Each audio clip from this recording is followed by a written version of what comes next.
Alright guys, welcome on in. Lucy, hello, thank you for being here, buddy. Yep, this is our very first Saturday session. So I did the math earlier. We've actually done, this is our 33rd session of this game, but we usually play 8 hours a day. So what we're looking at, as of today's game, starting it, we've played this campaign for 256 hours, which is pretty insane. Characters, for the most part, are between level 10 and 11. You guys know how I operate as far as D&D on stream is concerned. I will not be paying attention to... It's because we're having an issue with the small camera, but don't worry, he's a big man, so he gets the big camera, and his character's fucking massive. So... I will not be paying a whole lot of attention to chat, but that is the were shark. Yes, it is. See, Kurt, he's heard a lot about you. Anyways, so guys, we're gonna do the regular thing as far as D&D is concerned. The character sheets will be popping up here pretty soon in the chat window if you haven't seen them already. Because we've got the timers turned on, so feel free to take a look at the character sheets, ask any questions. There might be people here who are hanging out and doing their thing. But without further ado, let's kind of dive into the Wildlands. Alright, so. And that is the last time I look at chat. Alright, so real quick. Sorry, I was like, wow, I sound really quiet. It's because I had my mute shit on, so it, like, deafens everything around me. So, last session was our April 2023, which is crazy. It does not feel like we actually played in April because of the amount of shit that has happened since that last game, but here we are. So, we played from in-game time from Jutet the 24th to Jury the 16th. And the 16th, we are going to be picking up today's session at 1 p.m. And that is a Thursday, just so you are aware. So, things that we did last time. This is a very condensed version of that session. But we fought and completed the hag encounter, although very barely. It was successful. You guys got back to the town and found out that not only had you been gone for a while, you had been gone for multiple fucking weeks. And whether that be a shocker to you or not, it was definitely not what you had anticipated. At that point, you guys rested for a while, you relaxed and you regrouped, you kind of got yourselves back together. You did a lot of praying at the local temples, and everybody got healed up as there were some pretty horrific injuries. If I'm not mistaken, Izaki had an internal injury that essentially had him crippled to shit during the entire last chunk of that hag fight.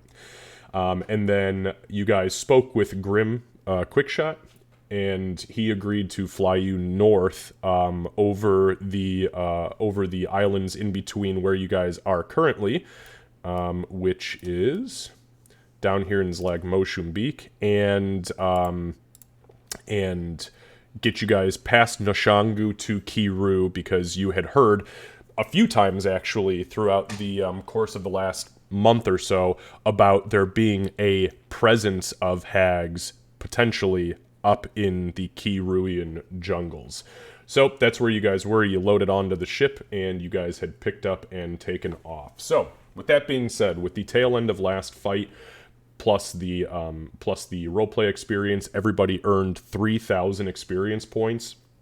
So really quickly, that brings Sybil to 79,609, and that brings Bloodmane and Winnie to 90,334. And then just so everybody hears it, and we understand that Ulrich is still higher than where you guys are at, that brings Ulrich to 95,661, because he decided to dance with the devil. That son of a bitch. Oh, man. Out of curiosity, has anybody heard from him? Did he land safely in Michigan? He hasn't answered. I mean, I know he's busy as shit. I assume he did, because it's only like 5 hours from where he lived, but... Alright, anyway, so that's that. That means that Sybil, you were still at level 10, just fucking barely. Level 11 is 85,000, just so we're aware, so you were just a couple thousand to that level 11 bracket, and then everybody else in the party is level 11. So, go ahead and close that out. I don't have any other notes as far as that session was concerned. Before I dive into the next bit of this, does anybody have any questions, comments, or need for clarification? That's right, I did not mention concerns. Quick question. You sent me a separate Wereshark card? Is that correct? Actually, I got that for you, buddy, right here. So what I'm going to do, so in my, so here we go. Give me 1 second.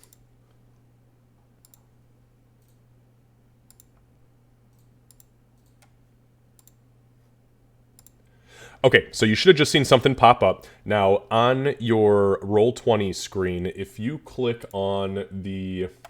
It looks like a tab that looks like a newspaper, because you can close that window now, the one that just popped up. And then if you click on the tab that looks like a newspaper, you should see on the right-hand side, there should be... So, that's your journal. I can put specific things there for you. Now, with that being said...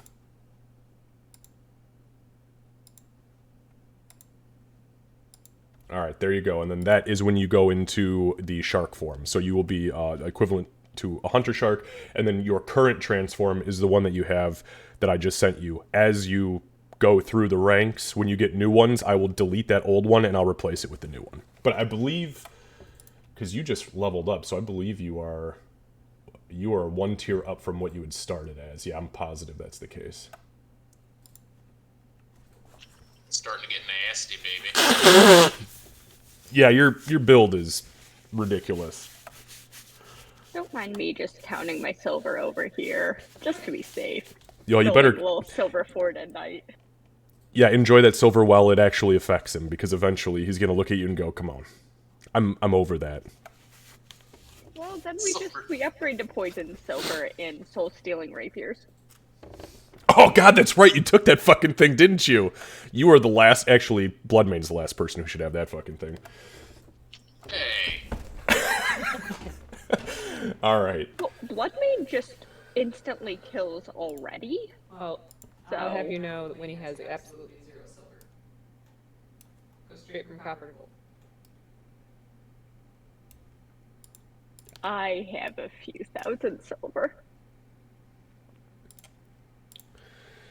Because Sybil spent the past several months. Can you make a change for this, please? Then we've only got silver. Perfect. Load the bag up. She sleeps with it in a sock under her pillow. Yeah, right. In case she's got a blackjack fucking Bloodmane in the middle of the night when he wigs out. That is why I've had that frickin' the one injector thing loaded for him the entire campaign. Alright, so I saw it. You guys,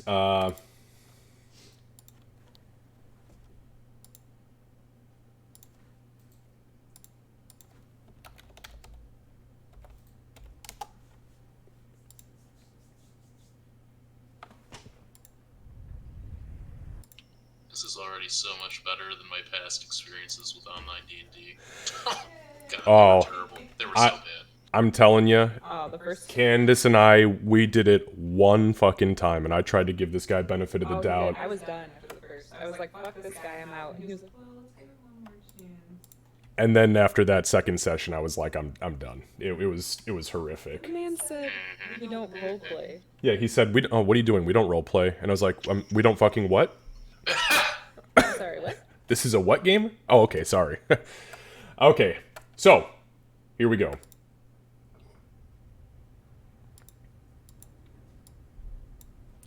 Alright, so, you guys, everybody, is that audio okay? Too loud, too quiet? Okay, so, you guys have been traveling for a couple of days over the southeastern island of the archipelago of the Wildlands. You travel up and around to the west of Clan Ironhoof, as Grim is very particular about staying as far the fuck away from that place as he possibly can, because he's not ready to go back to prison. as you guys kind of swoop up and around that central island right here, you do see below and to the west the massive spinning vortex that is the Wailing Waters, shrouded in this deep and heavy mist. But unmistakable as essentially almost like looking down from a satellite perspective onto what is essentially a massive stationary hurricane. Another couple of days go by, and you guys finally crest over into the Nishango Kiru landscape, and you see the familiar mountains to the east where you guys had fought the Harpies. You see the lake bed that sits at the base and just outside of Nishangu, where you had, well, essentially started the end of the world with your wish. And far below you, you do see the sprawling sands of the deserts that make up that southern portion of the island. You continue to travel over Nishangu for another half a day or so before you finally land.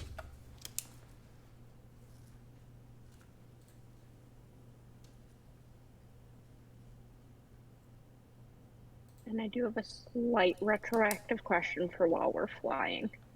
Sure, I will try to give you a slight retroactive answer until we Are there land. any signs of dragons?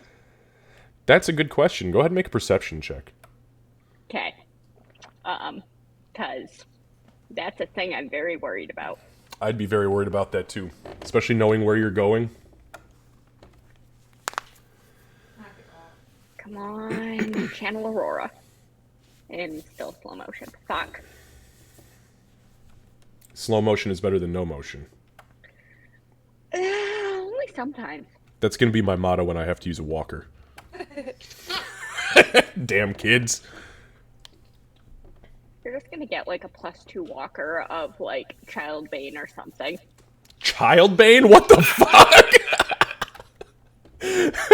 That's dark.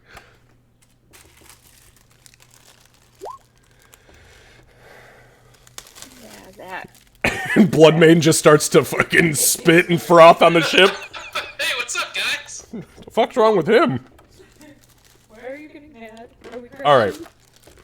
So, 14. You do not notice any signs of any flying creatures, save for large birds that swoop constantly in and or around the Wailing Waters. Birds that are far too large from your perspective to be anything short of probably prehistoric-sized creatures. Probably the size of the creatures that Winnie flies around as when she is in her flying form.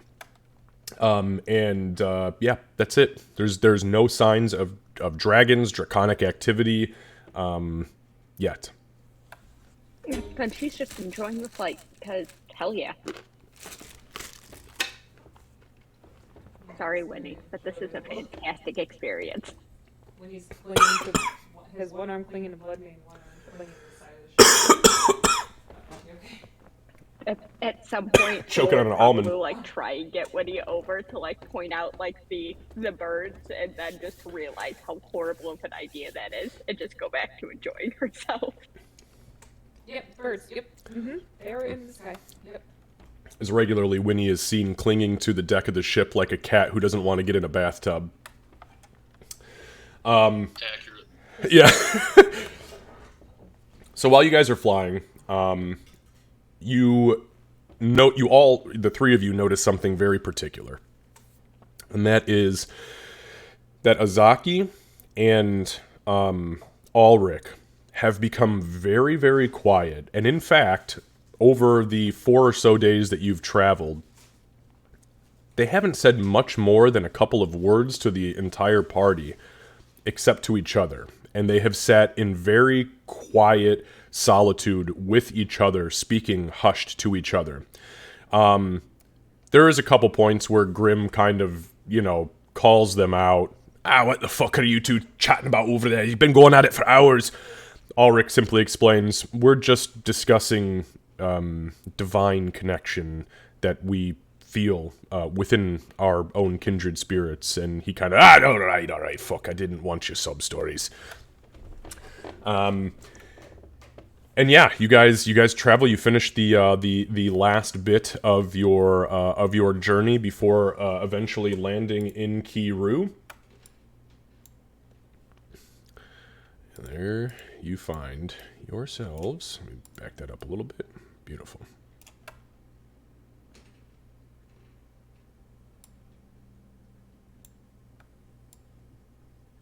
Bear with me for just a moment.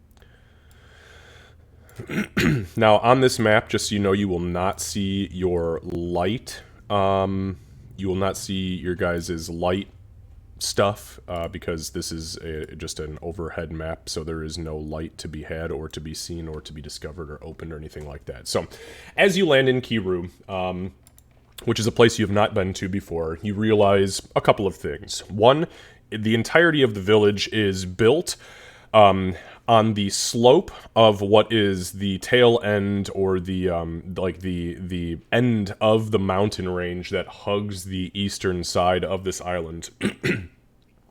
And it is set onto 3 separate staggered and descending plateaus. The upper one is very rocky and barren, but there are large huts and many small fires kind of crackling throughout. The second...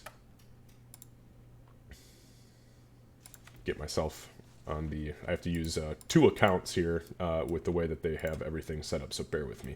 So the second one is a little bit more grassy. You can see that there are definitely some cutouts in the side of the said plateau where creatures are coming in and going out of.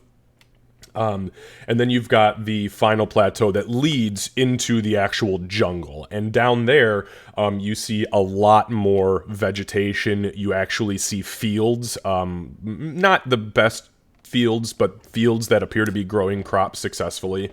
And you see that the entirety of the landscape of this village is speckled by large guard towers. As your airship comes in, you see a red flag get thrown out of one of the guard tower windows and waved back and forth. You see in the distance a second guard tower's flag goes off, and you see Grim quickly run over to the front of the ship. He grabs a large folded up or a rolled up piece of cloth that that is tied to the front of the ship, and he throws it over the edge, and as it does so, it unravels below, revealing the heraldry of Clan Ironhoof. And you see the red flags go in the window, and green flags come out, and they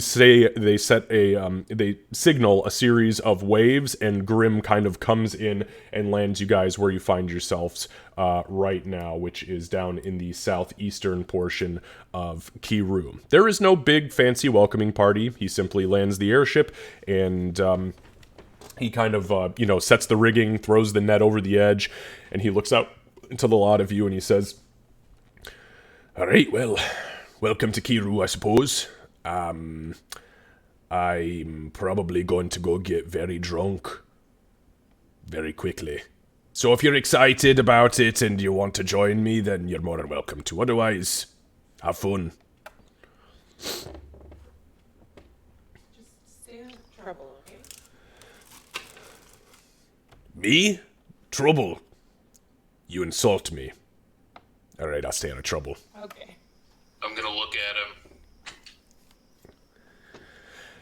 He kind of nods his head, and he kind of, he pulls his goggles up kind of dramatically and lets him slap against the top of his head, and he kind of reels for a minute and he goes, "Alright." And leaving you to your whim, he disembarks the ship, and he begins to beeline for, he kind of like comes down the central area, and you see him heading towards the center building there. So, with that being said, at this point, Ulrich, he kind of puts a hand up and he says, if you don't mind, I'm not entirely sure what your intention is, but Azaki and I would like to go to the local temple. We just have a couple of questions for whomever may be here. We can catch up in a little bit, if that's all right with you. If you need to go speak, assuming the plan was to speak with the village chieftain about the hobgoblins, if I'm not mistaken. But I don't know if I can contribute a whole lot to that conversation right now. Do you object, or how do you say? Assistance? You want me to go with to the temple, or is this a brother thing?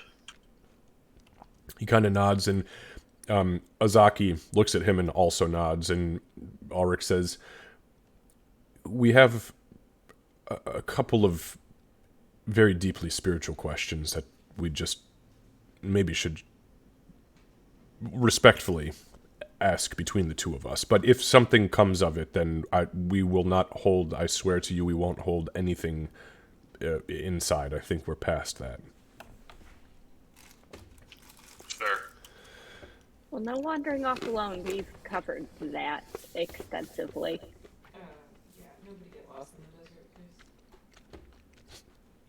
He points up. I could not hear Candace at all there. I said, nobody get lost in the desert, please. Ulrich kind of points up towards what is number 3 up here, and he goes, I hope that walking that direction doesn't get me lost in the desert. Azaki kind of chuckles and, like, adjusts his longbow and trident, and he's like, well, I don't know. Sybil, never mind. And then he begins to walk towards the Temple of Celestium. Real quick, is there a way you can push the world map to me? Just so I can have it to reference. Absolutely. Give me 1 sec. I'll actually share it with everybody, and then everybody will have a copy of it. I still have a laminated one, with permission, obviously. Thief? You motherfucker! No. Hey, rogue. Oh, okay. Sybil hasn't done that many roguey things, so I figured I had to start somewhere. I'll allow it. I'm not happy about it, but I'll allow it. I don't like it, but I'll accept it. You know what? You can come up here and take it. I'll No, give it back are to you kidding me? It's fucking beautiful down here. I don't want to go up where it's cold again. Okay, so after they walk off while you're working on giving map things, so are we talking to Zorg or whatever his name was? Zorgaro? The goblin. Yeah. Yeah, you remember his name is Zorgargle. Yeah, so dark. Zug Zug. Loktar. Just didn't know that time.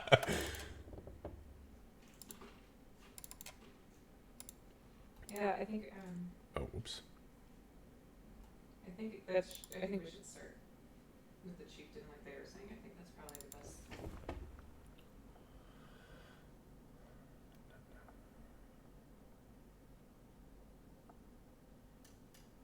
She shrugs and kind of looks back at the now docked airship, and I'm like, yeah. Where are we in relation to the moon cycle? Oh, good question. That's a very good question. Alright, so just really quickly, I'm going to save this and show it. That is your Wildlands specific map, which I think is probably going to benefit you more than the full world map, but give me 1 moment and I can Yes. upload the world map as well. Thank you. Okay, moon cycle. So,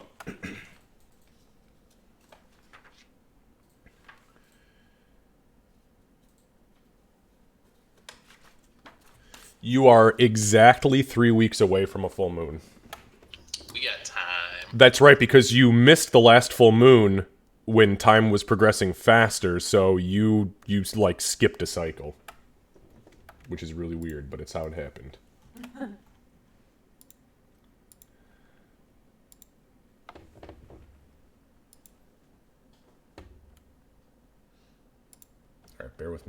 I'm just trying to find... I don't know where the fuck I put... Oh, there it is.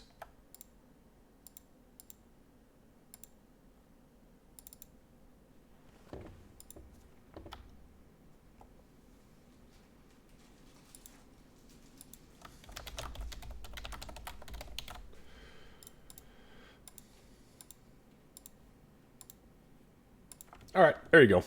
Sorry about that. I actually should have probably just had those in before, but thankfully I've gotten good at being able to add shit very quickly on the fly. So, all right. So you guys land.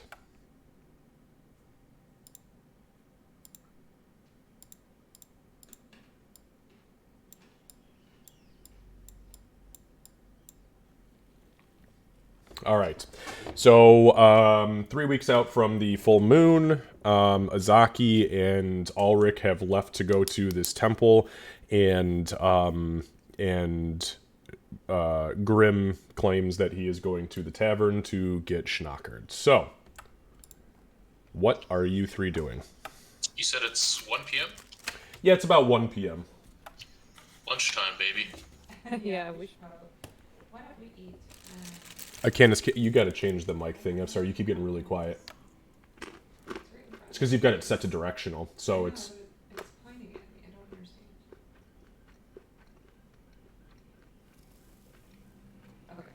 Is that better? Yeah, when you speak into it, you are crystal clear. I don't know. Maybe I'll have to reposition it at some point so it's right in front of me. Let's grab lunch, and after that, then I think we should go talk. It's been a long journey, and honestly, I still feel sick.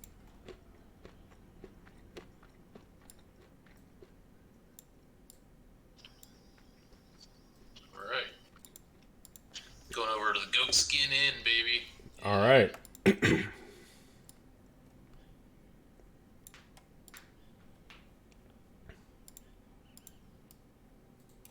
Bear with me.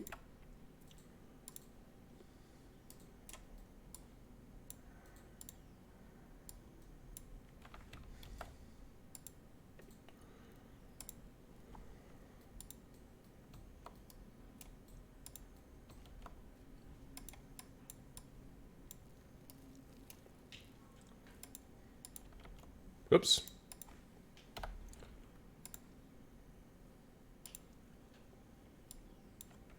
It's so fresh I could smell the goat skin. I'm horribly disturbed by that. All right, so what you'll see is that directional, that is your peripheral. So you are, Kurt, I'm sure you can see that your character has like a very particular view, and that is because that's your crazy-ass devil sight shit. All right, so you guys approach the front doors of the Goatskin Inn. You guys know how this goes. What you see is what you get as far as stuff on the map is concerned. The doors here are much less doors and much more. Same thing with the windows. So the building itself is like a stone and wooden supported frame, but it's very rough cut stone. It doesn't look like it was actually built out of like flagstone or even really cut out of like anything, honestly, that was picked up and moved. It almost looks like there was a massive boulder here that was cut into the shape of what this is, and then holes were punched in the walls, which is where now these large, almost tent-like windows kind of hang out and open, allowing the scent of cooking meats and stewing vegetables to kind of waft out into the air. The door itself is literally a large wooden frame with a piece of fabric, and it's wide open, tied to the side. It is actually technically called a portiere. And yeah, I know because I just installed one in this house. That's why I started laughing. And then in front of that, there is a large archway, wooden archway with vines beginning to wrap around it. The wood itself looks very fresh. Inside the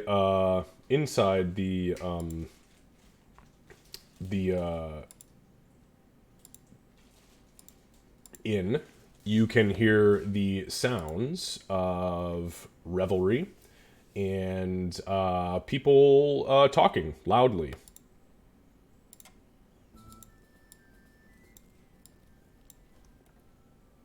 Hang on a second. I'm getting doubles here. Why am I getting doubles? Sybil's looking to Sybil's looking to Bloodmane because he's gonna have the most opinions about it, and I hope it has food. Hungry. If they don't have food, I will be very surprised. I smell food. You would. I'm gonna start going up to it. All right. Bear with me 1 second. I'm just going to grab a couple of... So, yeah, you walk in the front door.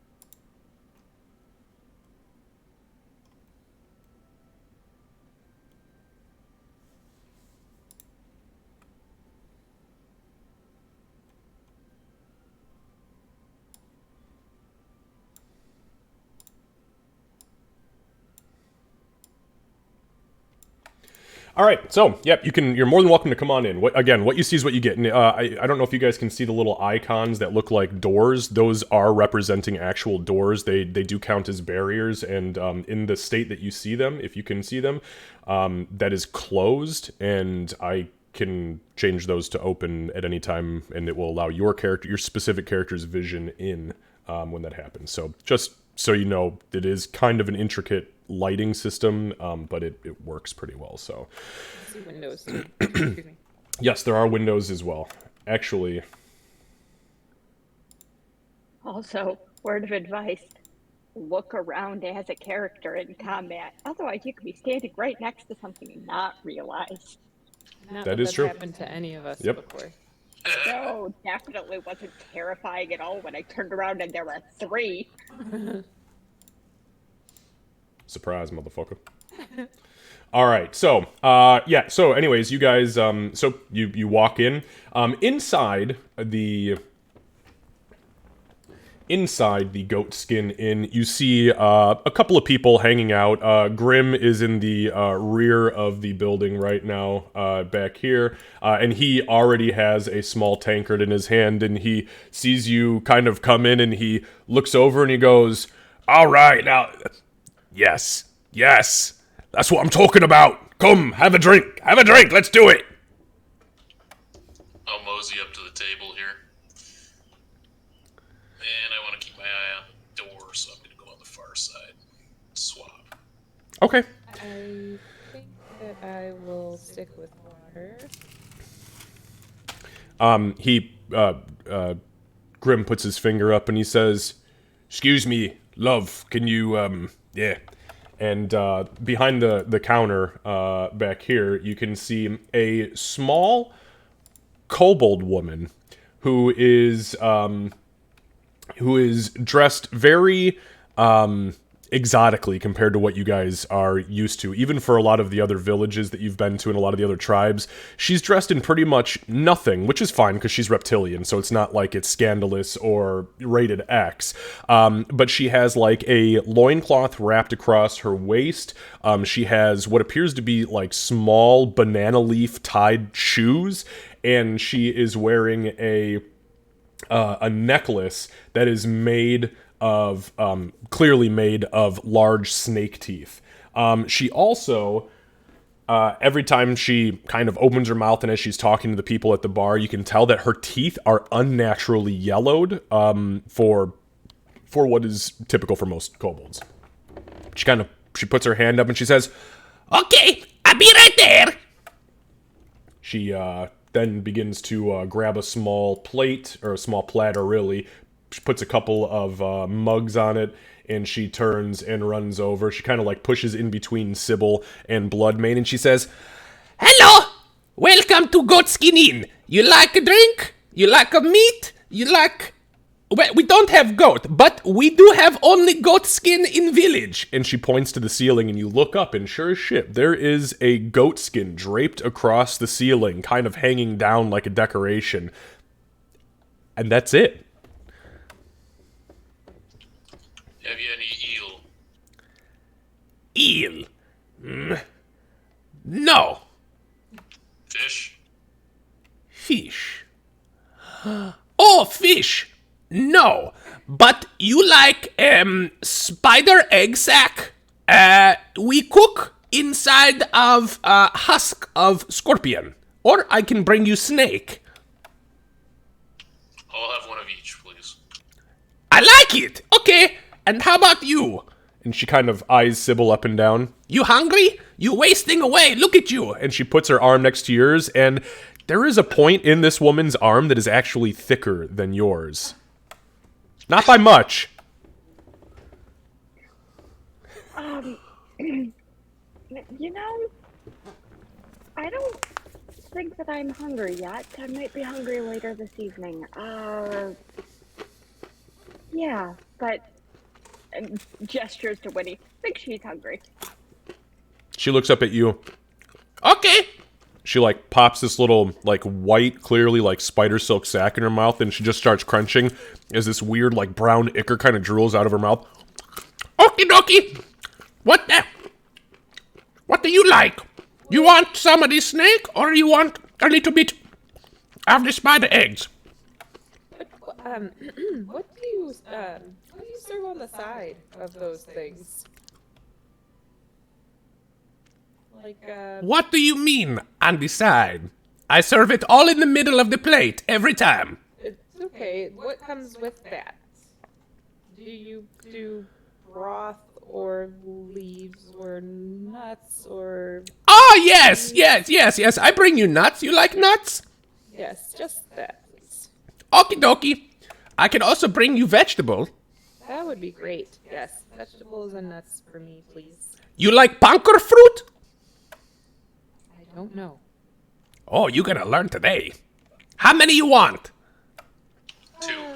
Dude, okie dokie. I like him. He make decisions. Hey, dwarf guy, you still thirsty? And Grim kind of is just like, keep 'em coming. Keep 'em coming. You drink? You thirsty? Just water for me, please. Okay. And she turns, and she disappears. She disappears down this door, actually. Alright. Do you know what kind of fruit that is? Where's your sense of adventure? I think I left it on the ship. Which one? The one that goes in the air. Ah, yeah, I lost mine on our ship, which is the one that goes under the ocean. Now it goes in Yeah. Grim laughs. He says, I think she left her adventure there with that puddle of piss. There was no pee. the... No, I didn't pee. I did throw up. Grim stops and he goes, oh, that's right. That was my piss. Sorry. I also bled on it, but we cleaned that up already. Well, not that hungry anymore.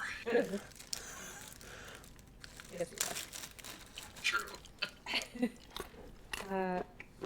So she looks up at the goat skin. I guess that makes sense, really. Where would goats live here? I guess they could live in the mountains, but how would they get here? I'm gonna look at Winnie and motion to your eye. Do you feel anything about tent?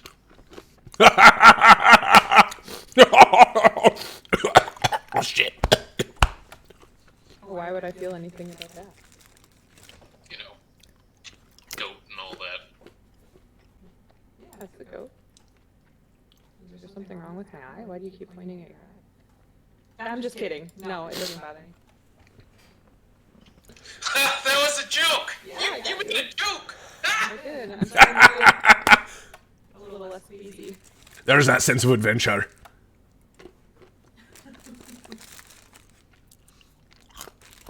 Man, where's this food?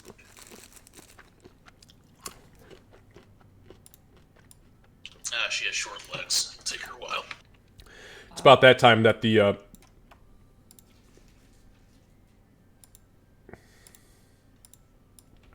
door swings wide, and the kobold steps back out carrying 2 platters. She brings the platters over, sets them down in front of you guys, and one platter is a full serving of literally exactly what you saw her pop in her mouth. It looks like toasted marshmallows, but as you pick it up, you can tell it's definitely spider silk, and there is something inside that is thick. There's also a large, probably 1.5 foot piece, like a slice, like a midsection of what is very clearly snake, as the skin and bones were never removed from it, but it was just roasted straight out. There is also, on the other platter, a couple of mugs of a kind of brackish-looking water. Not entirely sure what's in it. To be fair, she probably doesn't either. And then there is also 3 fruit that are, they kind of look like a dragon fruit, except instead of having like the soft looking like leaves that hang off the sides of them, they are like fucking porcupine spines, but about half the length. I mean, it literally looks like if you throw this at somebody, you could kill them. To be fair, if Bloodmane threw anything at anybody, he could probably kill him. So she sets him down and she says, "Okay, you enjoy. You have your tastes, and tell me if you like or you don't like. That's okay. For the meals, it is going to be 4 copper piece." Okay.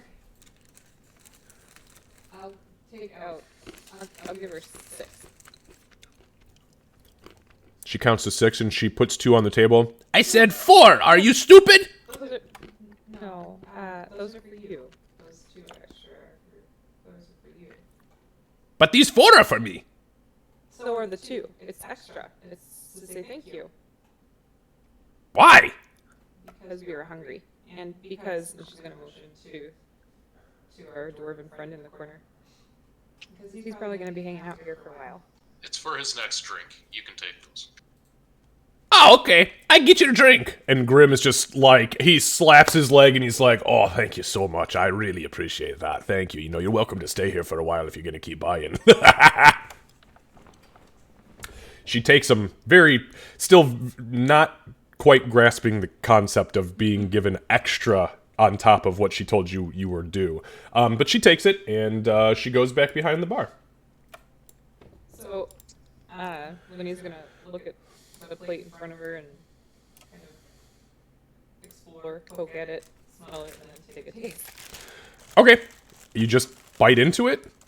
I guess, It's all spiny. yeah, well, that's so, does she provide anything to cut with? If not, then she'll probably take out a... So, like, as you pick it up, the spines do feel sharp as shit. They feel like porcupine quills, but they're really small, and it fits in your hand, kind of like those toys that you would get as a kid with all the nails in them, and you thought you were badass because you could press them all against your face, but if you do it all at once, it doesn't really hurt that bad. It's kind of like that. But you realize that past the spines, which easily peel out, as each spine peels out comes a chunk of a fleshy pink interior with small black seeds, fruit. And as you do so, it's almost like each spine is a toothpick and a biteable chunk of fruit. So, citrusy or more like apples? Or... No, it smells very citrusy, almost a little bit too citrusy for its own good, but it's very sweet in the same respect as far as the scent is concerned. Okay. So, she'd probably, if any of the flesh came out on the spine, then she would take a little taste of it to test it before diving in. It's delicious. It tastes, honestly, like the cross between a pink grapefruit with the sweetness of a fresh strawberry. And the little black seeds, they almost burst in your mouth like boba. Oh. So she'll pull out some more spines and try to work it so that she can eat the thing after the first, so she's gonna be really hesitant and like smell it and then taste it, and then after she tastes it, she's gonna just like carefully.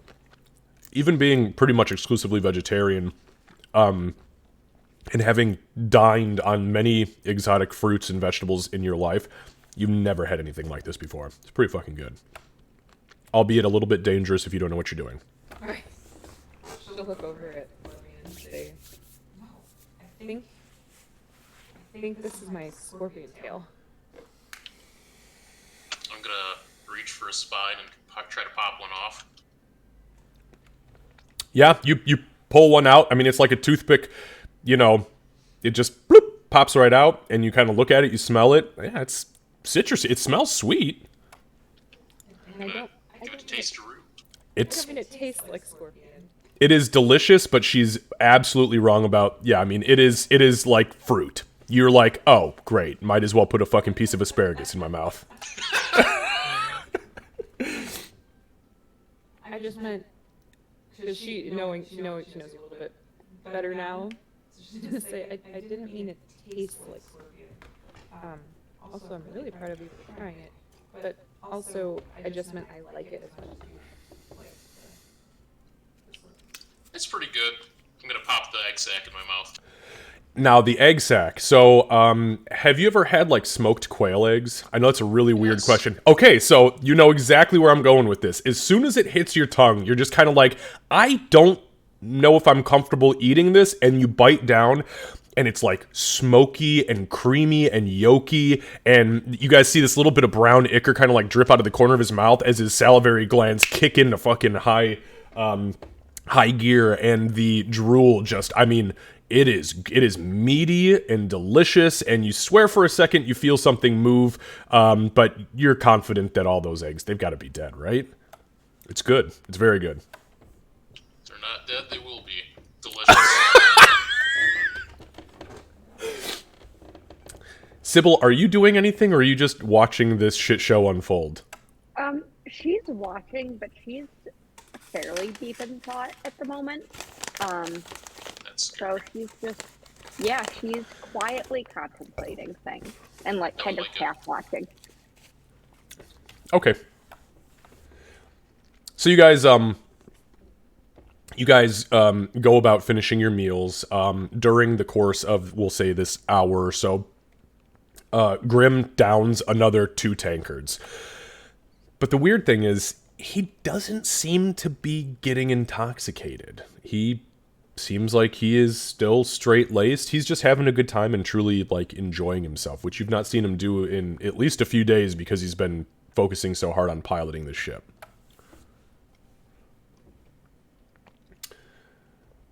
But the tail end of the meal kind of comes to a conclusion. The kobold approaches once more, and she says, "So, you're not from around here. Why are you here, if you don't mind me asking? It might be a little bit forward, but we don't... we see lots of your people here." And she points at Bloodmane. "But definitely not much of you. And definitely not much of you. And definitely not much of you." And as you guys glance around, you realize that the other 3 people in this room is a full-blooded goblin and 2 hobgoblins. Well, I guess we're here for a few different reasons, really. Did you say you see a lot of me around here? She kind of looks at you and she says, "Well, yes, more of your people than of anybody else of your people. To be fair, there's a lot of goblins that live in this place, and a lot of they're bigger kin, orc, and they're, you know, half bloods. And there's also a shitload of bugbears. I don't know if you've ever met those guys, but they're kind of mean, so just stay away from them if they, you know, start to get cranky and drunk here, like on Friday, Saturday night. This whole place turns into a mess. But yeah, there's quite a few of the giant people. Actually, she's very nice. She doesn't drink, but she's very nice. The lady who is over at the temple, the lady in charge, she's your people, but she's not blue. She's very golden. She's, her eyes, they do like this weird thing where they like, when it's dark out and she's walking alone, she doesn't need a torch because her eyes, they just give off light. It's crazy. Does this sound like anybody I've ever met before? Make a history check.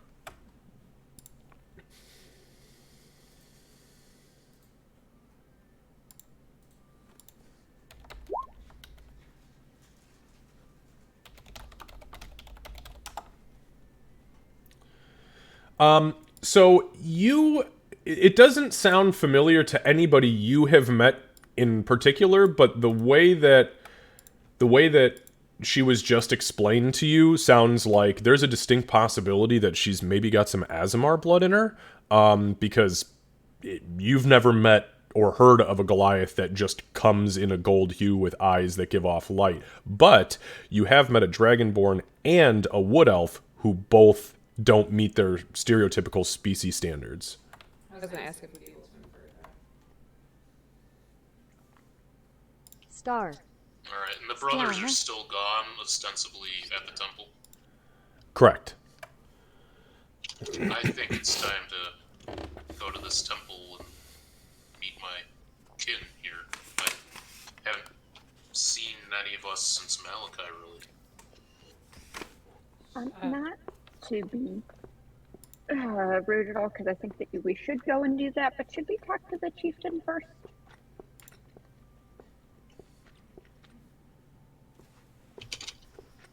I mean, we could. I guess it's the middle of the day, so it's not like one's gonna close before the other. Yeah, but we're strangers, and people are still kind of on edge, plus we're kind of important now, officially, and it seems polite.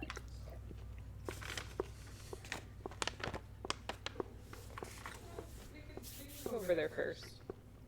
Are you okay with that? Maybe I'll just head over to the temple myself. I'll think about it. I'm gonna switch to Giant. Blood is thicker than water. I haven't seen my people in a long time, and I need to know why we're here and who we are here. It's understandable. Honestly, I'd prefer to go with you. Maybe I'll talk to Lily with us. She does make a good point. This is still in Giant, so you don't hear me say that. Something transcends all languages, but not that. But I feel compelled to do this. Okay. She'll switch back to common. Sybil, why don't we go to the temple Oh, I first? know that tone. Yep.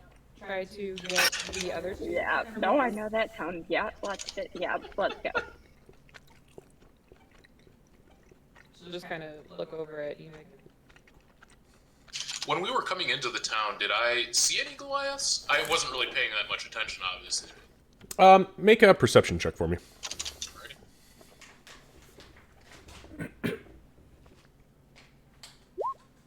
Are they behaving? Yeah, actually, he got them lunch right at 11. Good. Come to think of it, you did see a couple Goliath. They were actually, when you entered, because obviously you took to the military structures that were present, which was the massive guard towers, and they were very organized as far as how they were flag signaling for the airship, and that drew your attention. When you guys finally landed, you kind of looked at the nearest guard tower, and there were two big, beefy fucking Goliath dudes with a light brown skin. Looked a little bit rockier than you're used to with your situation, but they were standing guard at the base of the tower. Both of them were carrying these big two fucking handed hammers and pretty much no armor. Actually, they weren't even wearing shoes. I'm going to make sure that my Raging Waves pendant is visible, and I suppose we'll probably head out here. Okay. So I know that we got two of those fruits. Would one have been enough to make me feel full or no? For you, no. You'd probably need to eat both of them and you're still not going to feel full. You're going to feel satiated for the time being. We can buy some more to bring along the way if you like them. That would be. These are amazing. Yes. Let's pick some up then while we can. So that'll be as we're walking toward the temple. If I see him, I'll probably first. I'll be right back. Okay. All right, guys, give me just one sec here.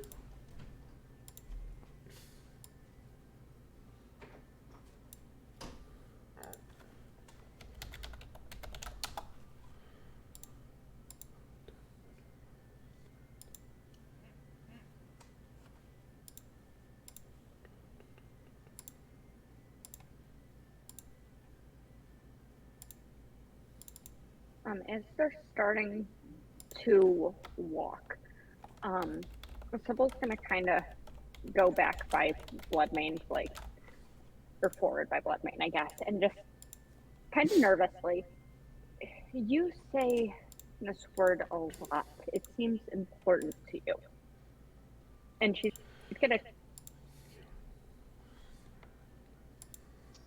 Oh, you cut out. Gonna say what... Okay, better? Yes, I hear you. Okay.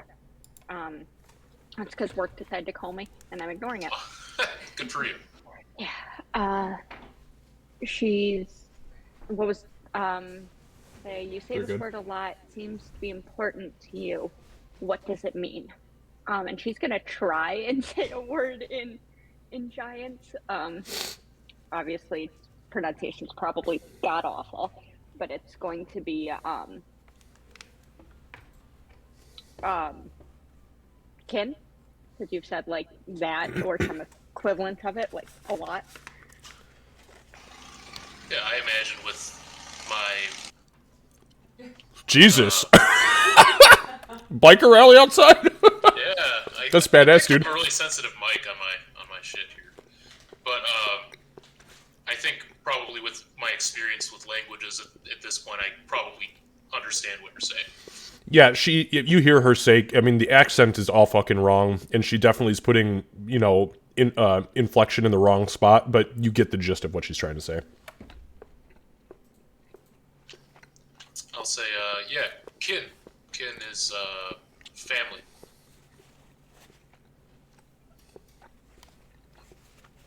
No wonder you wanted to go to the temple first. Yeah. And she's just gonna kind of nod and then say it a few more times, but she's getting worse because she's like teaching herself the bad pronunciation.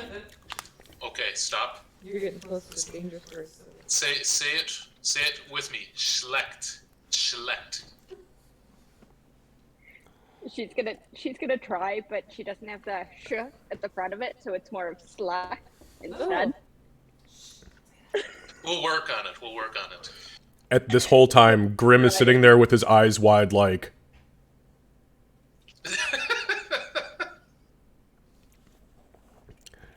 I'm gonna keep drinking if that's alright with you. Good luck. Thank you. With your kin. And, Dwarvish. Thank you, Mountain Brother. I appreciate it. Absolutely, Sea Brother. Alright. All right. Let's So, go. you guys are making your way to the temple. Correct? Is that what I'm understanding? Yeah. Okay. Sybil got outvoted. I will tell Sybil she's doing a good job with her pronunciation. She's trying. I can say, I don't think that I'm ever going to say it quite the right way, but as long as I don't insult you. I'm hard to insult. That's pretty true. Yeah, that's difficult to argue with. Thick skin. I do. I'm gonna poke my skin. Yeah, she looks really proud of that one. Was that a joke? That was a joke. See, I'm feeling better. Huh. I like joke Winnie. Sense of humor is on the ground. On the ground. Oh, I understand. Steadily. All right, so you guys approach the temple. The temple, as far as you have seen in this town, is the most well put together structure. It seems very well taken care of from the outside, and especially unlike the tavern, does appear to actually have been put together with like brickwork. It is actual stones laid in and staggered, and there even appears to be some sort of mortar in between, holding the structure itself aloft. Above the front door, the main door in what is a small dormer, you see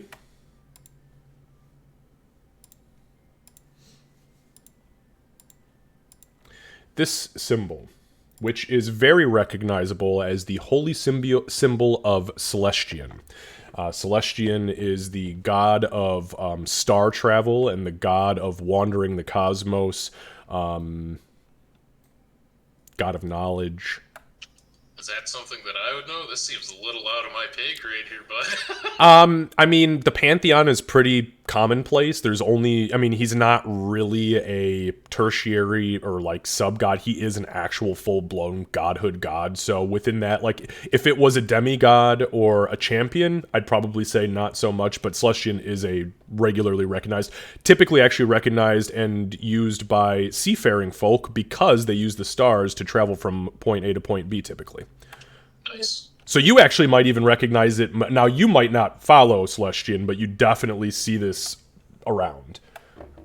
With my background, would I know about any, like, you know how with the Bitch Queen, there's something you're supposed to do? Like, would I know if there's a way to pay respects as we walk through the doors? Make a religion check.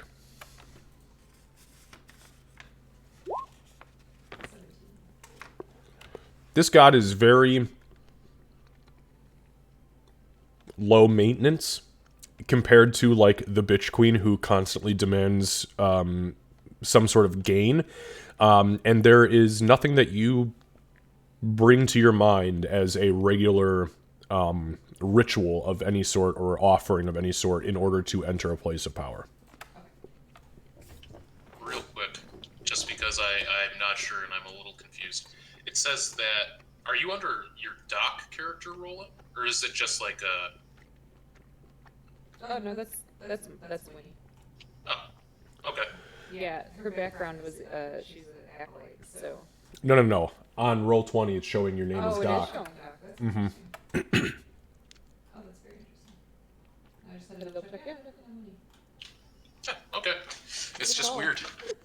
Welcome to Roll20. This is not a perfect program. There are many workarounds we have to constantly use because it's kind of like a very well-threaded together piece of shit. Nice. Ew. Yeah, it's gross, isn't it? Okay. Okay, so you guys are at the door. What would you like to do? Yeah, let's go in. I'll go in. Yeah, Winnie's kind of letting him lead the way, but she'll be following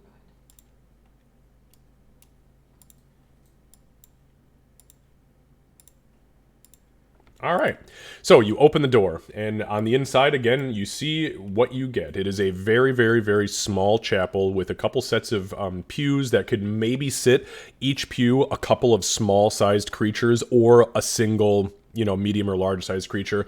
There's large marble columns that hold the roof aloft. Not marble, stone columns that hold the roof aloft.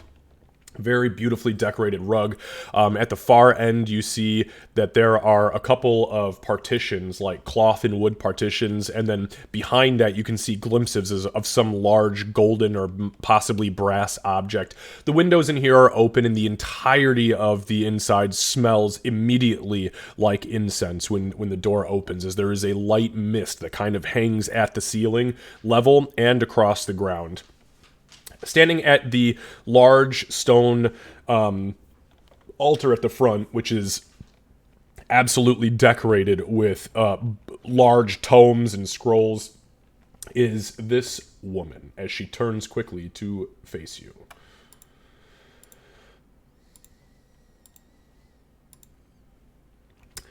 So she stands about 6'6", 6'7", which is pretty small for a Goliath woman. Her flesh is beautifully golden. Her hair has been pulled very tightly into a single long top knot that hangs over the back of what is two crossed short spears on her back. The hair itself is golden in nature. She very clearly wears the color scheme of Celestian and has a large pendant around her neck of a matching holy symbol that you saw just outside the door.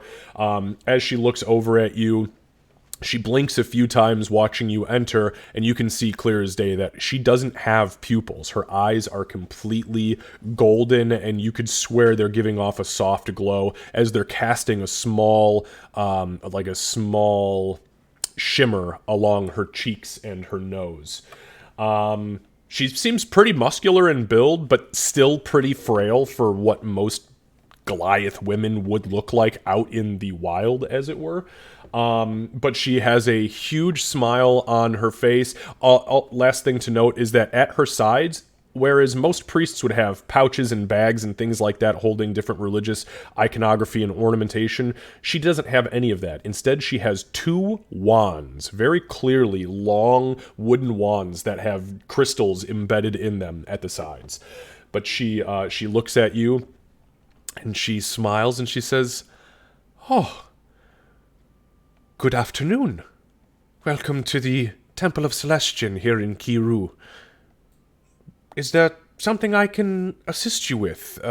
Services don't start until the stars arrive in the night sky."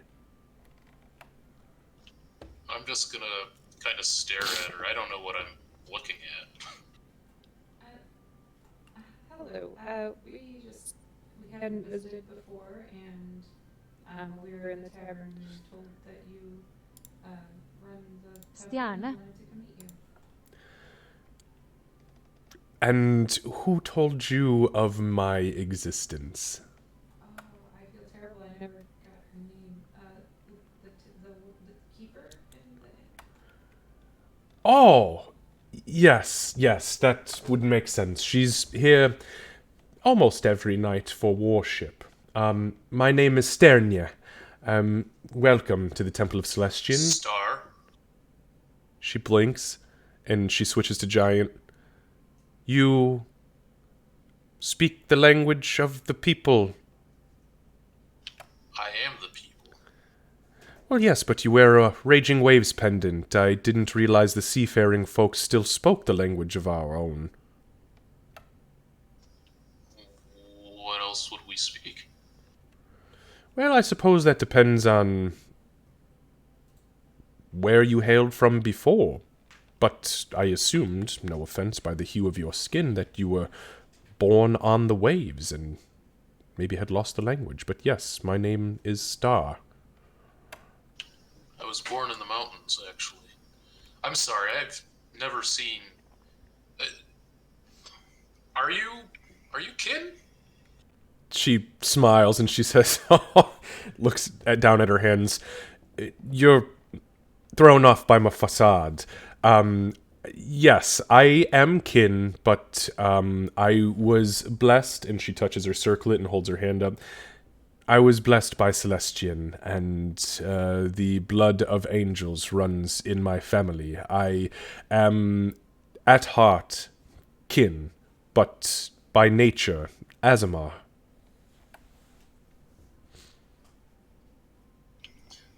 There's smoke coming out of my ears right now. When he's kind of like watching back and forth, trying not to intervene too much, but also trying not to let him totally flop on the counter. I'm gonna try to approach her, just to kind of size this person up a bit. Okay, yeah, so you approach. She's obviously turned around. She is way smaller than you are by, like, a foot or whatever the hell it actually happens to be. But as you look her up and down, her facial features, like the structure of her jawbone, the eye, the ridge of her brow, the birth of her shoulders, you could swear that if she was just a couple different colors, she would pass as a small Goliath woman. I didn't mean to cut you off, off, Sybil. What were you going to do? Oh, I was just saying she was realizing how she'd been pronouncing stuff wrong and like listening, like I know that word. That's it. She's just listening and trying desperately to follow this language that she knows exactly 5 words in. Word by word. You're getting there. I'm going to offer my hand in, like, the gesture of brotherhood, you know, for the shake, just to kind of see what she does. So, she has a short spear in her hand. She was doing something ritualistically with it before you approached, but she turns, she sets the short spear down. She takes her glove off, which takes an awkward moment as she unlaces it, pulls the glove off, sets it down, rolls her sleeve up, and then clasps your arm in solidarity, in brotherhood, essentially. And she squeezes tight, and she kind of pulls you in. And she says, in Giant, she says, "There's no need to fear me. I'm not exactly what you'd expect from one of our kin, but neither are you." I'll nod. And I'll kind of look back at Winnie and Sybil and also nod at them. Winnie just kind of like smiling and nodding. She lets go, and she kind of takes a half step back. She actually kind of like half sits on the edge of the altar, and she looks at you now. She says, "So what can I do for you, brother of the sea?" I'll try to switch back to common for Sybil's benefit. What a gentleman! He's trying. He's really trying. She's trying, so he's trying. We have 2 brothers who came here, maybe. I don't see them. She smiles and she says, "Oh, yes. They are in the midst of a pilgrimage at this moment." A pilgrimage? Yes, but don't worry. What is this word? She switches over to Giant and she says, "Pilgrimage." What do you mean a pilgrimage? Where did they go? They are, and she stays in Giant for you, and she says, "They are still here, but they are in a realm referred to as the Veil. They are simply masked by divination, magic, and are being allowed to speak to their respective powers," she says deities, in order to better understand the connection the two have with each other. They should only be within the veil for maybe a day or 2, as time passes very differently there. It's very fleeting as opposed to where it is here. So the Dragonborn has asked me to encourage you and your kin to continue whatever it is you are here to do. I was not made privy to that, and I did not ask. However, they will be occupied for at least a day or 2. I'm just gonna look at Winnie. Sometimes, to feel whole, you have to go on a spiritual journey. And I think maybe that's what they're doing. I understand that, but We've been through a lot.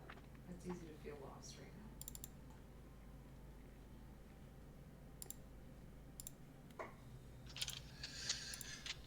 now. Is this in common or giant? So, and that would have been said in Giant, but while they were discussing, when he would have been kind of translating, so it would have been like, they're fine, they won't fail, they're together, probably a day or 2. Jennifer, okay, just being in the.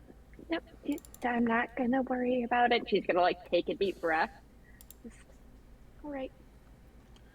Just, yeah, all right. I'll look at at Sybil and start to try to say something in common, think better of it, go back into giant. Look at Winnie. We are here about the hobgoblins, right? We're trying to figure that out. Yeah, and whatever comes with it, because it's not usually just the thing we're after. She kind of smirks. So at this point, the priestess interjects, and in common she says, "I'm sorry to enter your conversation without permission here, but did you just say that you are here about the situation with the hobgoblins?" That's correct. That was what led us here in the first place. Well, to this area. Have you already spoken with Zorgargle? No, we're going there next. Very We'll have well. to check on our party members before doing so. Yes, understood. You need to be careful with those creatures. Zorgargle will fill you in as far as the ins and outs of the way they operate, I'm sure, and will give you details about the actual threat. But from my experience, there is something far more sinister at work than just hobgoblins. These hobgoblins are not from around these parts. I fear they are mainland hobgoblins. What they're doing here, I'm not sure, but I can tell you this. They're cruel, and they are utilizing insectoids as everything from pets to food to mounts. And then she switches to giant, and she looks right at you, and she says, "And probably lovers." And then she switches back to common. She's kin. Oh. So she switches back to common, and she says, "Before your friends entered the Vale, they wanted me to give you this. The wood elf, actually the Azamar. It's strange to have three of us in one room together, but he wanted you to take this. I don't know who to give it to necessarily, but she kind of puts it in your hand, Bloodmane. This is his potion of climbing. Says he wouldn't need it while he was preoccupied, but maybe you could utilize it." Do either of you want this? I'll kind of offer it. Sybil's gonna raise an eyebrow. Like, you've seen how I climb. I am fairly okay at climbing myself. Winnie, do you think you could use this? Okay. She'll take it, like feeling kind of called out. Yeah. Can you talk into the mic? We can't hear you. It's because I can see it. You're talking straight. I know, but and unless you directionalize it, so you got to push that arm in front, twist the mic around to face your face, and you'll be good to go. Because I can't. I'm hearing every other word. Is better. Perfect. When you talk right into it, it is flawless. Yeah, so she's feeling a little called out, but she'll take it and look a little sheepish. I'm gonna give you a little hand squeeze. Squeeze! Every bone in your hand has been crushed. No! No, Winnie's a Pretty big strong. bitch. I don't think that's an issue. That's a huge bitch. So you can add a potion of climbing to your inventory. Okay, so she says, well, make sure that you're careful with whatever you do with these creatures. My suggestion is to make sure that you are always one step ahead of them, as they are, well, you know, hobgoblins can be very crafty, rather intelligent amongst the goblinoid races, but be careful. Thank you. Also, if you're in need of any clerical services, I am the... Technically, they call me the High Priestess, but in actuality, I'm the only priestess, so by default, that makes me the High Priestess. Anyways, I digress. I can provide a few services, should it be necessary in the future. Or if you are in need of items of any sort, you just come see me. Thank you. That's very kind. Before I ask this, none of us need this right now, but I know there's kind of situations we've gotten into. If someone were to sustain a severe injury, would you be able to assist with that? It depends on how severe the injury is. If you're Or broken referencing, rib poking out of someone's side, for example?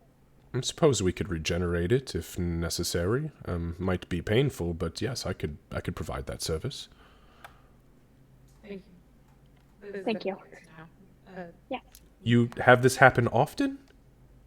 More often than I'd like to admit. Fair enough. Yes, whatever you require, you come and see me. The only thing I cannot do is I cannot bring back those dead without remains.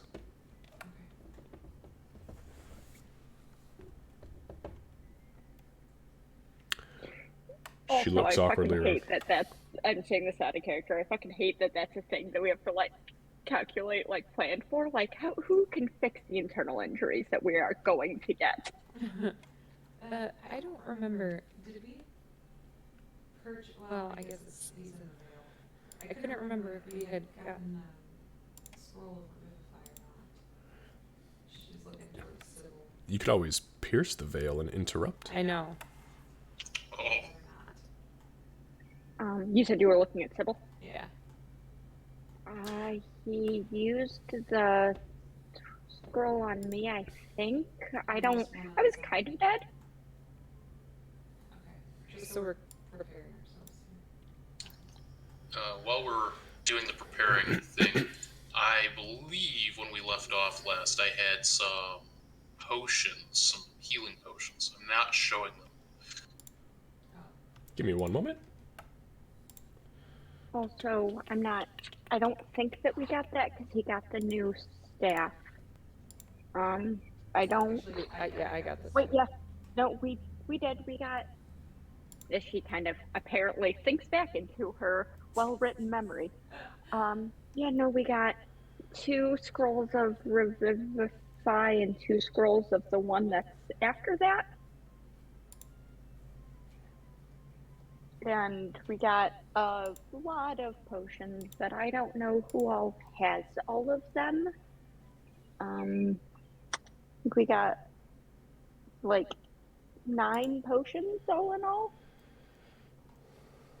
So yeah, that's really weird. I had entered all this shit before, and I don't see any of it in your fucking inventory, so I'm really confused. It's all good. We can get that figured out. So... Whoops, shit. Hang on one sec. Yeah, on mine I'm showing a single standalone potion and then the one that's in my injector. No, 2 standalone potions. I was going to say, click on your injector and look at the notes. Yep.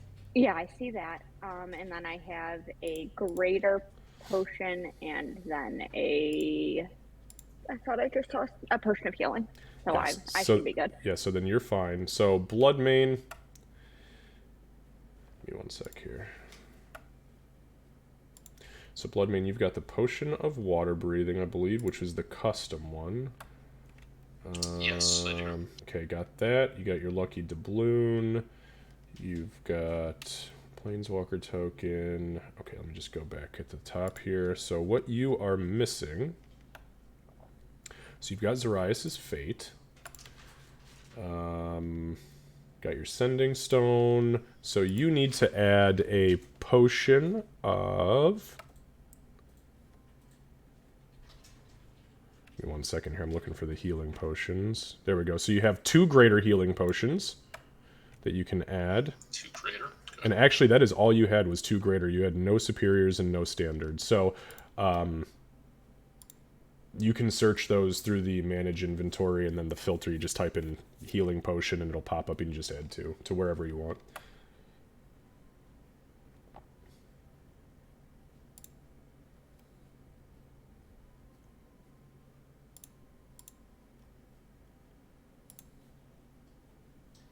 All right.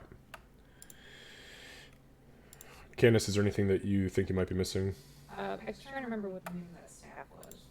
What staff? The really expensive one that we almost didn't get. It has healing power, or healing properties. Because we were going to give It is the Staff of Healing. And it can only be used by bards, druids, and clerics. Right, So, because that's why I ended yep. up with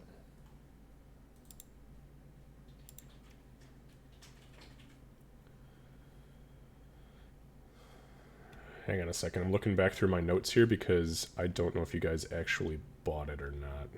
Bear with me for a moment, though. I'm looking through actual notes.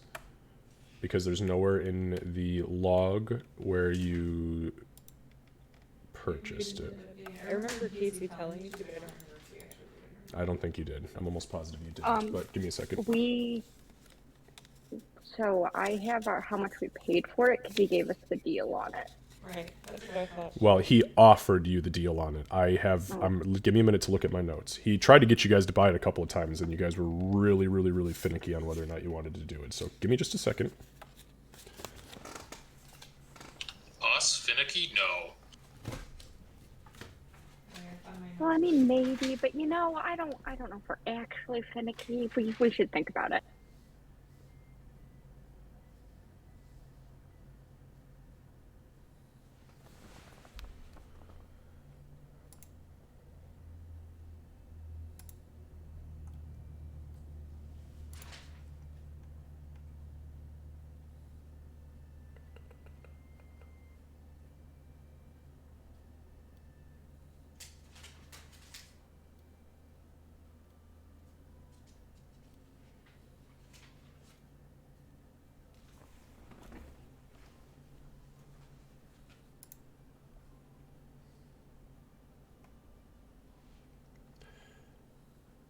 Okay, so my notes are showing that he was going to give you guys this deal on it, but only if you also bought other shit, if I'm not mistaken. Isn't that right? Yeah, and then we ended up, I know we bought the Scroll of Resurrection. I have that he said 13,000 for the staff healing, and then I have all this other crap, so. Can't hear you. Sorry, I was looking at notes. So I know that we definitely bought the Resurrection Scroll. So I have it in my inventory. Yep. Goggles of the Night, I believe we also purchased. That's Yeah, she does have those. I thought that was the purchase before the most recent one. For that. I thought- this is what I have in my notes. I'm just reading this. And that was back in February, I think. Yep. And what I've got in mind for potions is 1 greater, 3 superior, 5. I'm assuming that's regular. 2 raise dead, 2 revivify scrolls. Staff of healing would have been 2450 down to 20, but I don't know if we actually got the staff.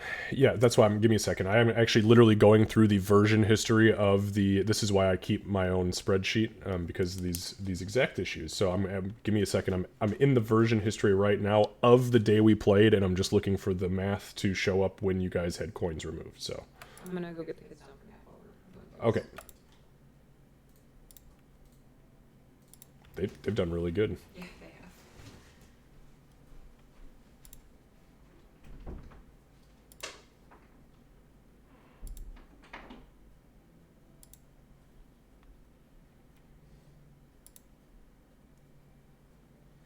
Okay, yeah, nope, you guys did not buy the staff. Can confirm.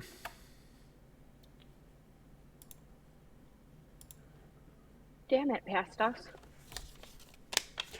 And I remember the conversation happening too, because Ulrich brought it up and was like, but listen, only one of us can use this thing, period. And he was going to use it initially, but then it was like, he's not a cleric, he's a sorcerer, so he couldn't use it.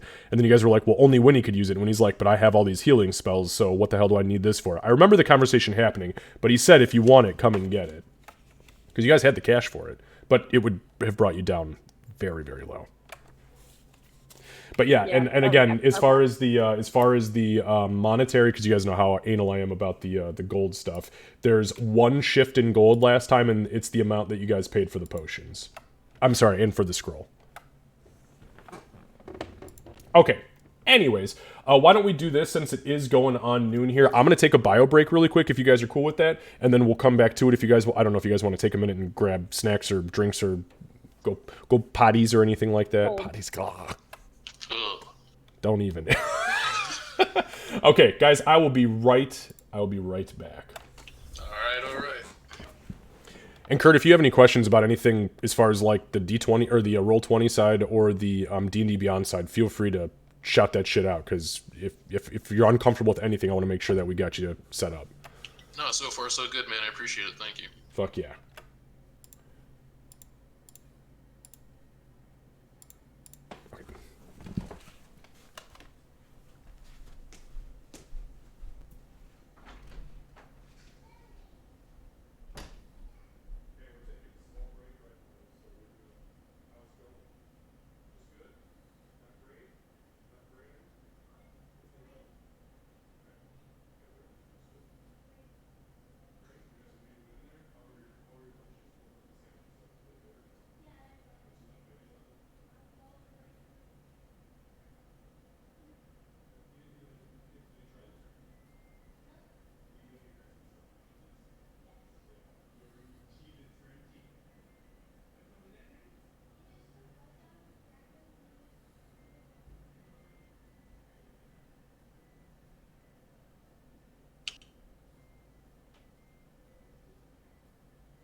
All right.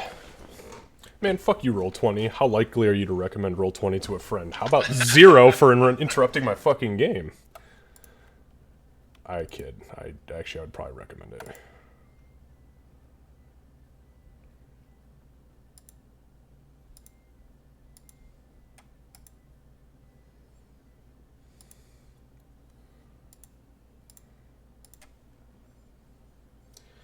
Hey, Dr. Bosky, thank you for popping in and dropping a lurk. We definitely appreciate you here.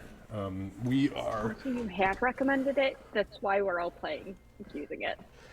You know what? I remember how hesitant I was even before we started the Sunday quote-unquote one-shot. I wanted nothing to do with Roll20. I was against it. I still have some things that I don't like about it, but because I took the time to actually learn how to make it work, it's wonderful. But we'll see what D&D Beyond does, because they've got their system or their program coming out here tail end of this year, at least into the alpha phase, so I'm curious to see what they do. I can guarantee what they will do 100% is put Roll20 out of business when it happens, sadly.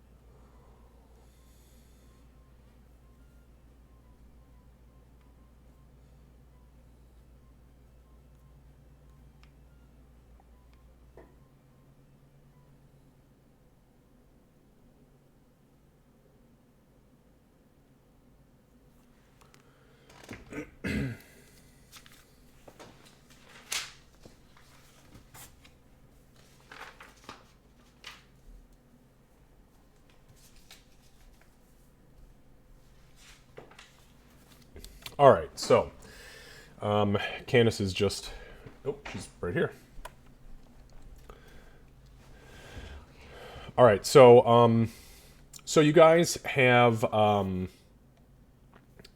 just finished this conversation with the priestess. We just went over, and I did confirm. I don't know if you caught it, Candace. We did confirm you guys did not purchase that staff. I think it's because we were only going to have like 2,000 or 1,000 gold left or something. Well, and that's pretty much what I mean. If you guys would have spent it with what you have right now, I mean, you would have almost nothing left.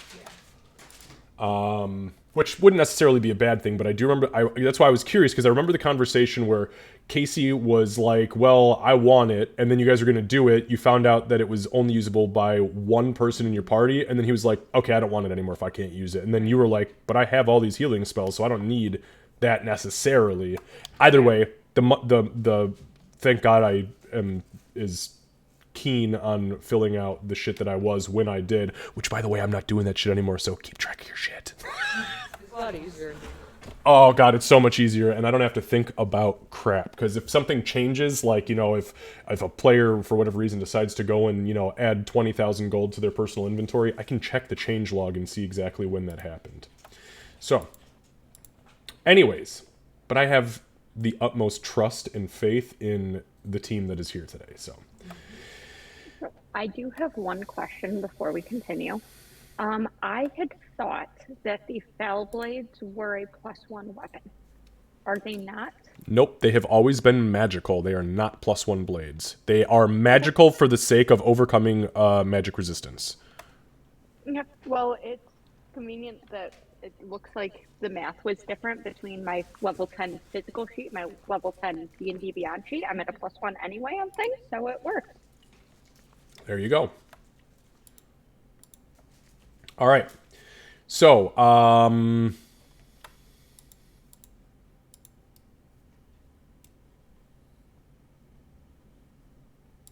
okay, so you guys finished this conversation. What is it exactly? Well, I suppose the conversation, I assumed it was complete, but maybe I'm wrong. What are you guys doing?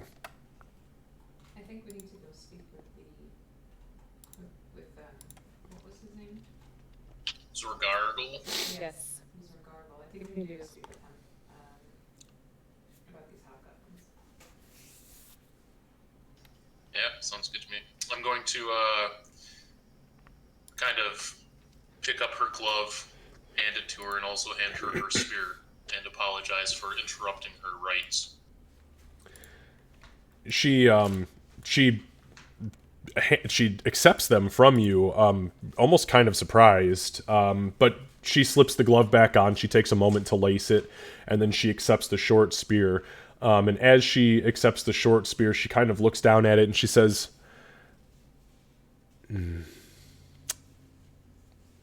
"You take it." She kind of pushes it up against your chest and says, "I was simply laying a temporary enchantment upon the blade and the haft. It wasn't going to serve me any purpose. It was simply part of my daily rites, but maybe the blessings of Celestian will help you and your," and he kind of like, or she looks over your shoulders and says, "your kin with the hobgoblin situation."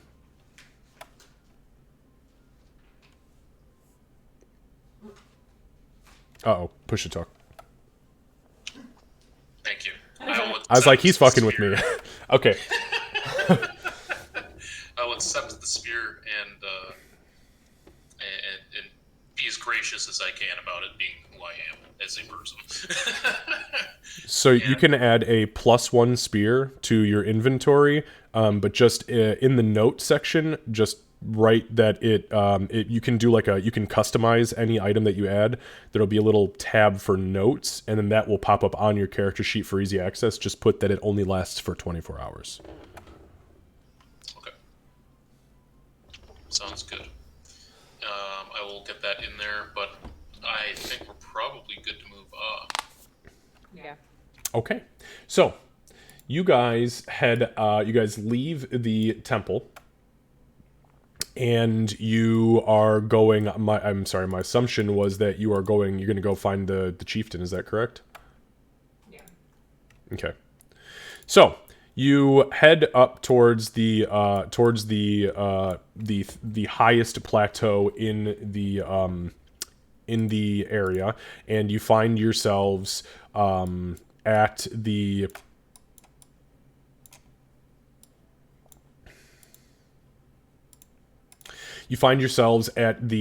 base of what is this very large, almost encampment within the village itself, or within the tribe itself.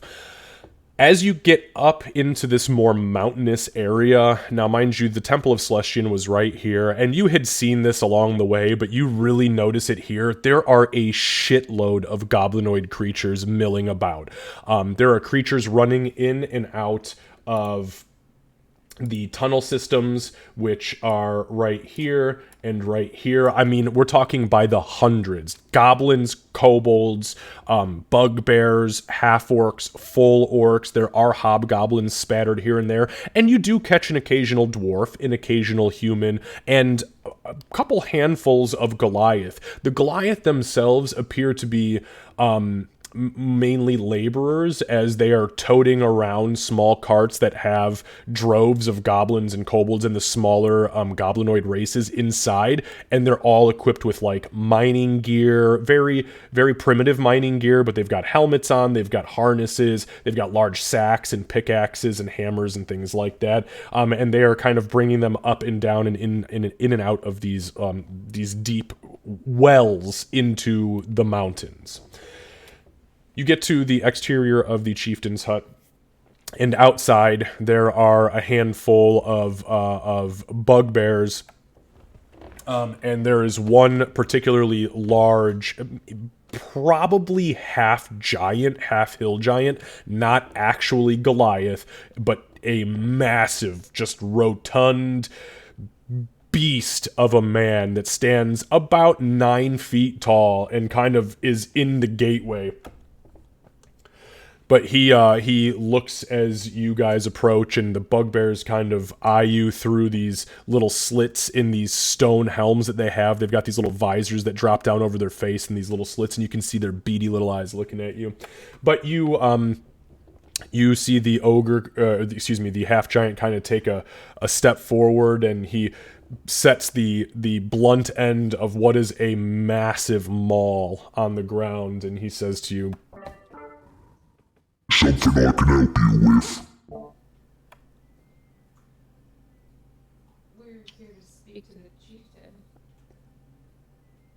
Why?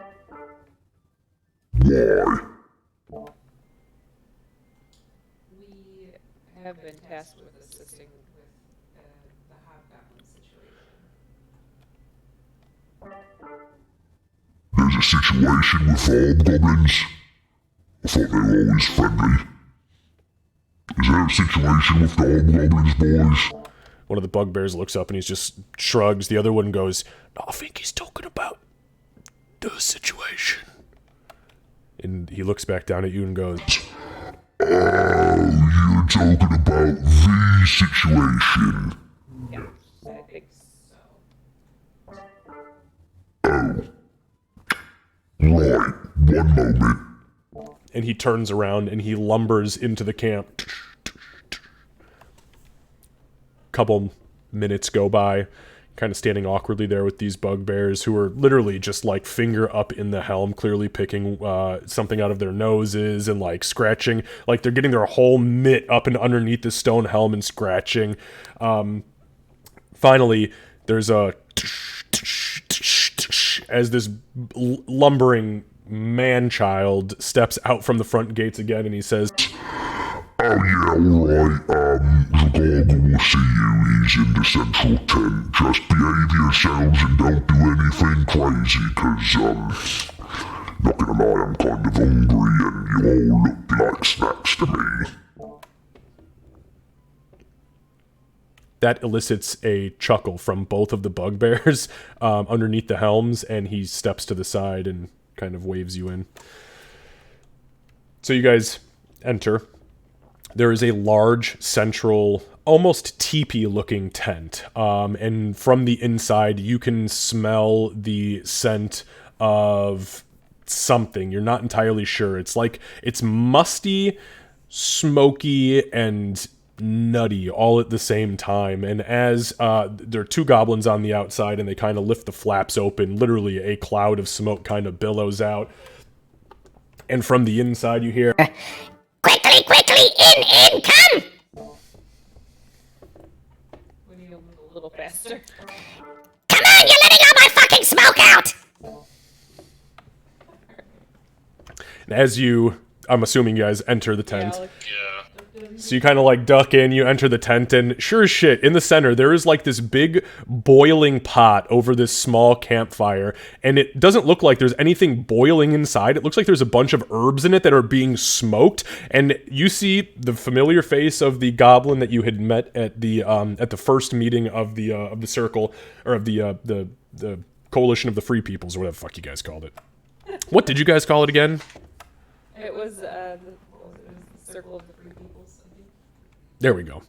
So you guys, you see this goblin frantically smoking these herbs over this fire, and as the tent flap closes behind you, the whole room just gets absolutely dense with this nasty, musty, nutty fucking something.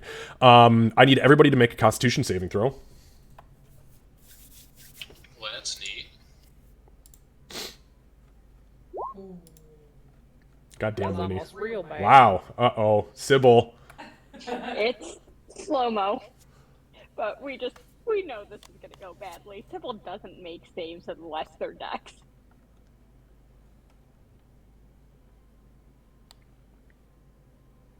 Can I recognize any of those?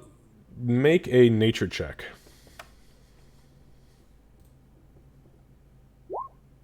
Okay. That's not bad. Let me just give it a second here. I'm waiting to see what Yeah. Sybil's thing is. I think it's an 11, but it's still rolling. Good Or lord. it's still settling. Yeah, I hate it. I don't understand how this it's just a web browser. How does it function so poorly? It's an 11. Okay. Okay, so Sybil, you get this funny feeling. As something kind of washes over you. There is a... Give me 1 second to make sure I've got the exact verbiage here correct, because it's kind of funny. You need to go back to holding your breath more often, because, oops.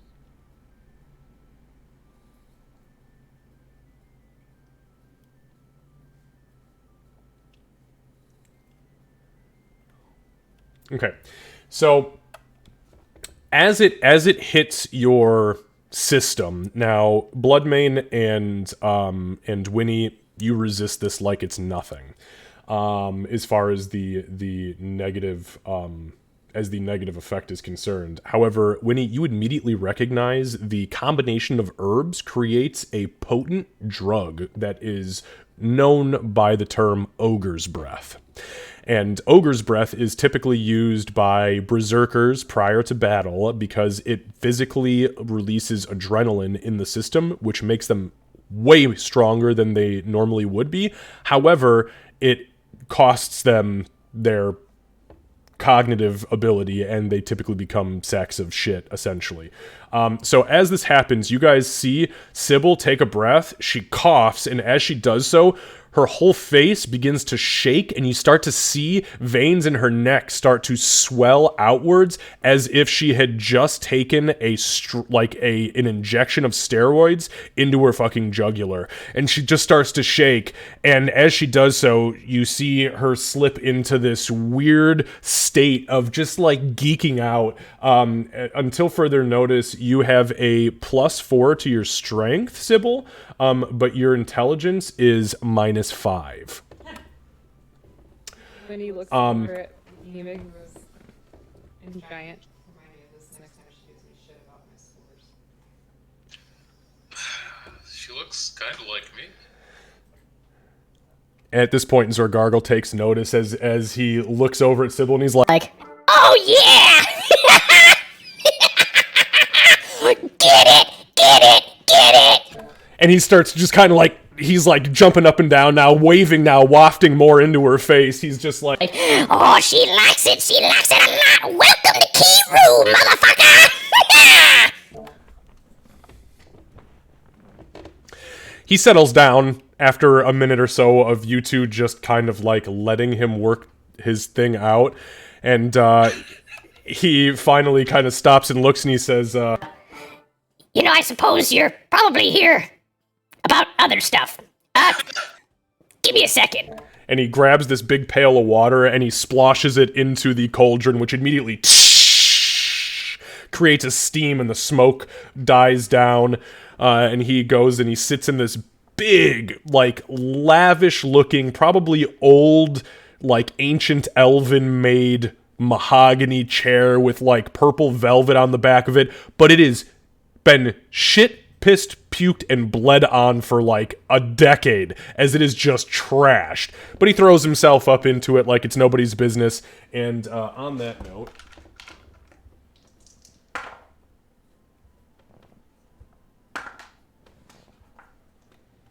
Okay, even with the smoke out until further notice, Sybil, you are still impacted by the effects of this drug. Yay! But Strength, exactly what every rogue wants. he throws himself up into the chair, and he kind of leans back very lazily, very unlike any other tribal leader you guys have met at this point, and he says, So, hi!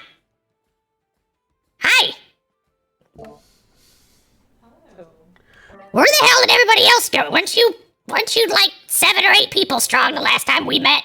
We were 5. We've got 2 people who are doing something. I got hungry. Did you feed him to my giant? That would be hilarious. Have you ever seen that guy eat? Oh, man, they scream when he bites. It's crazy. No.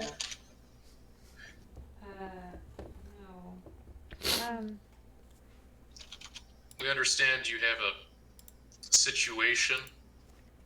Yeah, the situation. I think I'm good. I think you guys got a situation. Outlander hobgoblins.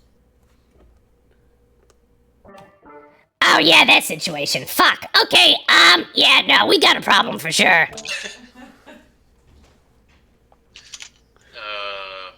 Do tell. Yeah, so, let me go back to the beginning. he looks over at Sybil, and he's like, Actually, maybe we should give it a few minutes. when we were at that council meeting, no offense, but she kind of seemed like the smart one. So right now she's not in a good state of mind for this conversation. She's just gonna kind of. You know what? No, she's just riding this out at the moment. You guys look over and she's got like, you know, the crackhead who just, you know, took a hit, jaw thing going on, but she's also drooling profusely and her eyes are completely separate directions like a chameleon. I'm gonna try to maybe walk her outside so she can breathe something a little less, you know, druggy. Okay. Well, with your current intellect and your strength... Right now. Sorry, what? I said she's just trying to follow things right now, so she would probably just follow Bloodmane without too much issue there. Okay, so Bloodmane, you get her out into the fresh air. She begins to breathe it in. She still is geeking out a little bit. One of the goblins outside the tent eyeballs her and then just starts...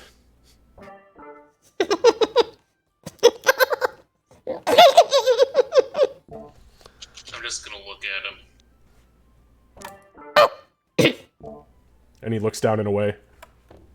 When he's just...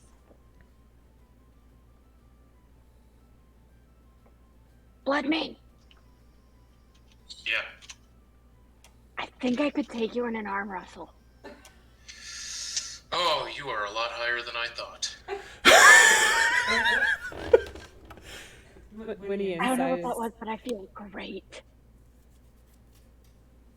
Oh, we've got a problem.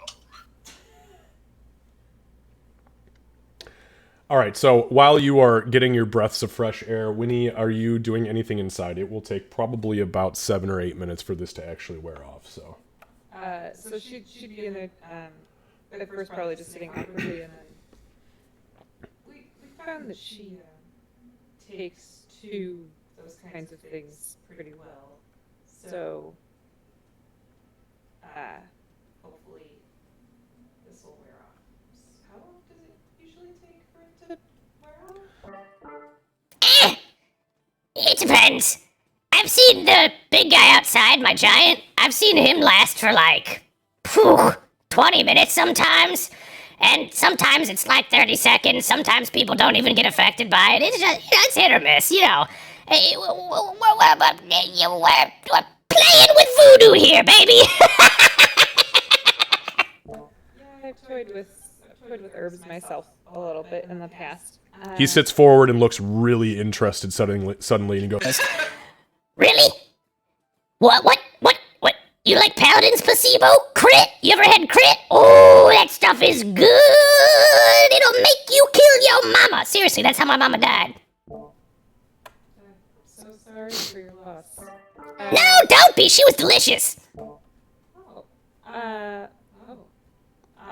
She like looks toward the door.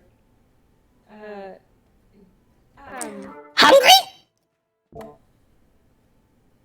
For what? Food? Crit? No, I don't think I want to kill anyone's mother. I had fruit, so I think I'm okay. I've used the blue spores. Have you druid spores? Druid spores. We ain't got druids round these parts. We got crit. It's Crit's more natural cousin. Oh, no, I've never had it before. You got any? I actually do. Sweet, come on, let me have a bump. Jesus Christ. Yeah. Okay. She'll like kind of like turn and reach into her pouch and then just a little bit, just kind of pass it over. He kind of like takes a teeny tiny pinch and he kind of looks at it on his fingernail and he goes, "How do I do this?" Breathe it.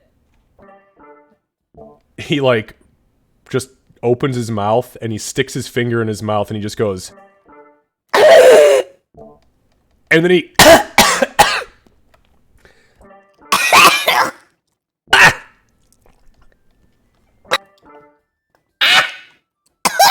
It burned. Yeah, I didn't really consider where you would breathe it through. Although I did see dwarves eating it before on fish, so I guess it could be ingested that way. He glances over at this small mural on the wall, which looks like at one point was maybe somebody of like human noble household, but has had all sorts of weird things drawn over it. But he looks over at it and he just goes, Mama? Mama? Yeah, it has that in it. Whoa, where did all these orbs come from? What the fuck is this? It doesn't last too long, don't worry. Why is there a big green ball of light floating around you? I don't know the answer to that. Why is there a big green ball of light floating around you?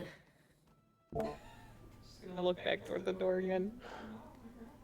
it's about that time that Sybil finally stops grinding her teeth and seizing up, and she kind of takes a deep breath for the first time in the last 6-7 minutes and breathes everything out, and she finally comes to, and that's when finally, Sybil, you come to your full, normal, sensible awareness, and you wipe the drool that has been foaming out of your mouth off of your chin, and you are outside, and Bloodmane is looking at you.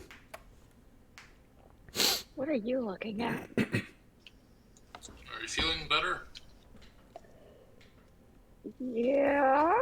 You still on arm wrestle? Why would I? Why the fuck would I do Exactly. that? Just a couple more deep breaths here and we'll go back inside. She looks very concerned at Bloodmane, like he's the one that's high. Because that was a very sensible thing for him to say. Okay. I'll clap you on the back and just say, Ow.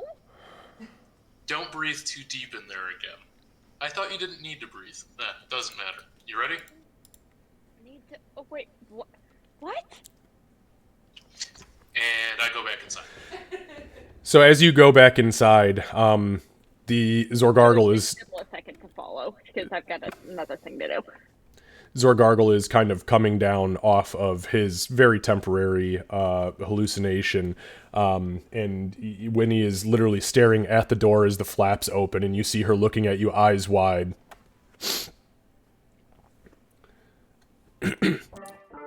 She feeling better, buddy?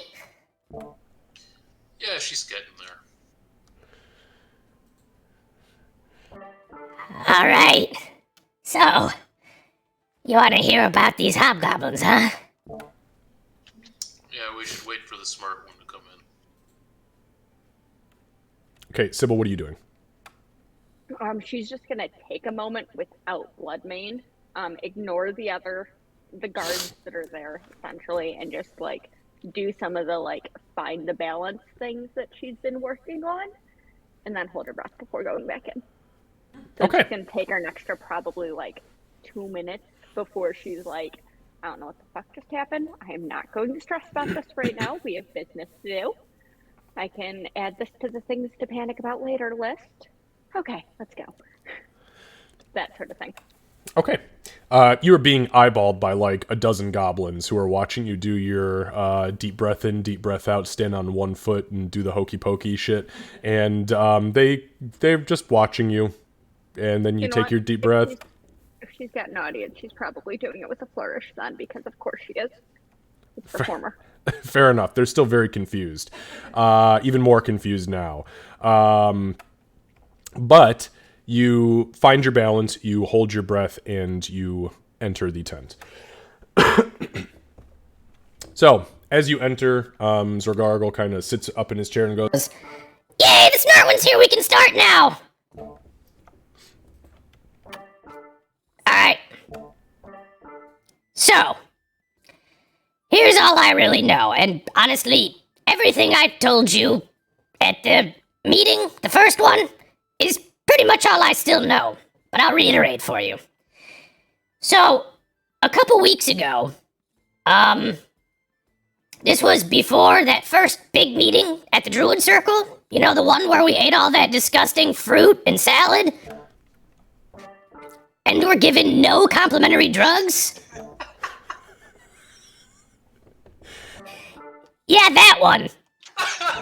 And he's just long blinking, trying to maintain composure. So before that, this is gonna sound crazy, but I kid you not, 3 of the sexiest women I've ever seen in my entire life showed up here in Kiru. And I'm not just being coy. I mean, I wasn't even on drugs at the time, and they were. Whoa! Anyways, they came to see me in my tent, and they referred to themselves as prophets, prophetesses, I believe is exactly what they called themselves. There was 3 of them. One was an elven lady. She referred to herself as Wahid. The other one was a half-breed. She was half-elf, half-human. And her name was Itnan.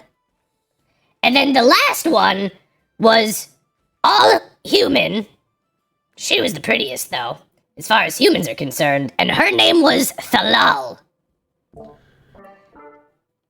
I'm not kidding when I'm saying they were so beautiful that I would have killed my mother. I would have resurrected her just to kill her again if one of these beautiful ladies told me to, okay? Each one of them had very long golden hair, and it was pulled back into a bun and then wrapped with some sort of string. They had long, very lavish blue robes that had this silk trim on it that I just wanted to touch, but I was too afraid to. They each had their ears pierced with these blue gems, like these azure studs, something like that. And each of them had a long staff that had multicolored crystals on the top of it. They looked kind of like wizards, or, you know, some other sort of booyog user. I tried to figure out where they were from, but unfortunately they didn't have any heraldry on their persons. And, yeah, long story short, anytime I asked about it, I just stopped. It was weird. Very strange. They were beautiful, though. Did I mention how absolutely beautiful they were? You did. So anyways, they came, and they warned us of the heralds of destruction that were to befall Kiru. Ironically enough, the heralds of destruction, much to my surprise, matched your adventuring party's description to a fucking key. So imagine my surprise when I showed up in this druid circle that had absolutely no drugs anywhere. Although, now that I know that you people make spores, I'm kind of pissed I didn't get any on the way out. Anyways, I digress. When I showed up to that meeting, I almost left immediately, but I was comforted by that lady who kind of looks like a tall, slender tree with 2 large coconut buttocks, the one who glides through the ground. You know who I'm talking about? Yep, we know. Yep. Okay, anyways. So after that, though, after these prophetesses showed up and gave us this warning, they just walked into the jungle and they were gone. Oh, by the way, they came from down south. They came up from the desert. Anyways, so after that happened, a couple weeks afterwards, the crops started to just shit out on us. The bananas started to slosh off the trees and rot literally off of the trees. The grain rotted and became plague-ridden in the fields. The water that we use and store from our underground wells became fetid. And then after that, a few days after that, the entire village was beset by, honestly, plagues of, like, hundreds of thousands of tiny scorpions from the jungles. They consumed everything. They ate all of the rotten grain, they drank the fetid water, and worse than that, those little shits began breaking our buildings down, the ones made of stone, and carrying off the rubble into the jungle. After they receded into the jungle, we began to send scouts out, because now we not only did not have enough food to feed our people, but we were running out of water. Unfortunately, in a place like this, surrounded by water, it's not easy to get your hands on any fucking water! Because it's all filled with sop! Sorry. So anyways, we sent scouts out. I sent a lot of fucking scouts into that jungle, and I only had 2 groups come back. One came back with no information. Actually, they said they got lost, which is fucking crazy because they're very good at jungle scouting. The second group, they're the ones that found the hobgoblin encampment. They said as soon as they got too close, they started getting fired upon, and then they were chased into the fucking jungle and barely made it back. That's pretty much all there is to it. Since that happened, we've pretty much been living in the tunnels and scavenging what cave beetles and bats and rats and shit that we can to consume, so we don't just wink out of existence. Okay. How far is the hobgoblin encampment from here? Hang on one second. I actually got to pull a map up. Very important map.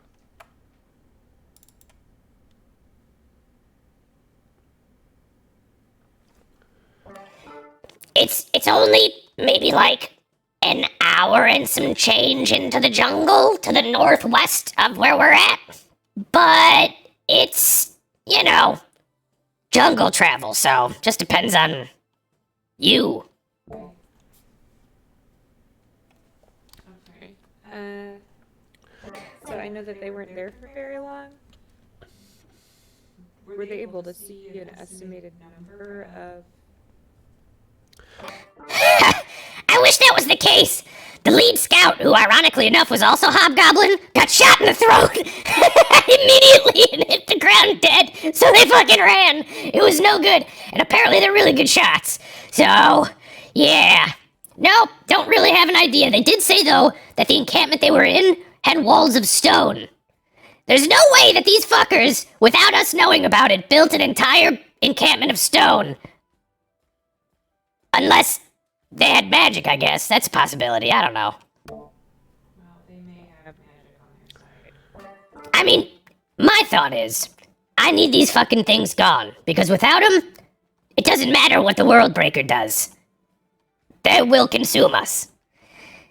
If you can figure out a way to get them the fuck out of there, and... He looks around at a very empty interior, aside from you guys, and says, if I can be completely frank with you at this point, if you murdered every last one of them down to the elder woman and child to get their kind off of my territory, I'd forever be in your debt!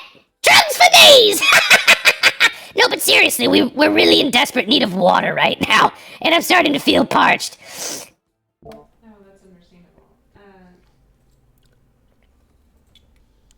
I'll offer him a swill from my water skin.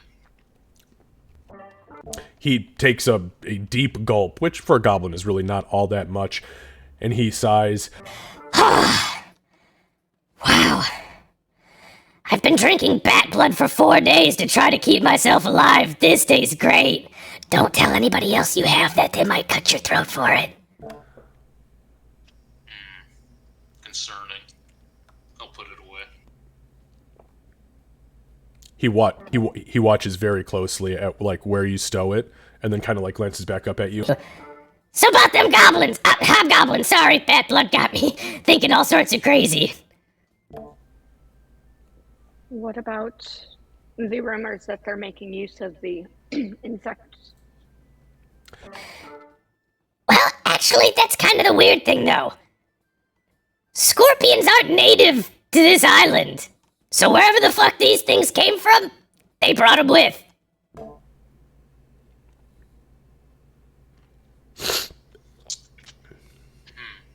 Would any of us know anything about these giant scorpions? You can make nature check. All of us can. Or just... Sure. Yeah, if you guys are thinking about giant scorpions in general. Hey, I can think again. Let's see if the dice agree.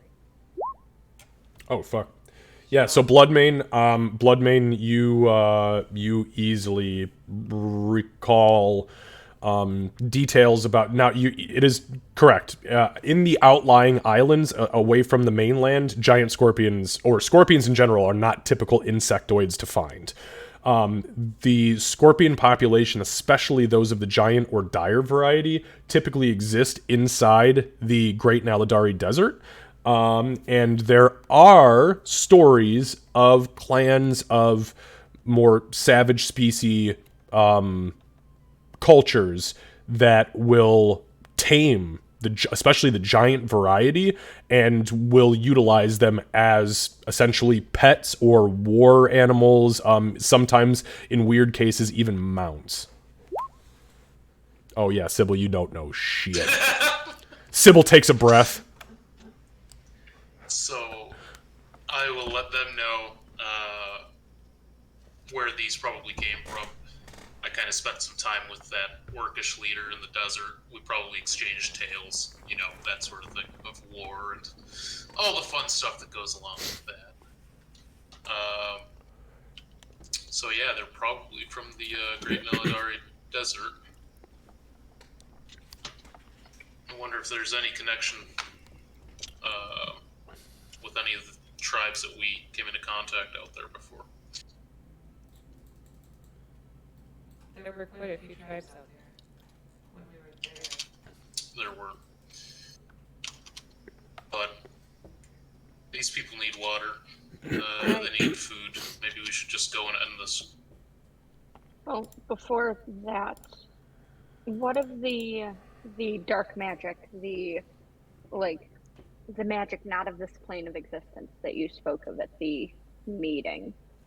Have you seen more signs of that?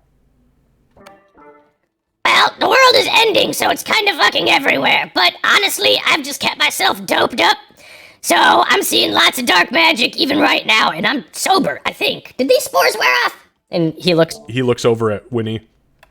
Yeah, they should be worn off by now. Oh, okay, thank goodness. You mentioned some sacrificial ritual thing. Yeah? Is that out there in the jungle? Is that something else?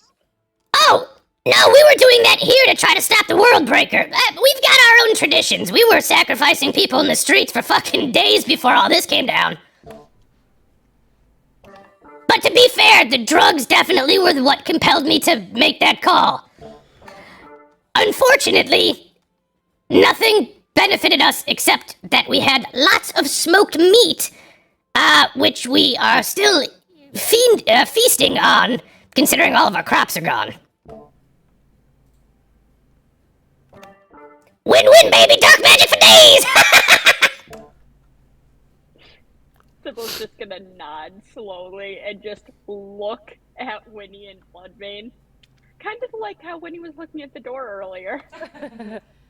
Well, we do really appreciate the information, and of course, we'll do what we can to take care of this. I can temporarily help with the water situation. I can't create very much, but... Honestly, don't do it. And don't tell anybody you can do it, okay? There's a lot of people at a really desperate point right now. And I can't protect you or your friends here if they find out. Keep it to yourself for the time being. If we can get this thing sorted out and you want to, help us along for a couple days, sure, no problem. But I don't want you getting stalked through the jungle and tied up and forced to do your water stuff. I'd rather not. That also. Don't like that. Me neither. Bad blood. Okay, so... my parting suggestion for you, is twofold. One, never underestimate the intelligence of a hobgoblin. They are smarter than the average goblin and dumber than the average hob. Number two, I would highly suggest legitimately trying to scout around and do some digging before you rush into an encampment full of these things, which know how to use insects and scorpions that aren't even from this place. Actually, I'm not even sure how they've been alive this long. They've got something going on there, and I don't like it. Either way, be careful, and take it slow. Unless you're familiar with the jungle, then fuck, do your thing, I suppose. We're currently at a bit of a loss. Racking his brain for the common. So, two of us are gone right now. I don't know how well we'll do. We've almost died many times. And it feels like we're weak now. We are down too many. He leans in and he kind of looks at you really seriously and he says, Or maybe you are now stronger than you have ever been before.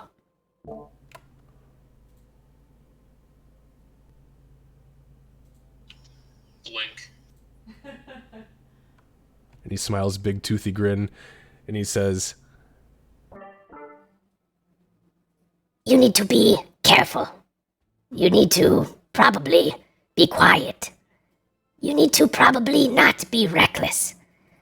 And I heard the stories when I was at the Circle of the Dragonborn who would do crazy things, like walk around with his intestines hanging out and get ripped in half by four-armed gorillas. Sybil's trying to just take deep breaths and just not think about it too much. I've also heard the tales about the martial artist who constantly flings himself into the throng of battle with broken ribs and internal organ injuries, just to stand there and scream. So maybe, just maybe, without those two at your side, you are now actually stronger than you've ever been before. And you should take this moment and revel in it. Y'all want some more ogre's breath? I'm going to step outside. Thank you again for the information. We're going to get ready to go get ready. Just stand up. Alright, no problem. Hey, look, when you leave this place, you got a map? We do, actually. so,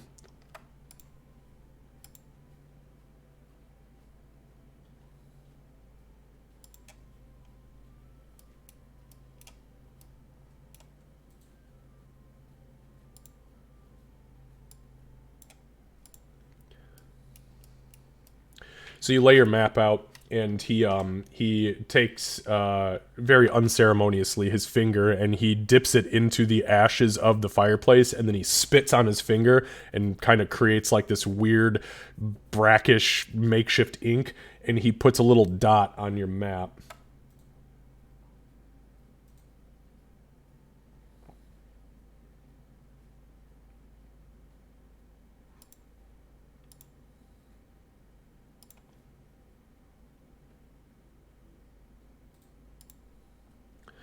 All right. See that dot right there?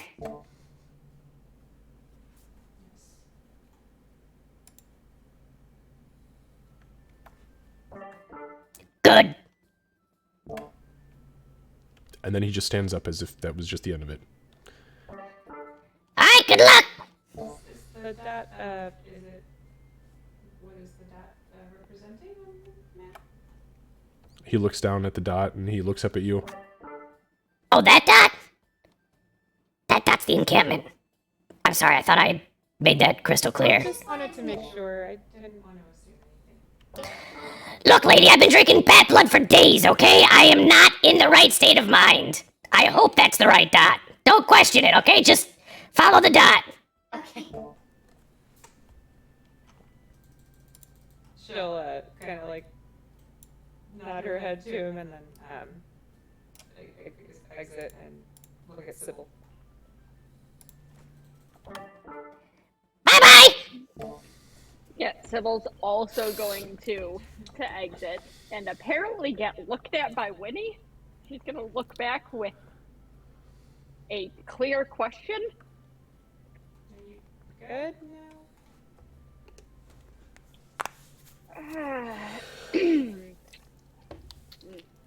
Clear her throat. Start to speak.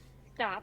Take a deep breath. Release it. And say, yeah, let's go scout out a hobgoblin encampment with a known warband with threats of draconic influence and a coven of hags and let's go. When he leans over to Enid and Giant and says she's gonna freak out again. I know. Should we tie her to one of us?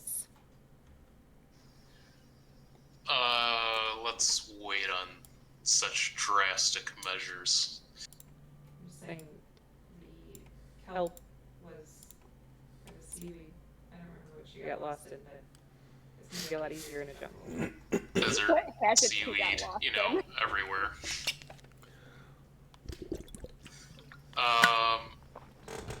So at this point it's probably like 2, 3 o'clock. Ish. Yeah. We don't have a whole lot of daylight left. Can everybody see if it's dark? She taps her goggles. Nope. Can you change into an animal that can? I could. Don't change into a bat, and they may capture you and drink your blood. I was really all about that bad blood. One of my abilities, so we're good there. Oh, thank goodness. I kind of see what he's saying about. I see what he's saying about everything, really. I mean, if the brothers are doing their spiritual brother thing, you know, it's more healing for those of us that are here from me, I guess. But we do need to really approach this carefully because if we go in there without thinking about it. You're jungle folk. I think you should probably lead this one in scouting as well. I'm not worth a damn at being small. I kind of have the start of a plan. Uh-oh. And she takes a half step back as both of their eyes widen. No, we don't have to. It was just this. We used to do this when I was helping Mama Mundi and the guards. We did scouting stuff a lot. What's your plan? So it's only about an hour-ish out, but it's jungle terrain, so it's probably assume it's going to take us probably twice as long to be able to move slowly and quietly and cover our tracks. We don't have Mizaki to help do that. So we go up, we should be able to see it or at least hear it from a good distance away because it's a stone encampment with a known warband and they're not subtle. So we stop, we make a spot where we can kind of gather.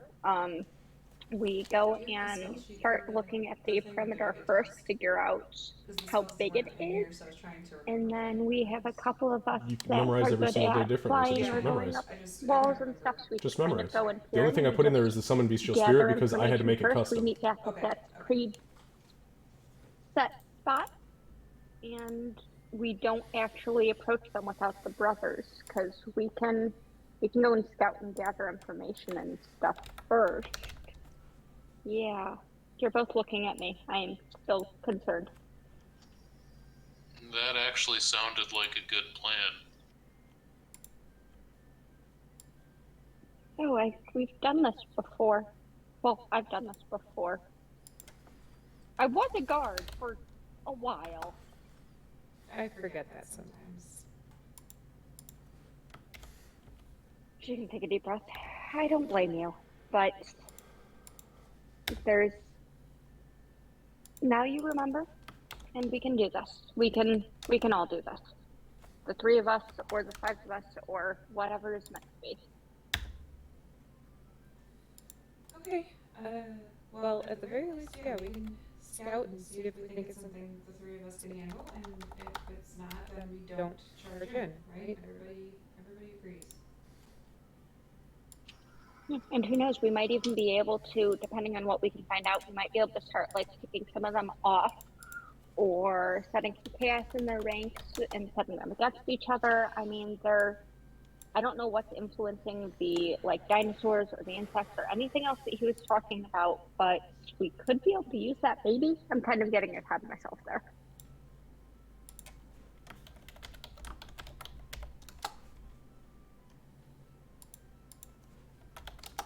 Okay, well, why don't we get started, at least if we start heading that way? I mean, we should still have a decent amount of daylight left. We should tell Grim and also ask the priestess if she has any blessings she might be able to give. And also, do you have food in the bag? Because I am kind of hungry and I didn't want to eat spider eggs or spiky death fruit. The spider eggs were delicious. Wasn't that deathy? You say that about a lot of things, and I have seen a lot of death from things moments after we have said that it would be fine. Adapt and overcome. We can get you some food. They do. Yeah. I don't think We there's... should program. Yeah, we will. I was gonna say we should get you something. I mean, we shouldn't dive into rations if we can help it, so that we have them in case, but we can find some kind of food for you, I'm sure. I'm sure the spider eggs and the snakes were delicious, but first of all, I know what's inside snakes. I use it. I don't want that inside me. And I do not want to eat a spider egg, please. Well, actually, it was a whole sack of eggs. It was an egg sack, as they say in common. Do you want me to be good for this mission? I don't understand. Stop bringing up this entire stack of spider eggs. It does make me feel a little bit like I'm gonna throw up. Oh, sorry. So, why don't we, since we're right here, why don't we go see the priestess, if that's part of the plan? I mean, she did offer to help us out. I'm not sure what we could really ask her for, but then we can get you food, and then I think we should head out. And we shouldn't stall too long, because I want to make sure we have the most daylight possible. We should at least leave a message for the others too, in case they come back, so they don't go, oh no, they've been kidnapped by hobgoblins or drained of their blood as if they were bats. And relying on Grim. Yeah, we probably don't want to rely on Grim to deliver a message right now. So. No, but we could see if he has if there is a way that we could signal him in case we needed a quick escape from the jungle. Maybe we can just have him make a bomb and we can drop it on the encampment. We don't want him playing with explosives. He's going to end up in jail. We're going to end up broke. And stranded. Just remember, I had the best idea. It's a very good idea. Look at us. We've all had ideas. It is This is a new day. Yeah, my idea was to share spores with Shamotion back from the tent. Yeah, that was not a good idea. It wasn't a I bad was idea. gonna arm wrestle Bloodmane. That's a bad idea. Oh, I could have taken him. Let's go get you. She's delirious. I'll say that, Giant. Obviously, delirious is a bit of a big word. I think I've heard that word before. Huh. Oh no, she's learning.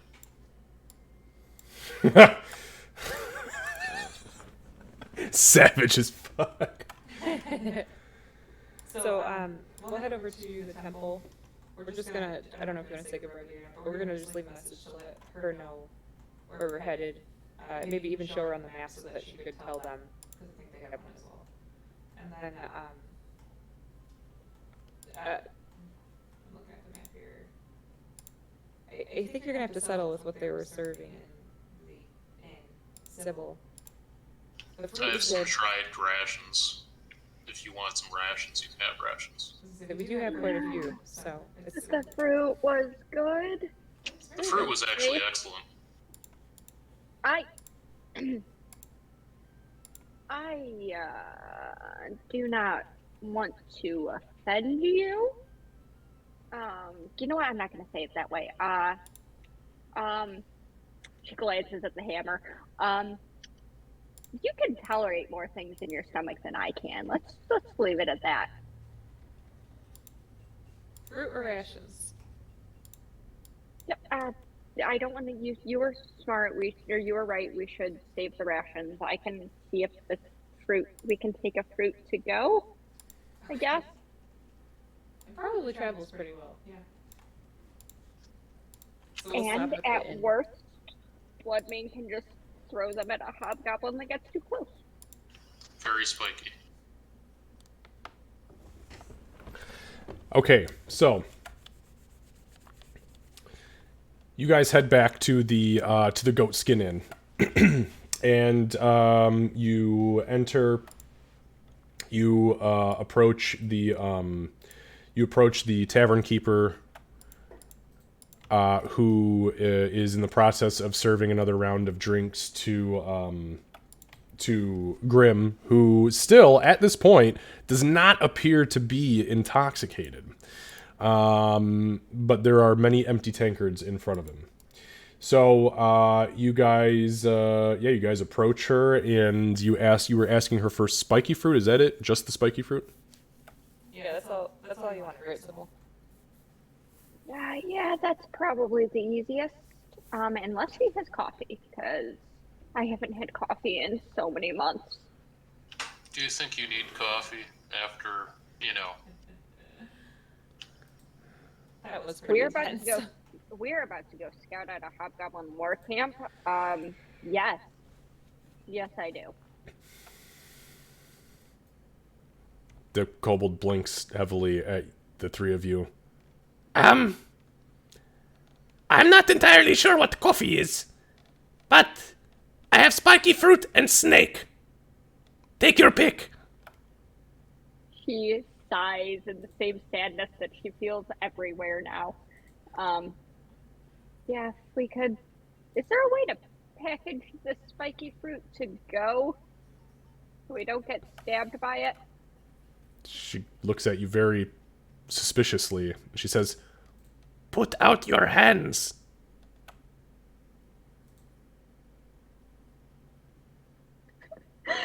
She sighs again and then does so. and she very gently lays the fruit in your palms and says, Be careful. We will. Thank you. How much? That will be 1 copper. Sybil's gonna go into her own coin purse and provide a copper. okay. Actually, before she does that, Winnie, is one gonna be enough? What? Gotta Is speak one into the going mic. to be enough? Oh, I said is No, one no, going no, to I'm be talking to enough? Candace. One, what do you mean? Oh, 1 fruit? Yeah. For me, it wasn't.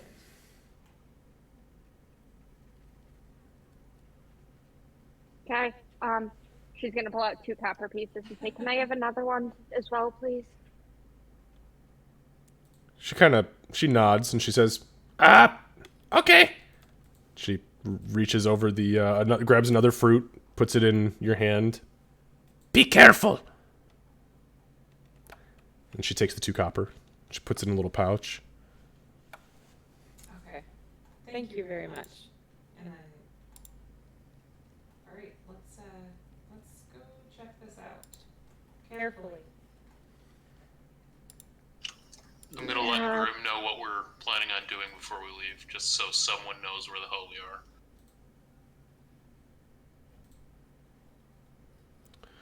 are. Okay.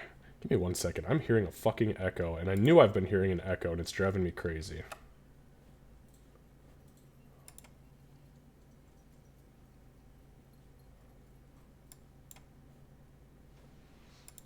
There we go. I knew there was a fucking echo.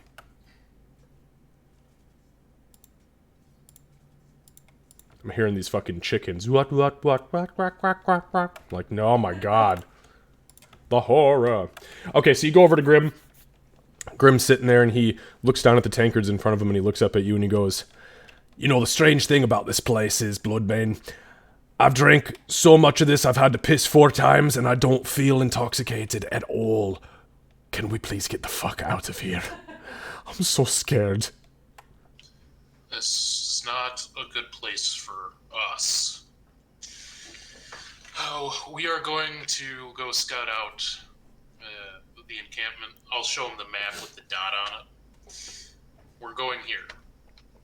If we're not back by tomorrow at noon, firebomb it. His eyes go wide. He says, "Are you fucking serious?" No, not really. Oh, that's not fair. You can't do that to me. I'm too sober for this shit.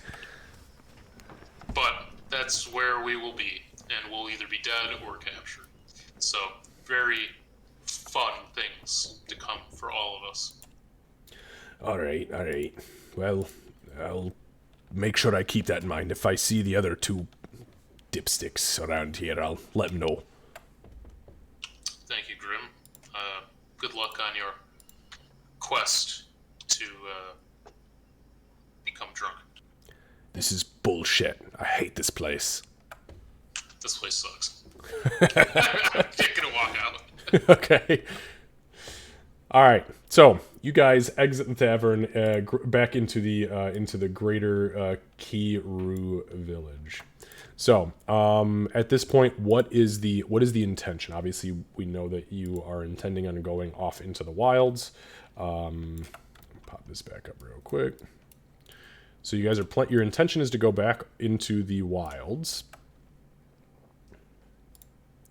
But is there anything I need to know about how you were doing this? How are you guys going about it? So, just reading really quick. Let me see. Okay, up to an hour. So, since he said it was like an hour and some change, when we're like 10 minutes into the trek out that way, I would cast Pass Without a Trace on us. Okay, hold on 1 sec. Actually, probably more like half an hour just to be safe. Okay.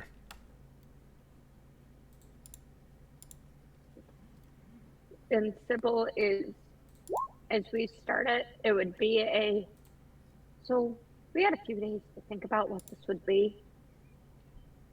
And I've seen a couple of ways that this could go. And she spends approximately, say, 10 minutes weaving the story of the way this is going to be this whole epic thing is we face this warband and come away unscathed and all of that. She's just telling a story that gives us all 12 temporary HP. So, yeah. And it's some of Sybil's like confident mode again as we're going into this, and then as we go a little bit further, she gets more serious and focused and like guard mode. All right, so Yeah, you guys are all affected then by Inspiring Leader. And everybody gains 12 temporary hit points. So you can add those in if you click the temp button on D&D Beyond. You can just add the 12 right there, and those are the first to come off, and temporary hit points cannot be healed. All right, so Winnie, you cast Pass Without a Trace. That's, let me make sure we did that little.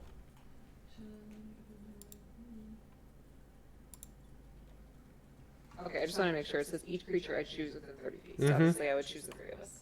Yep. Okay, so with that being said, you are all stealthing through the jungle. So stealthing means that you are moving at half speed, which means that this journey is going to take a very, very long time compared to if you were just walking. Not just that, because it is dense jungle, it is going to take double that amount of time. So a 1.5 to 2 hour trip is probably going to take closer to 6. And Candace, you're going to need to spend multiple spell slots because it only lasts for 1 hour.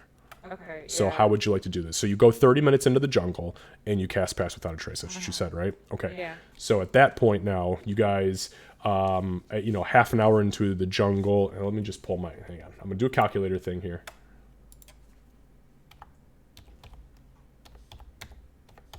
Okay, so we're looking at potentially a 6-hour journey just to get there, moving at this pace. I don't think I would have guessed. Well, first of all, would I know that since I'm from the jungle, would I know that it's going to take, he says an hour and a half, but if we're stealthing, it's going to take longer? Because I would wait. I wouldn't waste the spell slot so early. Well, yeah, you guys said that right off the bat.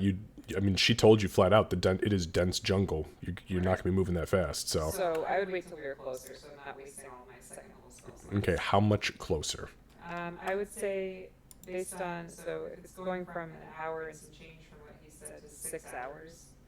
That is if you are Pass Without a Trace and stealthing, right? Because if you're stealthing through the jungle, which I'm assuming you're doing to try to not be seen, you are moving at half your normal movement speed. Right. So then, I guess my question then is, if we're stealthing without the Pass Without a Trace, then shouldn't it only double, not quadruple? Or are you just saying it's... No, because you're moving through difficult terrain, so it's doubled again. Okay. Look, the only people you guys talked to about this were people who live in these jungles and are not impacted by the jungle terrain. If you have a feature, a class feature, or a racial feature that allows you to,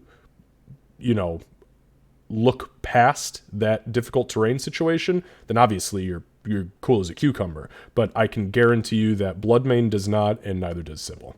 Yeah, so I would just wait until we're about an hour away. That way I'm not wasting I'm sorry, an hour what? away from Away? my destination. Yeah. Okay, so whoever is leading, give me a survival check. Everybody else, give me a stealth check. Not with the bonus. Right. Okay. You guys were having Winnie lead, correct? Yes.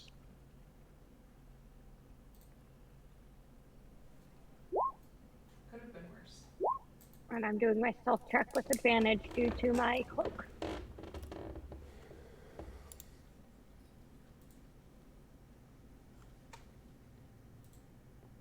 And I just get to wait for page unresponsive. Love that. Okay, fuck it. I'm just doing it in roll. So, yeah, would you, Kat, I know this is kind of a weird question and it does take a little bit out of it, but because we wait multiple minutes for each of your dice rolls, can you please shut your digital dice rolling off so it just gives us an automatic number?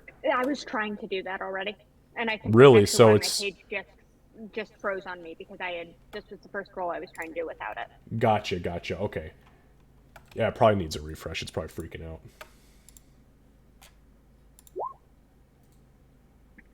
So I'm at an 18 then. All right, beautiful. It's just garbage rolls for me.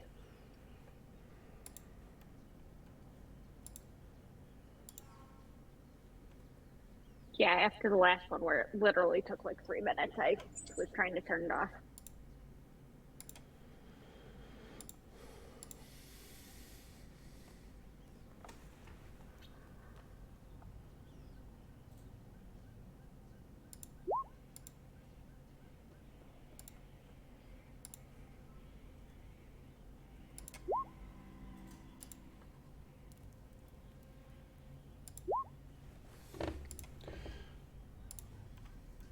All right. So we have a. Well, let's see here. We've got.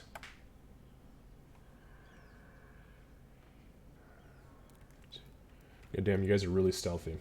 At least for this little bit. So, you begin to creep through the jungle, and then Candace, I also need a stealth check because you're stealthing too, right? Yeah. Okay. Remember, folks, it only takes one. 15's actually not that bad. Okay, so you guys begin to progress through the jungle, and it is thick fucking jungle. We're talking Amazonian level. As soon as you are in the jungle itself, it becomes almost nighttime. The odds of a single beam of sunlight penetrating through the canopy that is the densest jungle you've ever been in is very, very slim. Although it does happen, and you can tell it is daylight, it is very, very dark here. There are actually points during this journey as you are carefully moving around obstacles, Winnie, and actually avoiding creatures. At one point, you stop the entire group. This is probably about 2 hours in, and you have everybody lay flat and pull these large ferns over your bodies as two panthers, full-size adult panthers, bound past you up and along a tree line. But there are certain points where you guys get to where Bloodmane, your dark vision kicks on. Like, it actually gets so dark in a couple points where, boom, all of a sudden you're seeing in black and white devil sight. Everybody begins to move again after the panther incident. No issue. Give me another stealth check, everybody, and Candace a survival check. You have finished the first leg of the journey without issue. It only takes one, folks! I'm kidding. Okay, well, now we're not... Okay. We started okay. And I'm at a +8, so 15 for me. It's your boy. Just tripped over something that was perfectly camouflaged because you couldn't see it in black and white.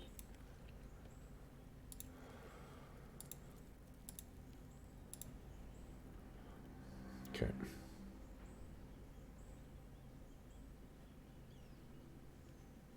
Anybody else have that, like, In the Jungle song stuck in their head right now? I do now. Well, I didn't. God damn you. You're welcome. The Bloodmane sleeps tonight. And as your guys' perception picks up, you hear small pygmied voices in the distance.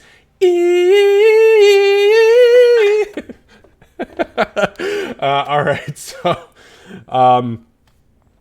so although you don't roll great as far as your stealth is concerned, it is hot, it is humid as shit. You are becoming dehydrated as you are sweating profusely in this jungle. You are getting very hungry while in this jungle. You are beginning to not be as careful, and you are becoming comfortable with the jungle, which is not good, especially in a place that you're not familiar with. This unfortunately causes within this course of the 2-hour period, a couple of tree limbs to snap and break, a couple of vines to catch a foot here and there, and Bloodmane falls down and more than likely audibly says a cuss word in giant on the way down, and then probably loud mumbling on the way back up. You guys do get through the next leg of the journey without issue. Unfortunately, Winnie, you're not entirely sure where you're at in comparison to the map because there is no guidelines. There is nothing in the area that you see as a large marker. It is just jungle. You think you're headed in the right direction, but the slip-ups from the group have kind of thrown you for a loop. However, if you are headed in the right direction, and unfortunately there's no way truly for you to confirm at this point, you would guess that you're probably about 2 hours out from where you want to be. Okay.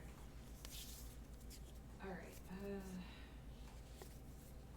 I might be a little bit off. Just gonna try to find her bearings, look around. I think this is the right way. This isn't my jungle.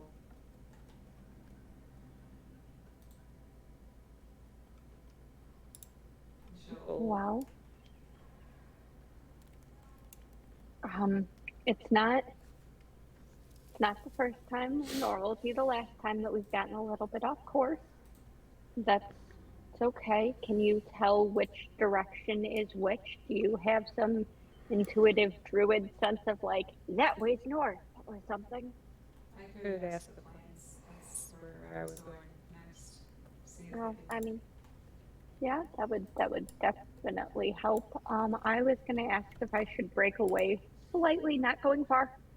Clarifying that, not going far, to see if we could see any signs of their scouts or anything, because we're looking for them, but they're probably watching outside their place, or at least I would. I don't think you should do that now, and maybe not at all, because if you get separated from us, we may not be able to find you. I was thinking like line of sight. It's pretty dense jungle. I can't. Thinking like line of sound. I'm gonna have to move it like over here. I'm thinking just put it down so it's because the problem is it's way up high. You're not speaking up into it. Okay, I'll be right back. Okay. But no, I was just like what we did the first time we met. We went to your grove when I scouted ahead for the orcs and stuff. It was just a thought. I trust you. These are your woods. A hell of a lot more than they are mine, even if they're not your woods. I will. Let me talk to the plants first, and we can go from there. Tell this plant I find it very pretty. Okay. Flattery will get you everywhere. Oh, I can hear you 10 I times suppose. better. Yeah. I can literally hear you 10 times better. You needed to get it down to your face. Okay, so what are we doing? Candace, did you prepare your spells, by the way? I did. Okay, so you're good? Just so you know, it's acting funky. We can look at it after, but it's What do you not mean? letting me memorize every. I'm supposed to have like 3 in one of the levels. It's only letting me do 2, so I'll look at it later. Wait, 3 in one of the levels. It doesn't prepare by a level. It's your total. You have to mix and match them. Right, but even with that, it's not. I don't know if it's because of the cantrips or what, but it's not acting right.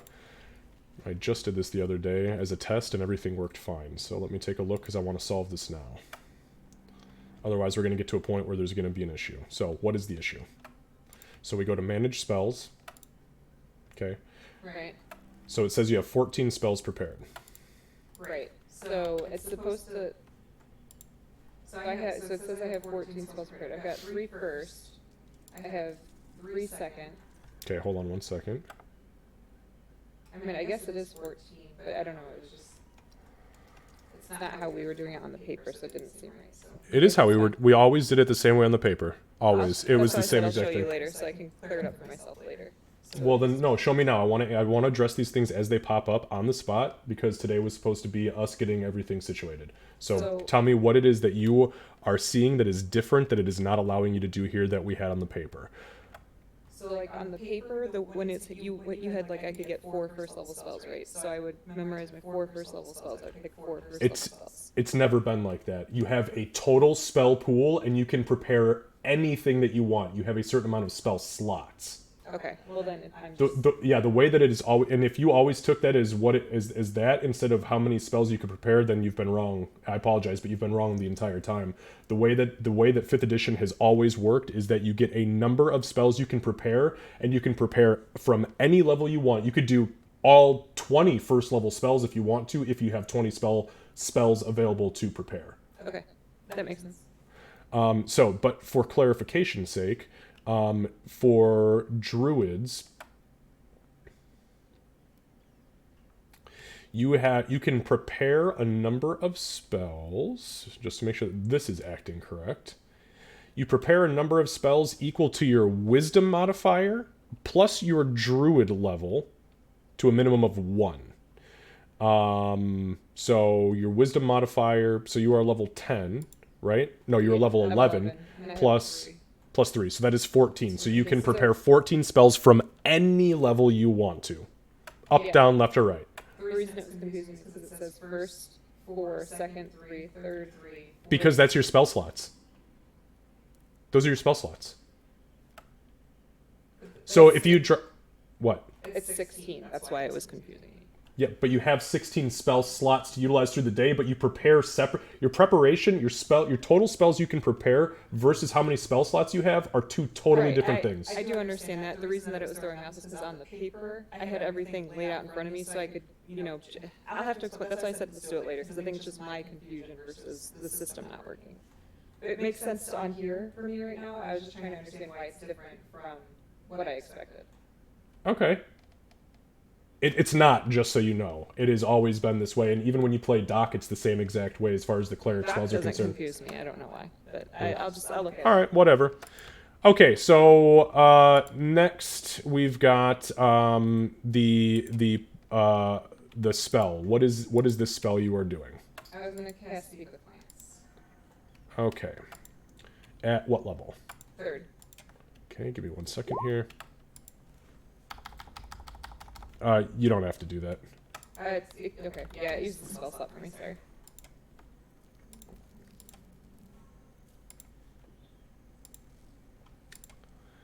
All right, so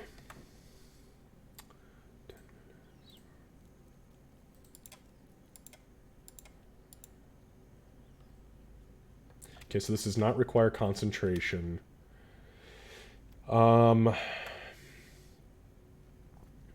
Okay, so you guys stop momentarily, and Winnie, she mutters an incantation, and as she does so, she lays her hand on the ground, and suddenly the vegetation, the flowers, and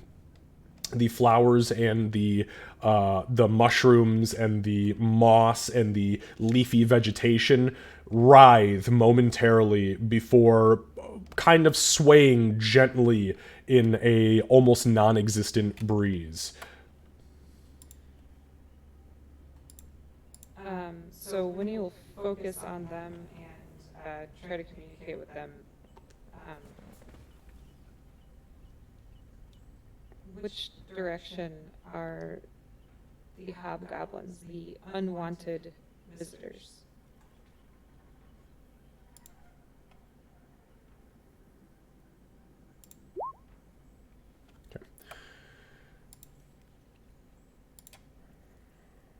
Give me a second, I'm just making sure I know exactly how much information they have here.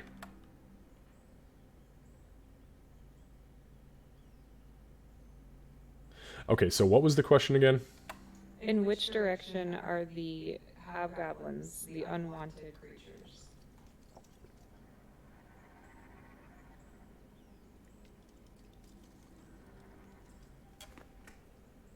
You feel the ground twitch in anticipation and kind of in confusion.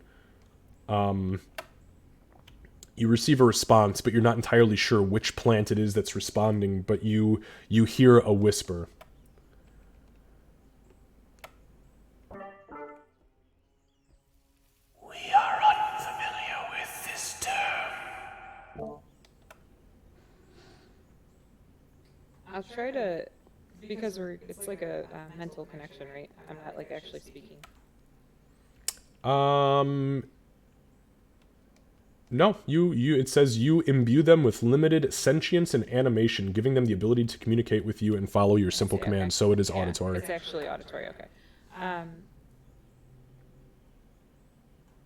Now, the other two party members do not hear the whisper. They hear you speaking in whispers, and then there's like, you can see Winnie's fur kind of moving as a breeze hits her, and that's when you're hearing it. Okay. Is there an encampment nearby?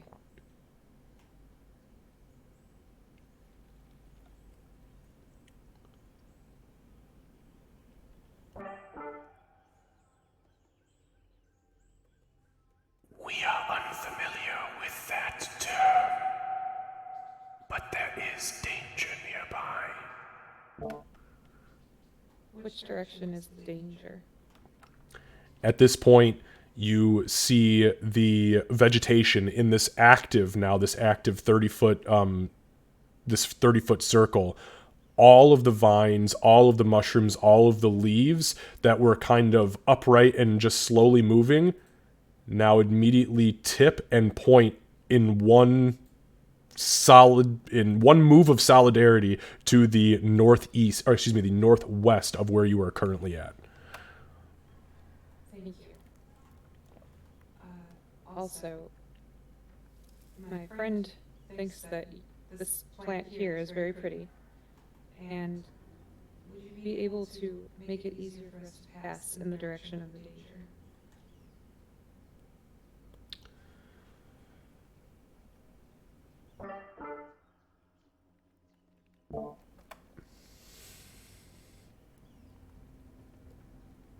Just make a charisma check. Yay, it's your best one. It is just the best. Wolf.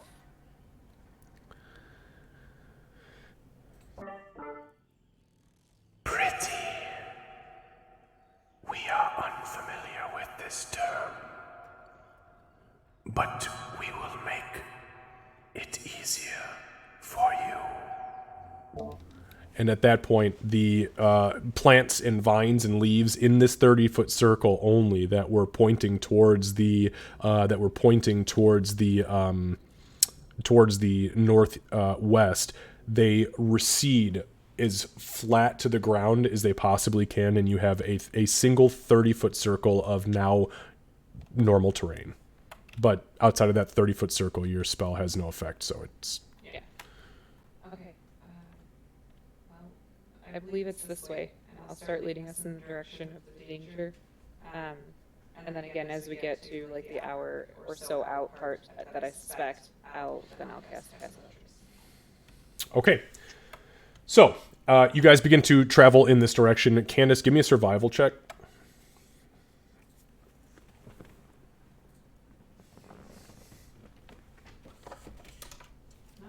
Great. It's not something where we can try and help at all, is it?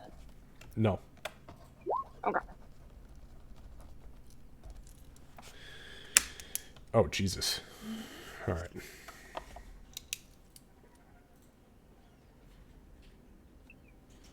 I will be able to bring this up on so many occasions whenever you mention the desert.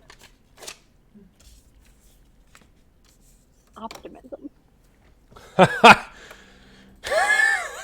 Somebody's got to have it. And it's me. Hey, you're about to get shot. No. Okay, so... as you begin to travel in the direction of the supposed northwest of the encampment of that these plants, they didn't understand the terminology. It was just too elaborate for a creature that has one intelligence, or for a plant that has a single point of intelligence to really comprehend. But they could definitely know that there is something not good in the direction they told you. You travel. About an hour goes by, and we're looking at about 7 p.m. At this point, the sun is still pretty high in the sky because it is summertime, but it is beginning to drift down and out of sight, which means that the shadows are becoming longer, etc.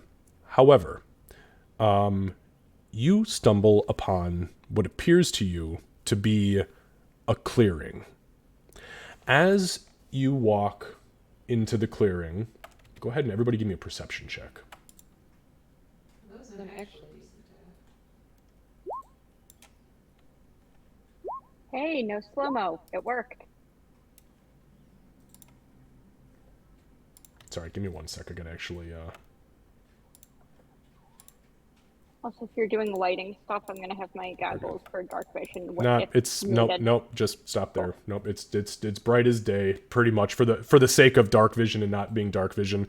I always have my maps turn the lighting on because I assume it's gonna be dark. But okay, so you guys arrive in this clearing. We've got actually not bad perceptions across the board. So. Actually, I think I can.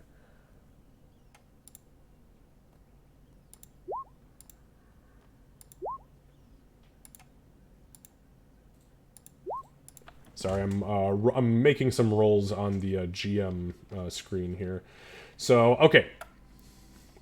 So you guys get to this clearing. Obviously, there are a few things about this clearing that don't make a whole lot of sense. First and foremost, there is a small stream that runs through the center of the clearing. There is also an actual physically constructed bridge, though a little haphazard. There is a bridge in the middle of the stream. Moreover, ahead of you, it looks to you like there was at one point in time dense vegetation, and now you can see what appears to be absolutely wrecked jungle life. It looks like looking at deforestation. There are limbs that have been cut down. There are fruits that are scattered around and were left to rot on the ground, and there are very clear drag marks leading from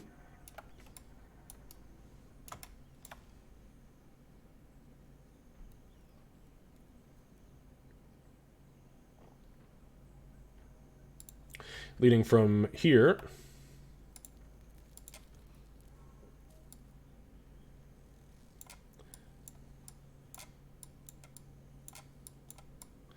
going in that direction. Moreover,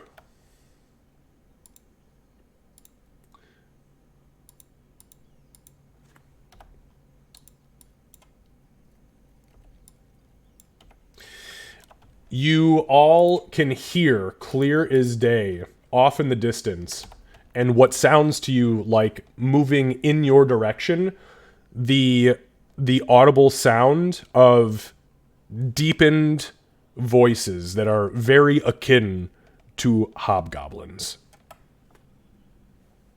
With the 21 perception, you would guess, Sybil, that there's probably 2 or 3 of them, but you also hear the sound of something large moving with them, though whatever that happens to be is relatively quiet. What do you guys do? This is your chance. I would cast Pass Without Trace at this point if it's not already up, because we're not trying to jump straight into battle. So this would have been like your 1 hour mark before you hit your targeted location. So give me 1 second.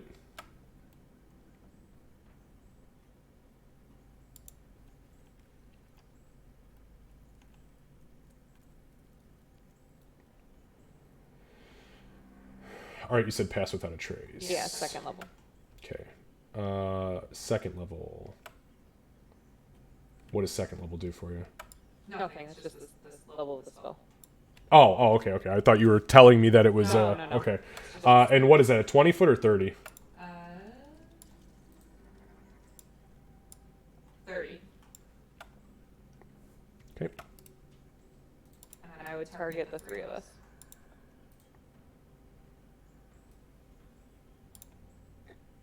Pay no Sybil would heed. Speak quietly and say, guessing 2 or 3, something's with them. I can go check ahead. And at that point, that's when Winnie would be like, hold on a second, and then she would cast the spell. Okay, is that a yes? Go ahead. All right, so as Winnie, as you guys are getting yourselves situated, Winnie, she mutters the incantation, and you guys feel this heavy shroud kind of befall you, and as you look around, you see Winnie's body kind of emanating this light gray mist, and as you look down at your own flesh, it is almost indistinguishable from the jungle foliage around you, making you look literally like the jungle ground layer. That's concentration? It is, yeah.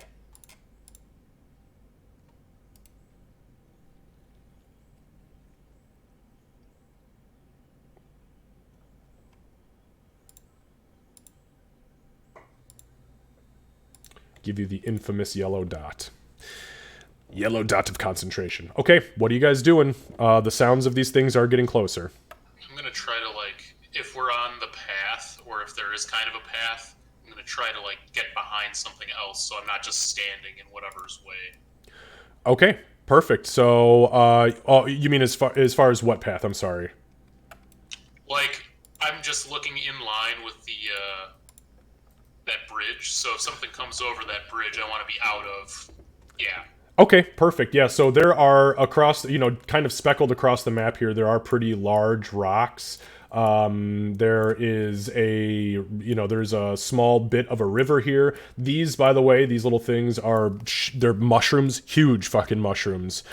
So yeah, you can kind of place yourself wherever you'd like to be. And then Winnie, you as well. And I want to stealth and try and go forward and possibly even across too. Yeah, that's what I was gonna say. I'm kind of trying to be investigate. stealthy. Okay, so Winnie, you put yourself wherever you want to put yourself.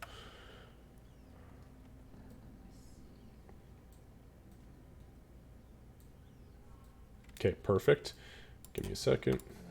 I can be on that spot. It's not like I don't care where you want to be. You tell me where you want to be. I don't want to be up on a rock. I just want to tell. I want to be behind it. Okay, and Sybil, where are you going?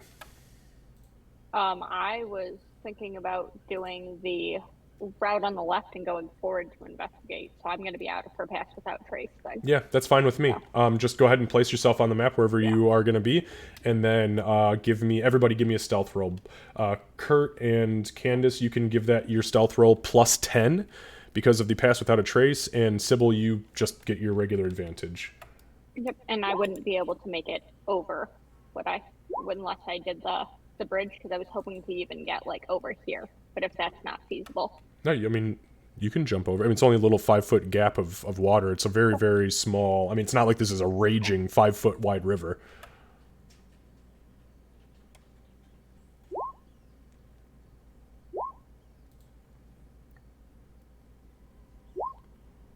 All right.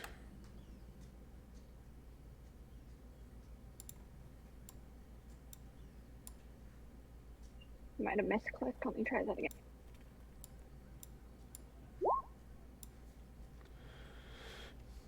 You didn't misclick. Yeah, I came over though. Yeah, we're taking the first rolls.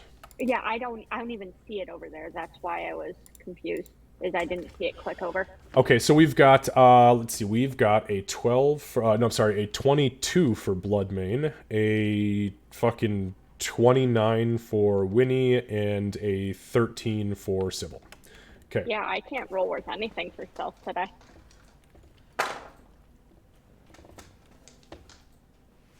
But they do get disadvantage to try and perceive me because of the cloak.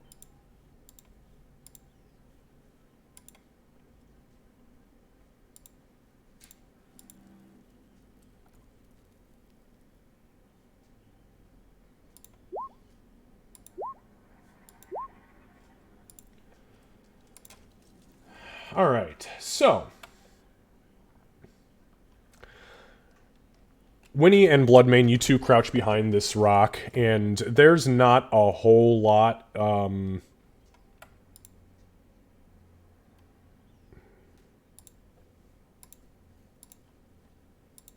Okay, there we go. Sorry, that the blackout zone for Bloodmane's superior dark vision actually was creating a physical black spot on the map, which is not right because it is very bright out. Okay, so as you two crouch behind the rock, you can't see quite yet what is approaching. Sybil, as you go to jump across the bridge, there is an audible splash. As you hit the edge of the river and your foot goes in, you two glance over and you don't see where she's gone to, but you see the ferns rustling where she has snuck up to and then kind of sit still. Does anybody speak Goblin? I do. You do? So, they're not very quiet, and you have definitely perceived them. Candace, in the distance, you hear this. You hear, Hey! Wait a minute. I think that he heard something. What's that, boy? Come on. Take it real nice and easy now. Real nice and easy. Find the meat, boy. If you find the meat, you gets the treat. Come on, boys. There's something up here. She's gonna look back to Emig and motion that we need to move forward. all right, I'm going to stop you right there.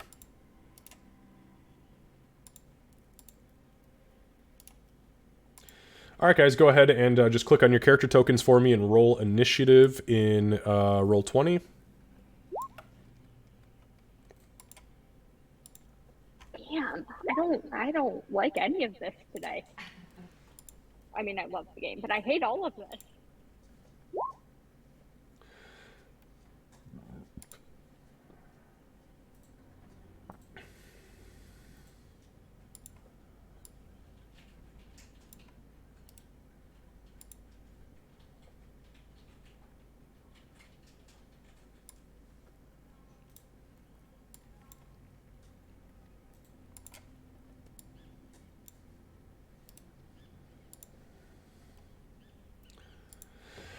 All right, so as you guys step up to, as Winnie, as you begin to move, excuse me, I should say, as you begin to move forward, you hear the remainder of the forestry that is still intact before these things enter the deforested zone kind of start to break through. You see a massive pincher come up and literally snip a small sapling completely in half. The whole thing falls to the side, and the creature's front legs, which you now realize is a giant scorpion. Literally, it is a scorpion the size of a fucking ox. It's one of its legs sweeps the branch off to the side, and aloft, these 3 giant scorpions, you see not only makeshift leather saddles, but you see on top of each of those saddles a single hobgoblin. Behind the hobgoblin, there is packs, almost like saddlebags, as well as clay pots and things of that nature that are kind of strapped up. I mean, these hobgoblins are using them literally as mounts. So, give me one moment.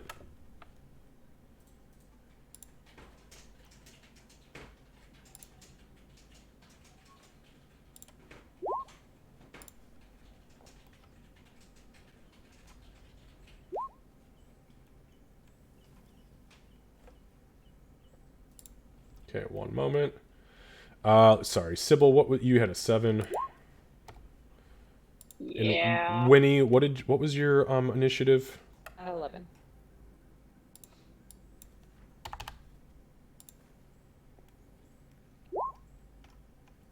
Okay. So,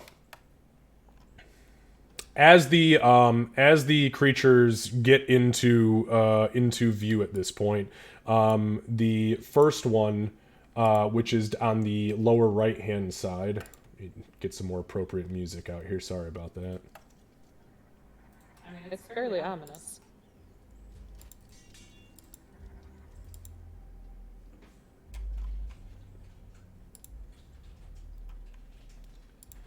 All right. So, the front lower hobgoblin, he stops and he does not look anywhere near where you are at, Winnie or Bloodmane. Just looks right fucking past you, and instead you see the scorpion, the pinchers out front, kind of rear as if trying to take control. Although there are reins around where where this thing is harnessed into, it kind of like starts to pull towards where you had seen Sybil disappear. As that happens,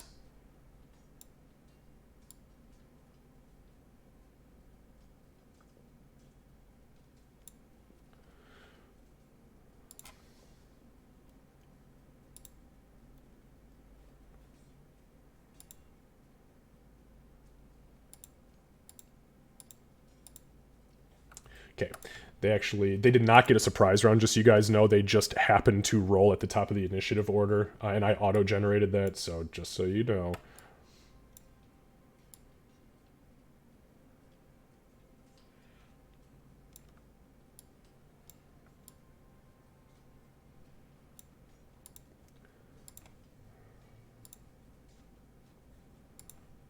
Dislike.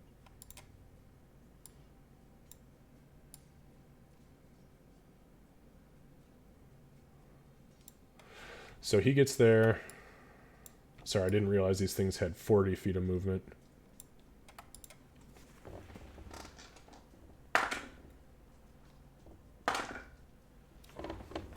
So the scorpion and the scorpions, excuse me, and their respective riders, they kind of look down, like inwards towards this fern that you guys saw Sybil's kind of facade get into, and give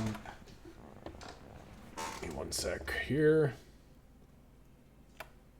The one above her, the closest one, this guy up here, it's looking intently, like very closely into the bush, and actually, Winnie, you hear it say, "I don't see nothing over here. You got something down there."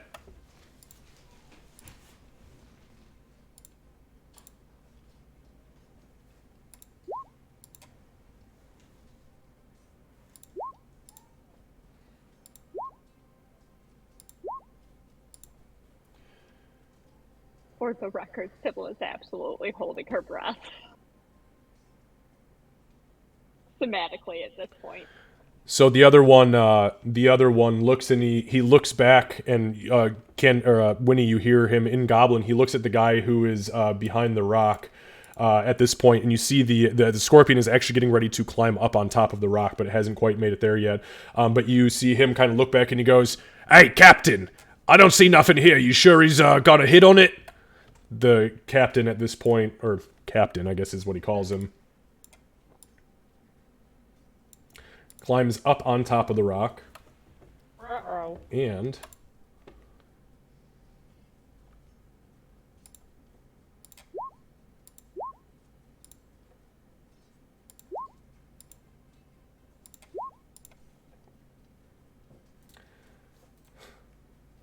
he looks down into the brush, and you see the scorpion now snapping and grabbing big chunks of this fern, and literally is just like kind of trimming around it as Sybil presses herself as low as she possibly can, and you hear the quote unquote the captain, Winnie, says out loud, "I think your scorpion's got something wrong with his nose gland. I don't see nothing here. Fuck it, trim it away, it's gotta go anyways." And all the scorpions turn towards the bush and continue to move in towards it. Bloodmane. Alright, well.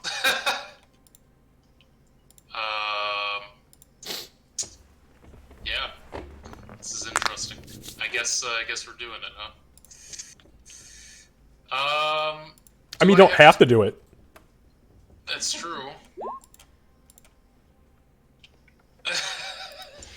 Alright. Is there anything special I have to do to rage?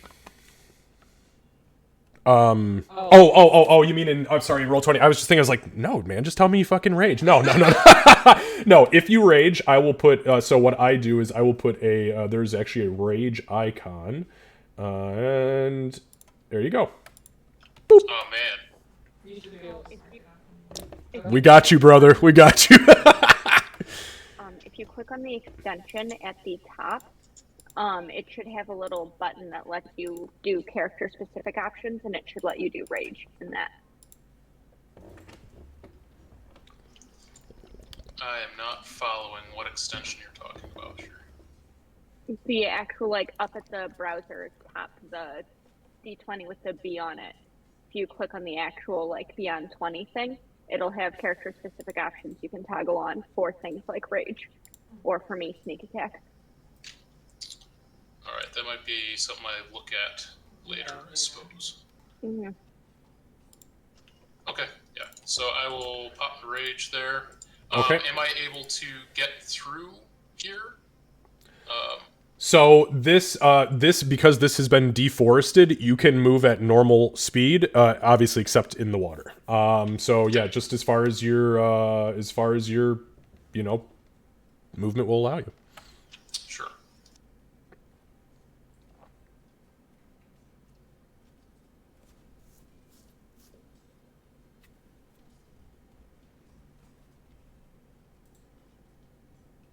All right. So as Bloodmane stands up and goes, sprinting towards these fucking things. They all, the hobgoblins, the scorpions don't seem to notice too much, but the hobgoblins all look down, and you immediately hear the guy in the center, Candace, you're the only one who speaks goblin, but he says, "Ah, fuck, it's an ambush! Get 'em, boys!"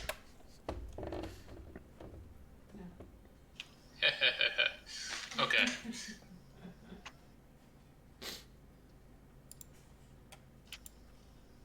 Mark that off. I am just going to do the attack thing.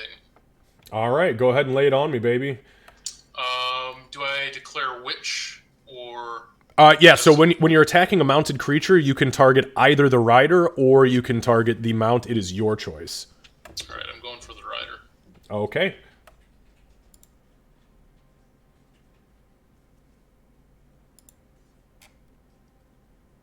Oh, my bad. I need to roll to attack first.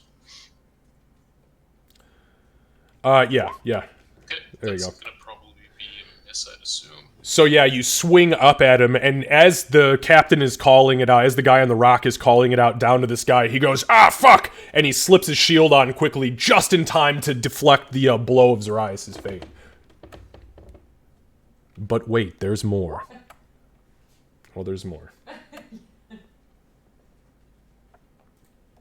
Okay, so yeah, that time you absolutely hit. So go ahead and roll damage. Okay. So you smash past his defenses for, and that is 11. Give me one sec here.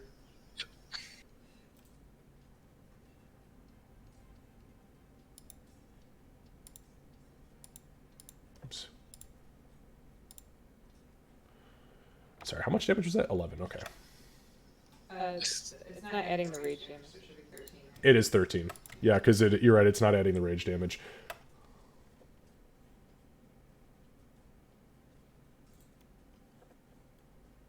That happens in our Sunday campaign too. Oh, that's cool that it has the cold damage and the bludgeoning on there. It's tight. All right, so as you swing at this guy the first time, the hammer smashes into his shield, leaving big icy shards kind of protruding against it, and you realize that as you rear back and the head of the hammer reforms, you swing at it again and you push the ice shards through the shield, shattering it completely and running it into this guy's chest. It knocks him off of the scorpion, and he hits the ground in a heap, twitching and in the throes of death rattle. He did not like that.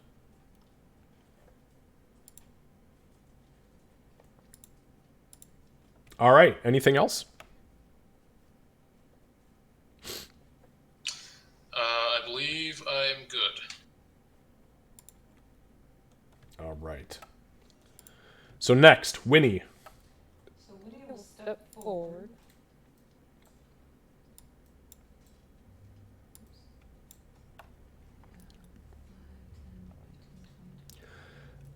Sorry, one more.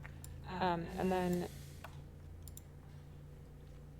I'm just looking because I was thinking about using thorn whip, so it should pull this. I'm gonna use it on the scorpion to pull it down 10 feet, hopefully down to here. Okay. That's my plan.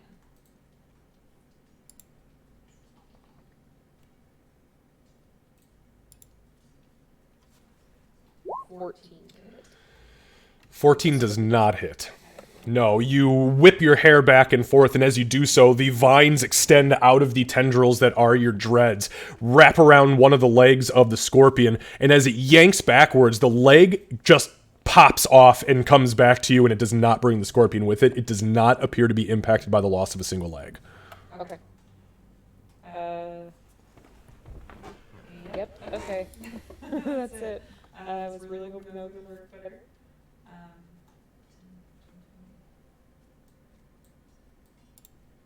just gonna move it right there. All right. Give me one sec to move this with you. Sorry. Okay. What? If you're able to give me control of that so you don't have to bother with it all. Yeah, you know what? I can do that. Hang on a second.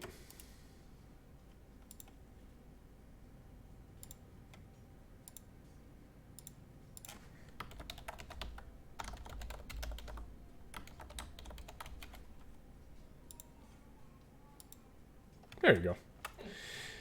All right, so let's see. That brings us to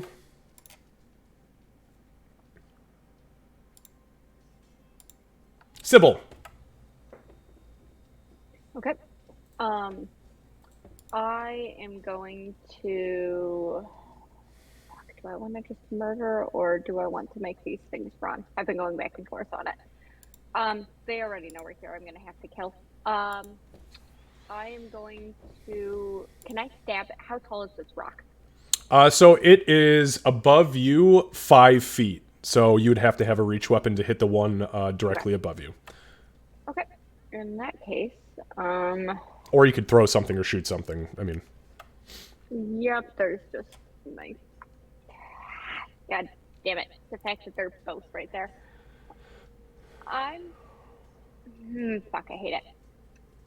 We're just gonna take the risk. I have a bonus action that I can use to disengage. Forgot about that. I'm going to bonus action disengage, and then I am going to move here and stab this thing. We're gonna do first one at the mount. okay. Foul blade. So you dodge out of the fern that is being snipped away, and as you pull the cloak back, you reveal yourself and you begin to swing. Go ahead. So I'm sorry, you said this was going to be on. What were you attacking first? I couldn't hear you, Cat. I'm sorry. The mount, the scorpion. Beautiful. Thank you. Thank you. Sorry.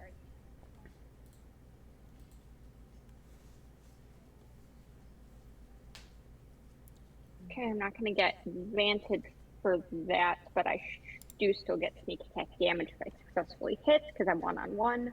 You're not. There are 2 creatures in melee with you, not 1. Fuck, because it's the mounted thing. Yep. Okay. Would you be opposed to me not moving? Because I didn't think about that mechanically. We've already made the move. You don't have to attack if you don't want to, but you've already made the move, so... Nope, we're just going to change the attack that I'm going to do then. I'm going to use the Fear Wand. Okay. And the... Yeah, in the cone. All right. So give me just 1 second to pull that up.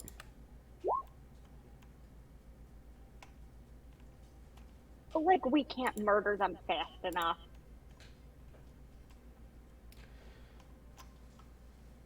The thing is just horrifying. Oh, yes, it absolutely is. 100%. And it's what, And we're 9? going- Is it 90 feet? It's a 60-foot cone. Oh, 60 foot, okay. Because obviously I'm going to use the 2 charges for that.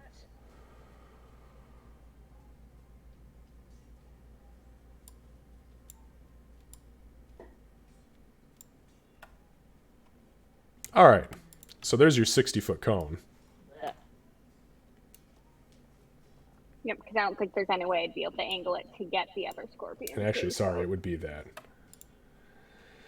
Well, in that case, can I continue my movement 1 further back and do the acrobatics to get over that river? Okay, hang on. Because there's a lot of retroactive stuff happening here for the sake of this. So what are you...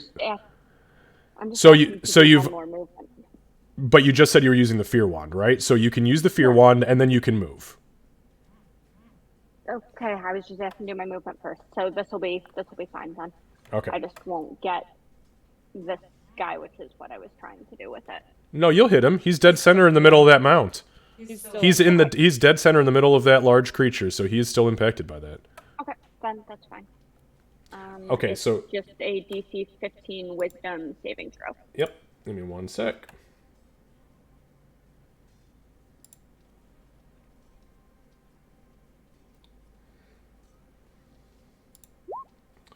Okay. Oops.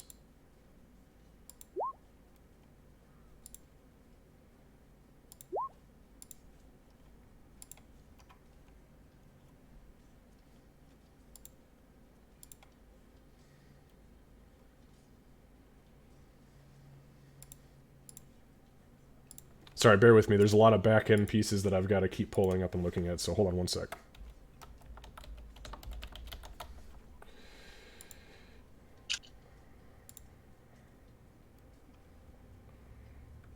Okay, so let's see here. So you activate it, expend 2 charges. So make sure that you expend the charges on your thing. You shoot. So the burst of amber light shoots out of the rabbit skull wand, and as it does so, it kind of washes over the creatures that that are in front of you.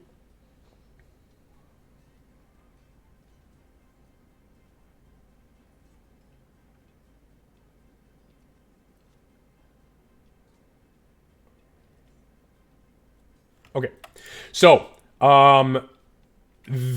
there is immediately the sounds of screams that ring out from the 2 mounted hobgoblins.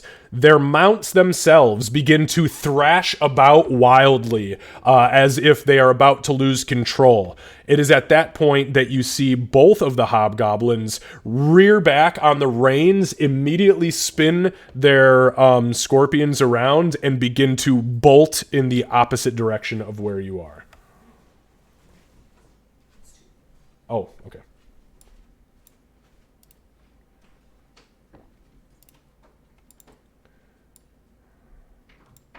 All right, bear with me.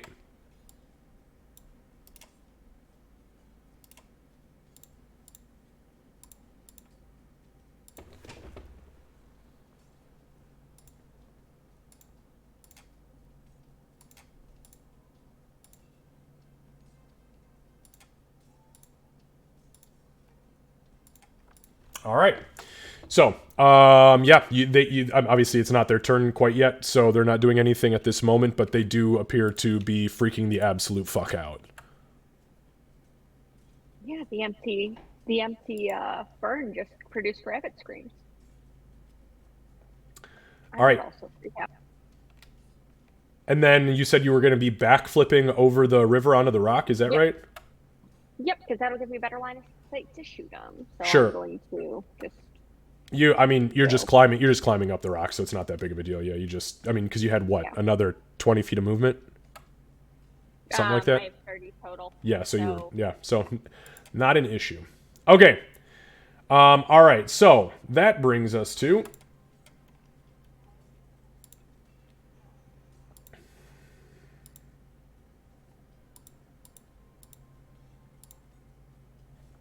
All right, these guys will all take their turn on the same turn. So, the first guy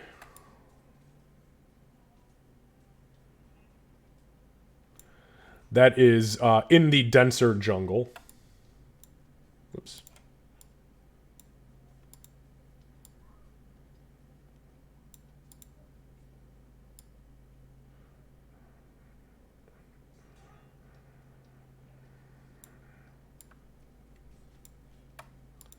All right. So they begin to fucking bolt. You see, they turn on their heels and they are riding those scorpions, screaming the whole way into the jungle. Now, bear with me for one moment because I believe they get a wisdom save at the end of each of their turns. Yes, at the end of their turns.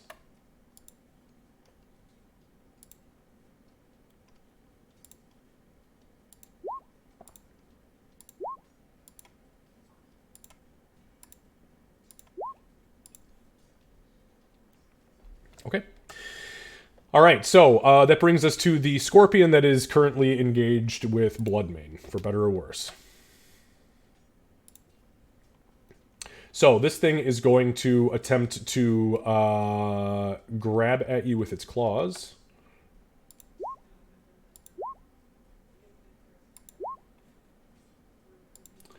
So the first claw hits with a 23 for 5 points of bludgeoning damage, and you are grappled.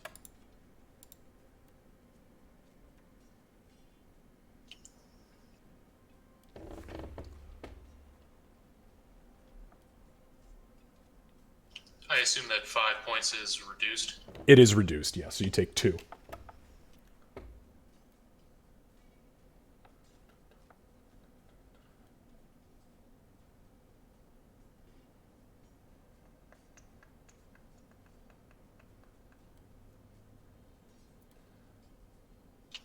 Two, you said, so I'll take that from my temporary hit points.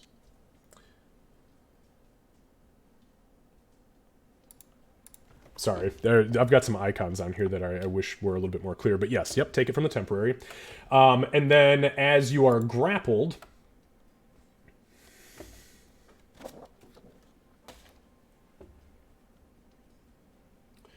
the second claw attempts to grab you. Unfortunately, that is only an 8, so you manage to kind of deflect the second blow. Unfortunately, with that being said, the claw holds you aloft in the air, and the stinger comes over the top of it and sticks into your chest. Rolled a 21 on that. I need a Constitution saving throw, please.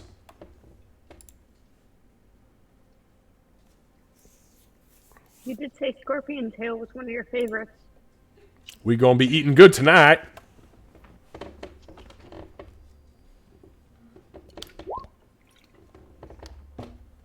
Okay, so as the stinger hits you, it goes deep. I mean, it goes probably 4 or 5 inches into your chest, and you're like, God damn, that's a big scorpion tail. And then you realize just how meaty this motherfucker is, and you're like, oh boy. And it's that you will the poison away. Not completely, but at least in some respect. So you take 11 points of piercing reduced to 5, but then you also take 7 points of poison damage, which is not, it's already been reduced because you saved. So that's 7, 8, 9, 10, 11. So you take 12 points of damage total, meaning that you have no temporary hit points and then just 2 points into your total. All right, and that is the end of the Scorpion's turn. Bloodmane.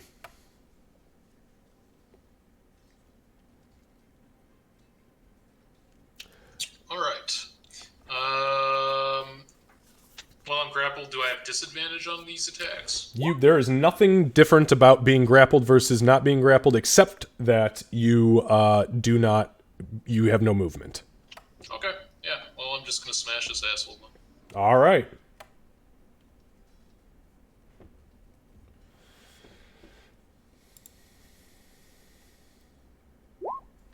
Or try. Yeah, so you smash this thing with your hammer, and you just cannot get through that shell. At least not with the first swing. Or the second swing. I can't remember if you have been grappled by a giant scorpion before, or if it was Cayman who was in the last campaign. But either way, it's not pleasant. And smacking this thing is like trying to crack a crab, which is also trying to crack you. Alright, anything else? That is all for me. All right, Winnie. Okay. All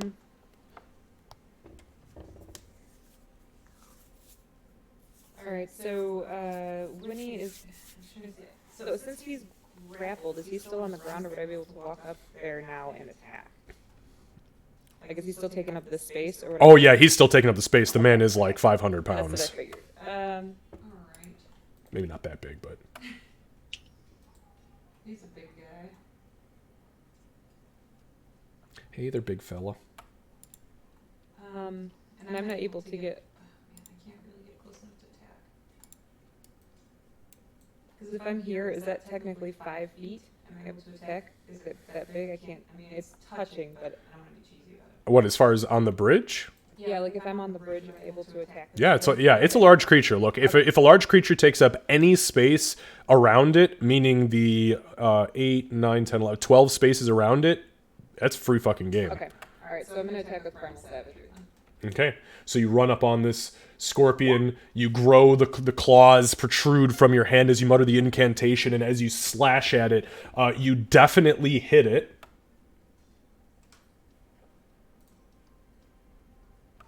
That much. 11.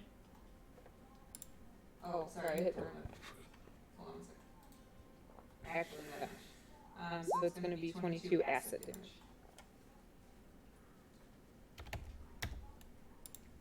So as you slash this thing, you slash the claw that is not currently holding Bloodmane, and as the acid hits, you actually punch a fist-size hole in this thing's claw and just release the rest of your acid, much like its stinger released as much poison as it could into Bloodmane. And as you pull your hand out, the claw begins to disintegrate from the inside out, dripping literally chunks of searing, screaming flesh. This thing is now thrashing wildly and looking down at you with Bloodmane in one claw and the other claw almost completely disabled. How do you like it? Put him down. You're destroying some of the best meat. You like the tail. All right, anything else, Winnie? No, she's just gonna stand ready with her shield. Sybil. I'm just gonna shoot it. I'm not gonna be able to do a whole lot, so I'm going to try and shoot the mount of the further one. You're gonna shoot the... Oh, I see. Okay, you're gonna shoot the mount of the furthest. Okay.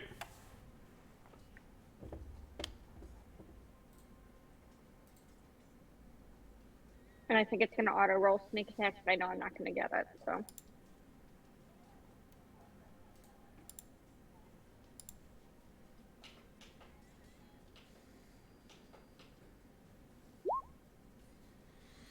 So you loose the arrow, and as you do so, the creature, which is screaming and riding this scorpion now through the denser part of the jungle, looks behind and lays itself completely flat, and the arrow flies overhead and into the jungle. Yeah, okay. That's what I've got. Okay. Oops.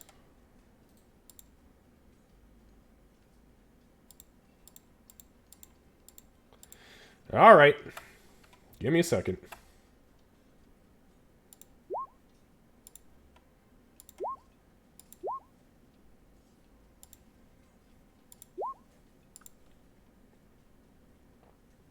All right, bear with me one moment here.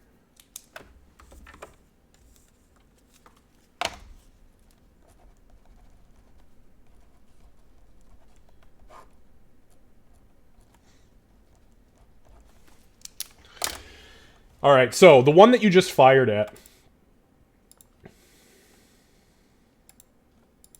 the mount continues to move.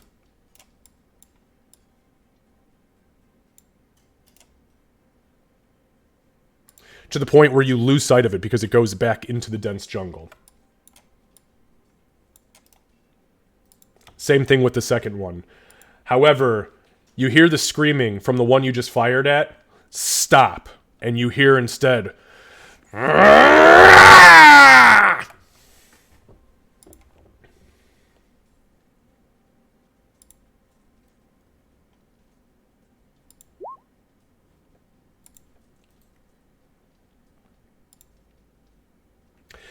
and through the jungle brush,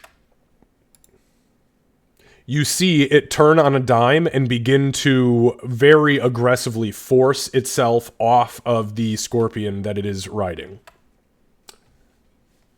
Bloodmane. The scorpion that is holding you is going to continue to squeeze you with the claw that it has you grappled with.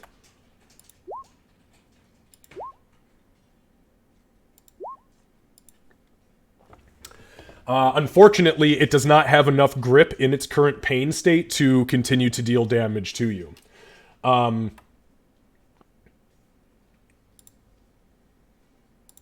It then snaps at Winnie with its opposing claw, desperately trying to grab her. Unfortunately, it does not manage to get a hold of her, and more of the shell begins to break off of said claw, and that is when it comes aggressively down with the stinger onto Winnie. Winnie narrowly avoids the stinger as it sticks into the bridge, punches a human fist-size hole in the bridge. You hear the sound of, like, a quickly running water hit and drop into the river below as you see this green ichor trail downstream, and the stinger come back out as this thing is now thrashing and screeching at you. Bloodmane, it's your turn. Alright, I'm going to attack recklessly. Ooh, beautiful. My favorite kind of attack.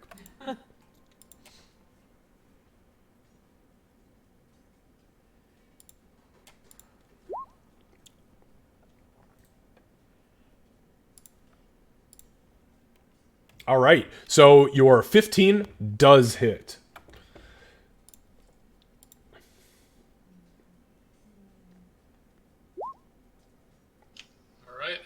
plus the 3 should be 19. Okay. So you manage to get a solid blow in with the hammer, and as you do so, the ice breaks off and lodges itself in the joint material that is holding this thing's opposing arm together, almost completely disabling that side of its body.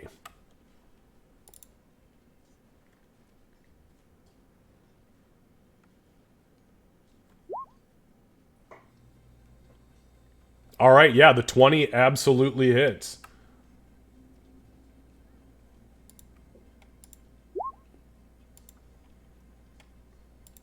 And then plus 3. Which is 17.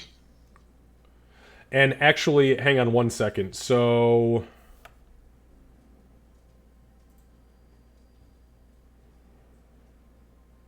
Okay, never mind. I thought this thing had damage resistance. I was way fucking wrong. Okay, so, alright. So, you rear back, and as this thing begins to drop you, it comes down with the stinger again. You dodge out of the way of the stinger, and you bring the hammer down on the front part of this thing's, head, for lack of a better term. Let's be real, scorpions really don't have heads. But as you do so, the entire top of the hammer shears off, penetrates through this thing, and pins it to the ground. As the hammer haft comes up, the head grows back, and it flails for a few seconds, and then falls still. Anything else, Bloodmane? I suppose I will use my movement to get behind this rock. And that's all for me. Alright. Winnie. Because you said that we heard like this angry scream from Barish. It's deeper in the jungle than that. Is it that to me that direction? Yes. Okay.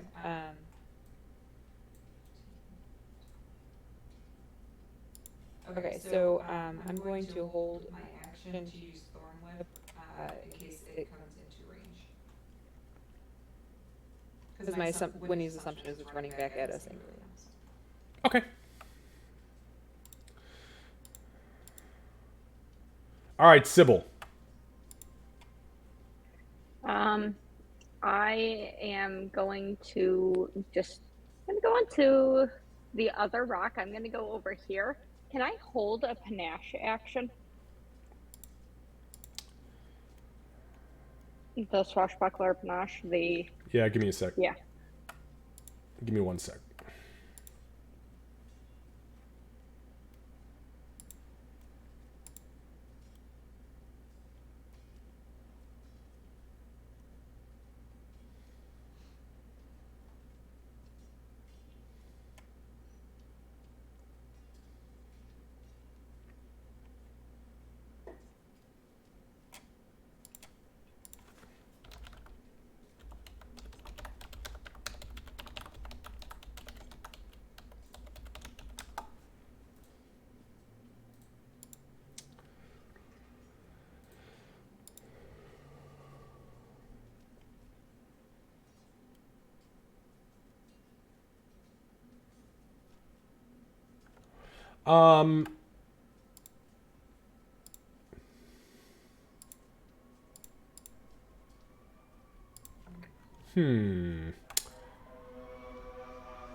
You know, it's a weird one. It is technically an action.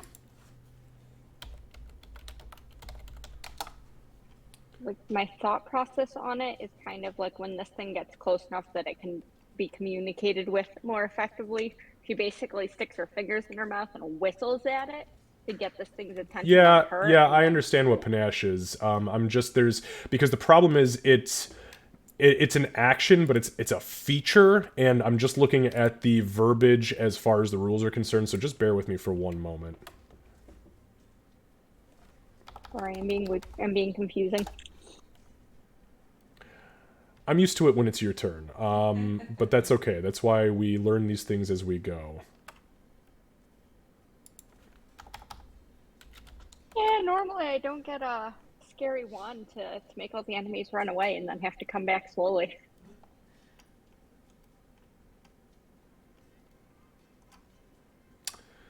Okay, so... Yeah, I mean, as far as the way that Panache works,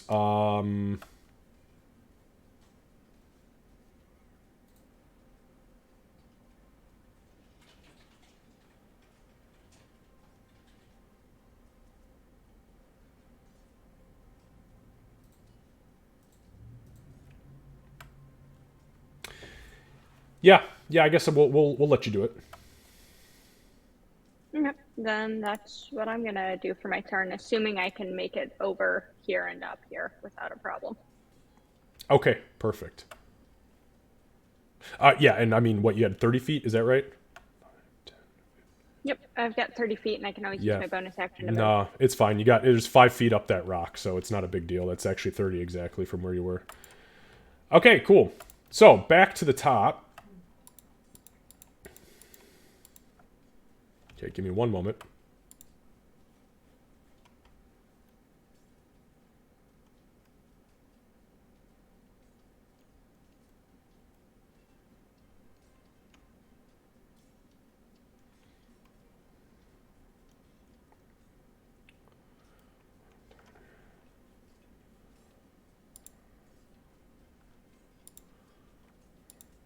Alright.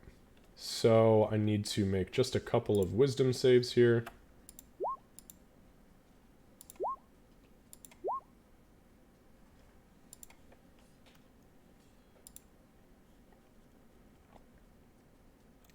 Okay. So, as the screams of the hobgoblins cease, there is a familiar sound, one that you've heard many times in the past, and that is the sound of an arrow being loosed from a bow. Said arrow flies just fucking barely from the tree line of the dense jungle and strikes Sybil.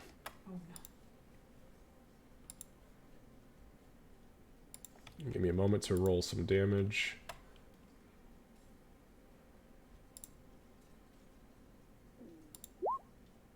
And I do want to use my uncanny. Oh, I can't see it. Never mind. So that strikes Sybil. You guys see Sybil kind of like waiting and watching as the screams die down. There's this an arrow flies from the jungle tree line, strikes her in the shoulder for 6 points of piercing damage, which I believe is still well within your temporary hit points. Yes. I'm inspired past this arrow. Okay, so that is literally all that happens. There's no other noticeable happenings at this point. As something is happening inside of this jungle line, but you guys have no fucking idea what it is. Aside from a single arrow that fired out.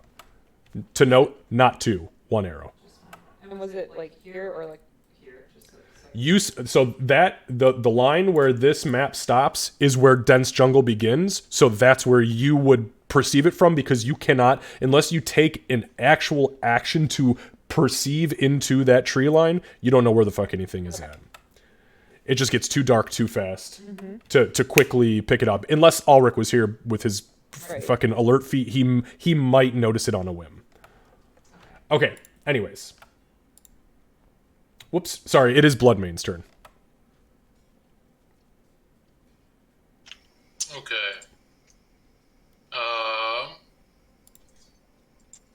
Can I? Well, let's see. One.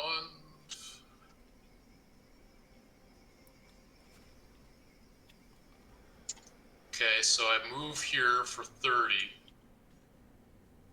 Correct, and then as soon as you step foot into that tree line, you're moving at half speed because it becomes the dense jungle again. Okay. I will step foot in the tree line. Okay, you guys see Bloodmane start to push into the jungle. Anything else? Nope. I think I'll probably end up losing my rage since I haven't attacked or been attacked for the duration. That would be correct, yep. Okay, Winnie. Winnie's going to try to stay close to the blood main. Okay. Yeah, so she's running up there, and then again, I'm gonna just ready my action for with Thorn Whip for an enemy to get in range. For I'm sorry, what did you say? Thorn Whip, I'm gonna have it ready for my action in case an enemy comes in range to use it. Okay, understood.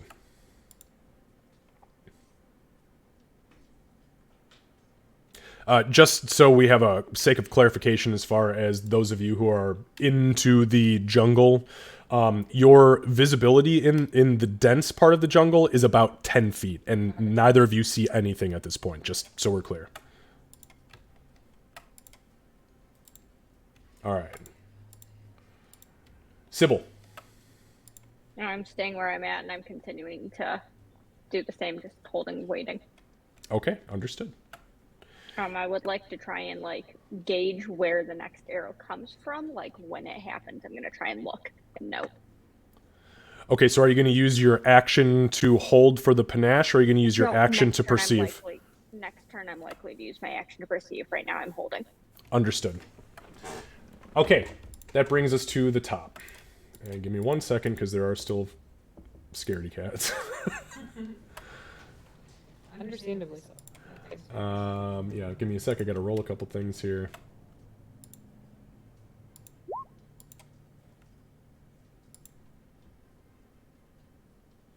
Okay.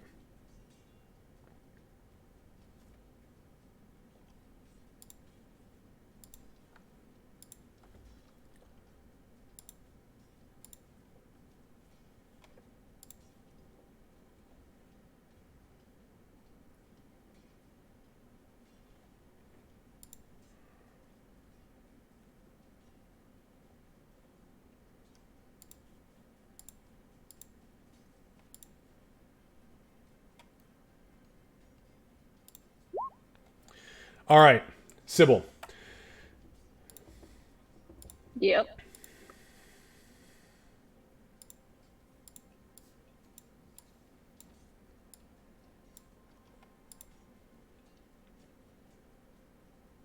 Give me a perception check. Yeah, okay.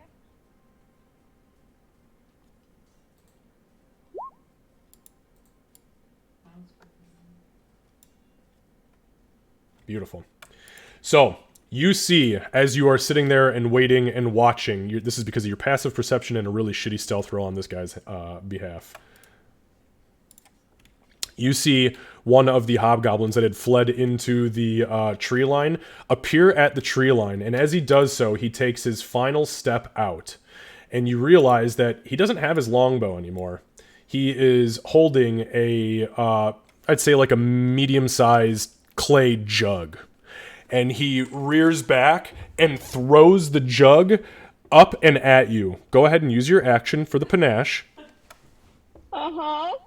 I dislike. To be honest, I dislike to just a jug of mayonnaise. Oh god, that would be rude. Like use evasion for this jug of cherry. Nope, So don't like that. Is persuasion. Yep, versus Okay. insight. Come on, be persuasive. Hey, that's not bad. As you whistle, this thing is already mid jug lug, a jug chucky. I don't know what this guy's doing, but he's throwing the fucking jug at you. And as that happens, so what happened was that you tied, and unfortunately, I believe you have to beat the enemy's insight check, is what it says. You have to beat it. It just says on success. So. On success, so that is not a success. Because when you have a contest, you have to have one higher than the other. But that's okay because he wasn't doing anything crazy at this moment anyways, and you could always panache him again next round. But the jug shatters next to you. And spilling out from the jug is a massive swarm of hundreds and hundreds of tiny scorpions. And you hear this creature begin to laugh, still wiping the tears from the fear from its face. It's now crying with laughter. The scorpions immediately begin to swirl up and around you. I really dislike swarms. I'm having Aurora flashbacks right now. All right, that brings us to Bloodmane.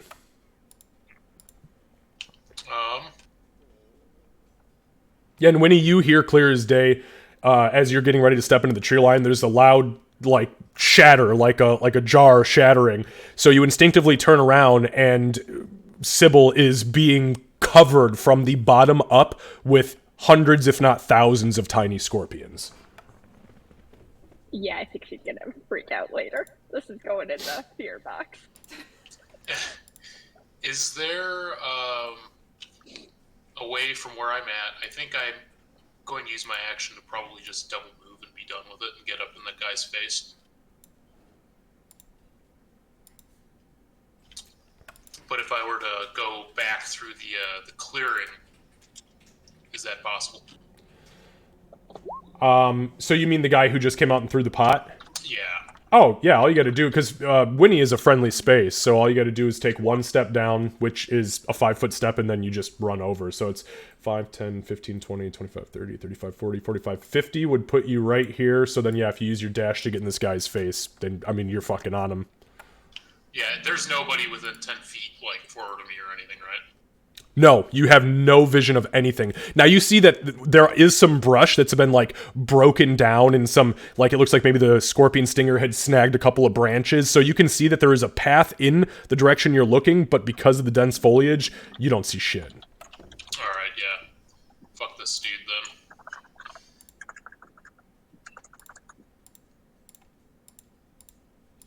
then. All right. Winnie. Alright, seeing where he went. Somebody's typing real loud. Yeah, it didn't. I wasn't even. I don't know why I used Discord through my phone. Yeah, that's weird. They're always listening. Yeah, apparently. Always listening. Drugs! So I guess Winnie's gonna try to help with the mini scorpion situation. That whole thing you got going on there. Kind of knowing that she still has her own Survive. temporary hit points from Sybil, she's gonna risk possibly having her lose the rest. So I'm gonna try. She's gonna try to attack the scorpions specifically. Okay, so she's up on a rock that you can't reach. Are you going to climb the rock? Yeah.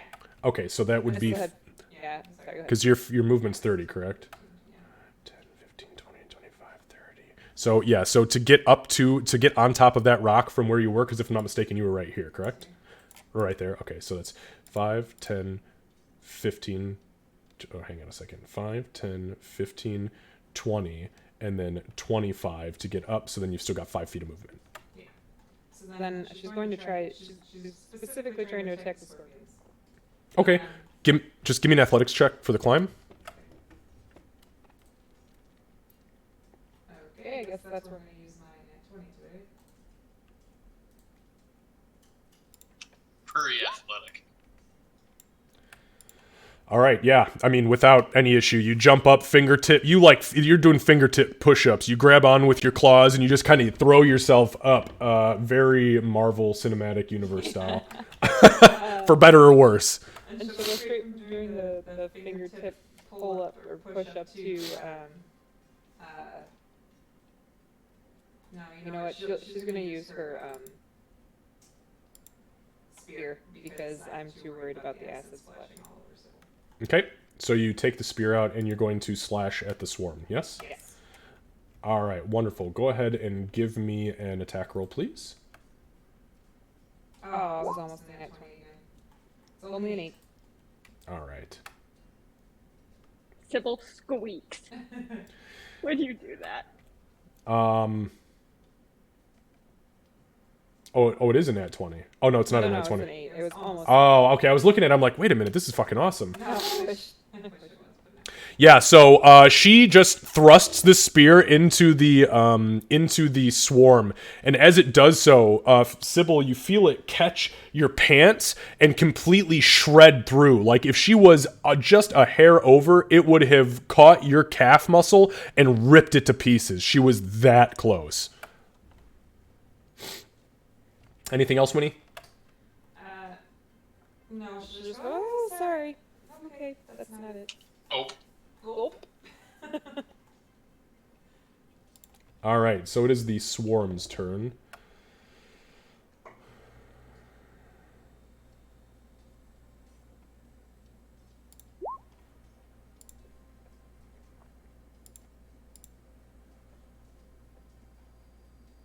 All right, so the swarm begins to swirl up, and it is now around. I almost called you Aurora. Up Sybil's waist. This is what happens when I got the same fucking people playing in my campaigns.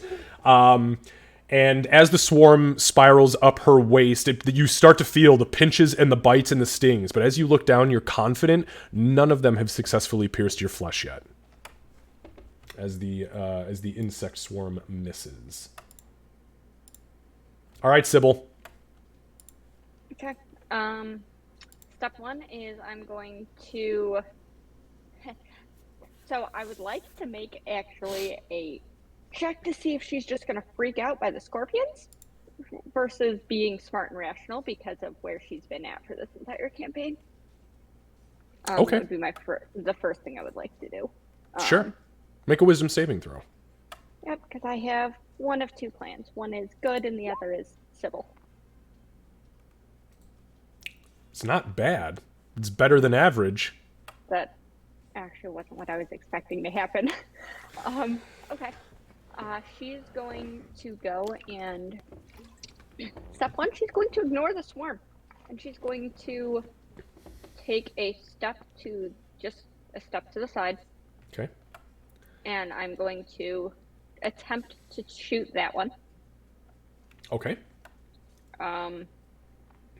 Really hoping this doesn't end up being Aurora style.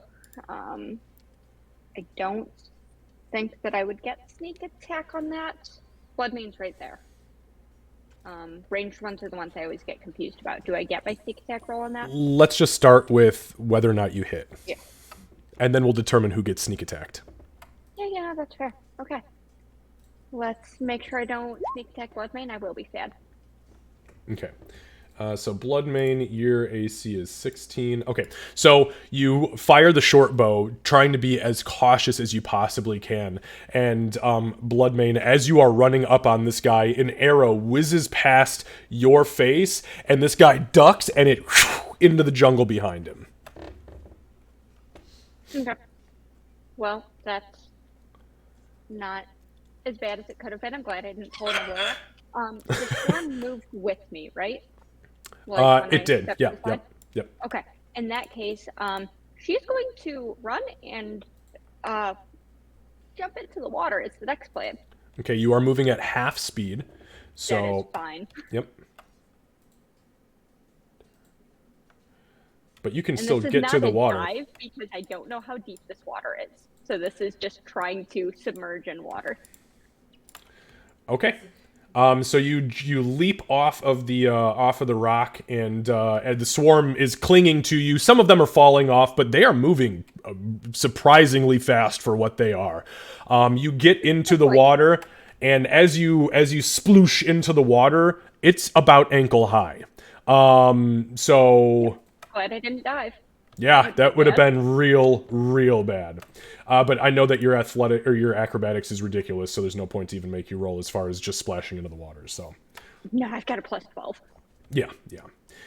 Okay, anything else? No, because I think I'm not going to be able to do much more with that.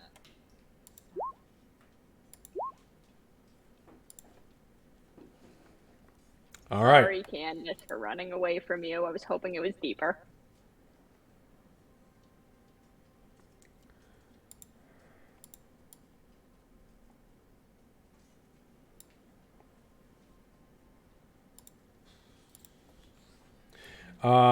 Winnie, what is your passive perception? Is it still 16 or is it 15? Passive perception is actually 17. Can you speak up? Passive perception is 17. Thank you. Okay, so make a perception check for me. Unfortunately, these hobgoblins are very bad at two things, and that is wisdom saving throws and stealth checks. What did I you got a roll? 14. Oh, 14. Okay.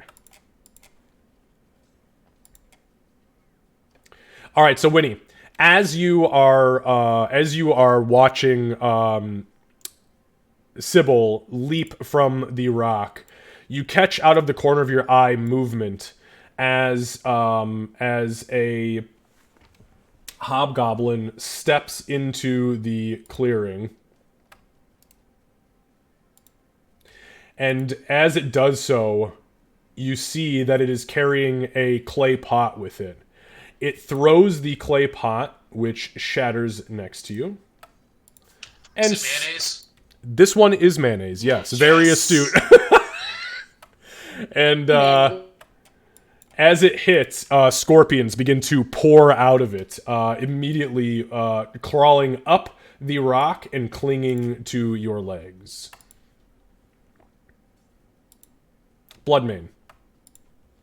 The old scorpions in a jar trick. Very nice. Alright, so... Fucking desert people. You're telling me, man. Need to get back out on the water here. I'm going to attack this clown recklessly. All right.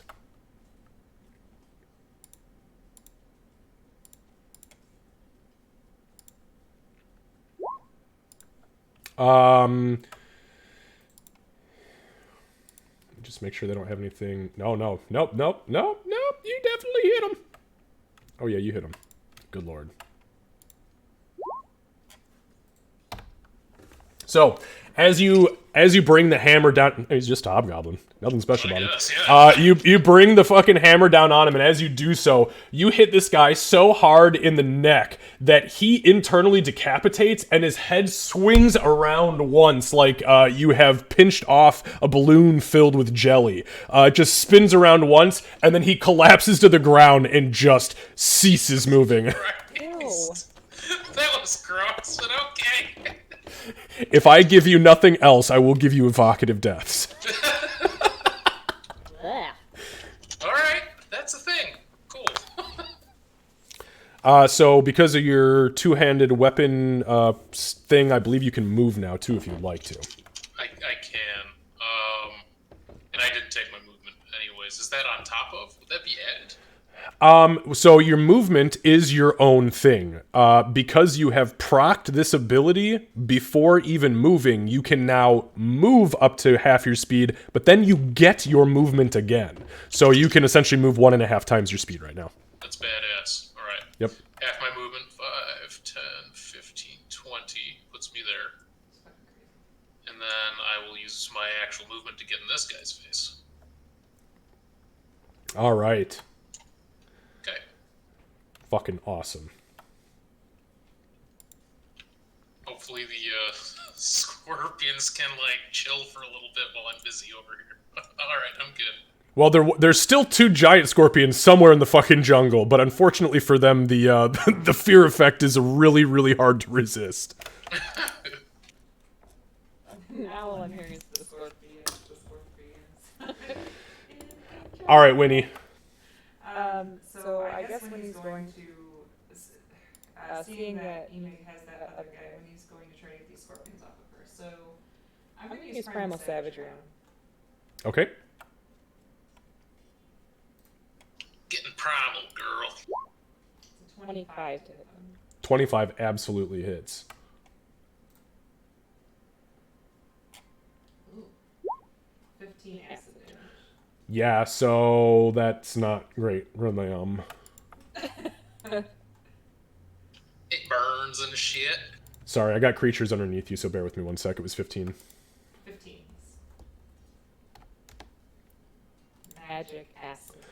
So as you begin to slash at the scorpions that are on you, you do successfully, I mean, you you reduce them in strength, in size, in swarm by about 75%. Unfortunately, in doing so, you also take 7 acid damage.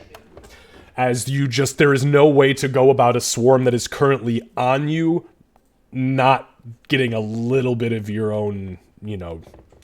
I didn't actually take any damage. I was gonna use the word juice, but I decided not to. Thank you for being me.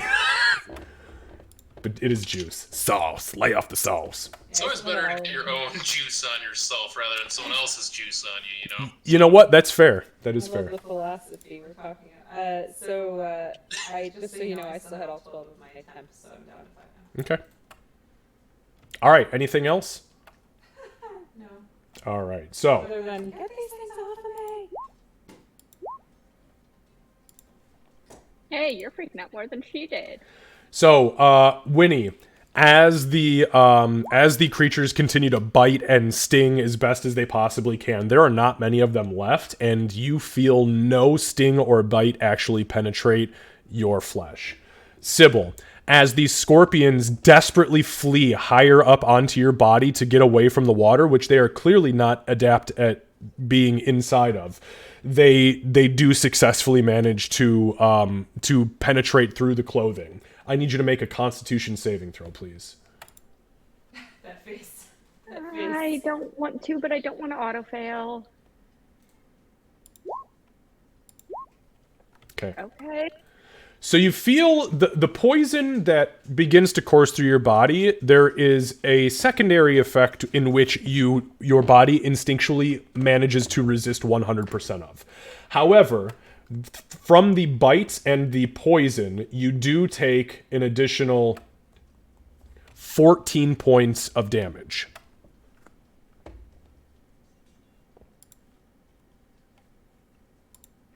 And Sybil, it is your turn. Okay. I don't really have a better option than at this point just trying to get it off. So we're gonna do that. We're gonna see how many of these things we can stab in 6 seconds.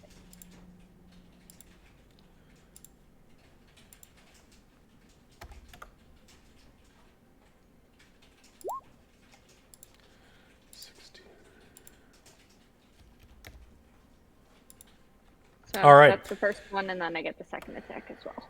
Yep, absolutely. So that is 25 to hit. A 25 absolutely hits. There's no doubt about that.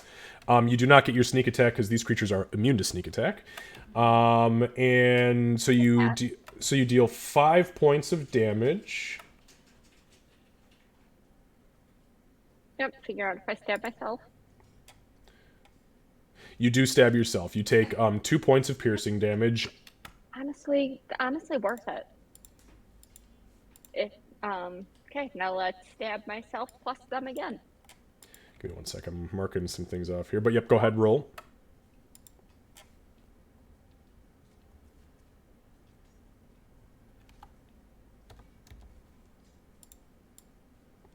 Okay, so the 12 does hit again, yes. And you take 3 points of piercing damage. And you slash another chunk of them off. Your blades don't appear to be doing the kind of damage that you would normally do if something were made of flesh to these things, but they are definitely cutting them down to size. Okay, and that goes for both the foul blade and the standard rapier? Yep. Okay. Yeah. That's... I doubt I can disengage from a swarm, so I'm going to just be done. Okay. Alright, give me a second. I gotta see if these fucking scorpions are done being afraid. Holy shit. It does only last for a minute. Yeah, but it's only been fucking 7 rounds, so... Yeah, I'm grateful for that part. No mayonnaise, only scorpions. I prefer the mayonnaise. I also prefer the mayonnaise. Oh, wait, whoops. We have our own mayo jar for later, for when we're eating scorpion tails. We have the alchemical jar. We do. Oh, that's right. And then Yeah, some no, I people wasn't like that being for weird. Harry. I honestly, I was already married to the fact that you were being weird. Yeah.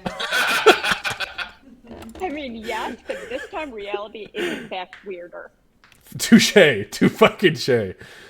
All right, so just so you guys know, we got about 10 minutes left. We're probably not going to complete this combat, but we'll definitely make sure that because thankfully our turn order will halt, and when we pick up next time, we'll just be able to roll. So, okay. With that being said, so you don't notice anything as far as the scorpions are concerned because they've been fleeing for many rounds. However, Kurt, as this guy runs up, or as you run up on this guy,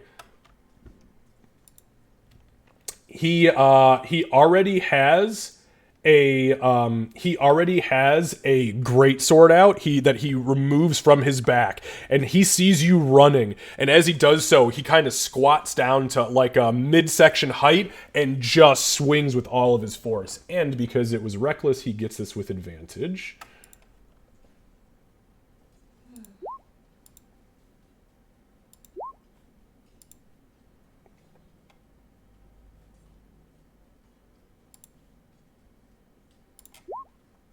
All right.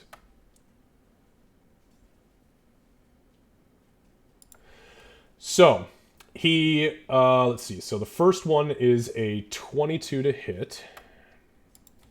So he strikes you with the greatsword. He's also going to use his martial advantage to deal an extra 3d6, which... I would like to use Stone's Endurance on this one. Okay, go ahead and roll.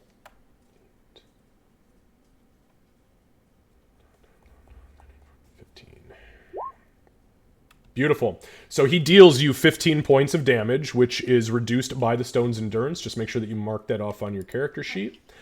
And then he, as he spins and your body instinctually seizes up, there's this loud chung as literal shards of rock like spray off of your body. He then follows through with the greatsword around his head and he comes back down at you. As he does, that is a 17 as the high to hit. That'll hit. Perfect. And that one only does...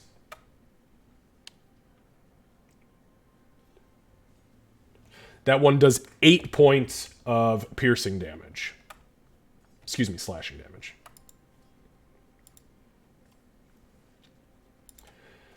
Okay, so then...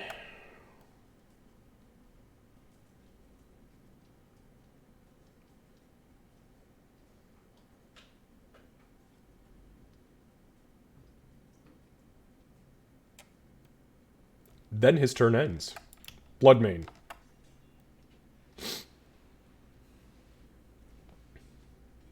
Okay, got my hit points adjusted here. Just a heads up for transparency. It looks like I have 4 Stone's Endurances on my sheet. I believe I am only entitled to 1. So they changed the way Stone's Endurance worked. It is all based now on your proficiency modifier. So you get a number of Stone's Endurances based on the number of per day, based on how many proficiency modifier points you have. So you should have +4 right now. No kidding. Okay. Yeah. Now I don't agree with these rules, but they have currently turned off the ability for me to use what they refer to as the legacy rules, which are the original rules as written. And they are, because they're rolling out a new version of 5th edition, which is kind of like 3 and 3.5. They are changing tons of shit that I cannot technically control at this point. Okay, I mean, like, if for the sake of the game, like, we want to just, like, count those other ones as being off, I'm fine with that. It's a racial ability. I don't think that should necessarily scale. I agree with you 100%. I absolutely do. And if I'm not mistaken, actually, I believe Sybil's sheet was the same way with the levitate thing. Actually, you know what? It might be. Hang on, I think I know what I did. There's 2 types of Goliath. There's a legacy Goliath, and then there's the regular quote-unquote Goliath. I think I currently have your race set to the regular Goliath. Yep, I'm almost positive I do. Either way, I'll make a note of it, and then I'll look at it. On the back end of things when we're done. Okay, sounds good. Mine says once per long rest still. So That's whatever you did because today. it's because I changed you back because I saw it and I was like, and they allowed you to do actually was cast levitate once a day, fly once a day, and invisibility once a day, and I was like, no. That would be fantastic and also broken. Yeah, racially that would be ridiculous. You wouldn't want to play anything else. Okay, I digress. Yes, Bloodmane.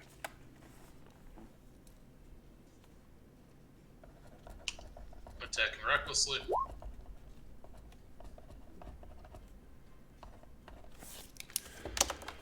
All right, 25. Yeah, 25 definitely fucking hits. There's no doubt about that.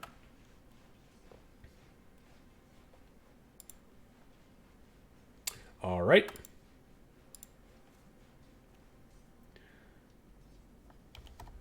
So he takes it like a champ. You cut across his splint mail, and it digs deep, and you see blood run down the hammer. It kind of freezes it into this little weird bloodsicle-looking thing. And as you pull it back out, he kind of grins at you, and you realize this is not your average schmuck. Alright. Okay. I'm alright with that. Let's tango.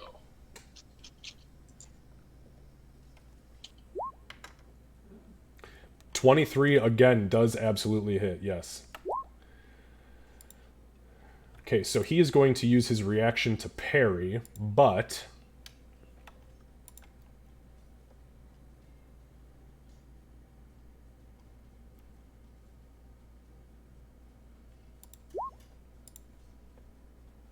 Okay. So he takes damage, but it is a little bit reduced compared to what it was, as he spins some of the hammer away from him, but he still definitely fucking takes damage. Actually, that was a goddamn waste of parry, but that's okay.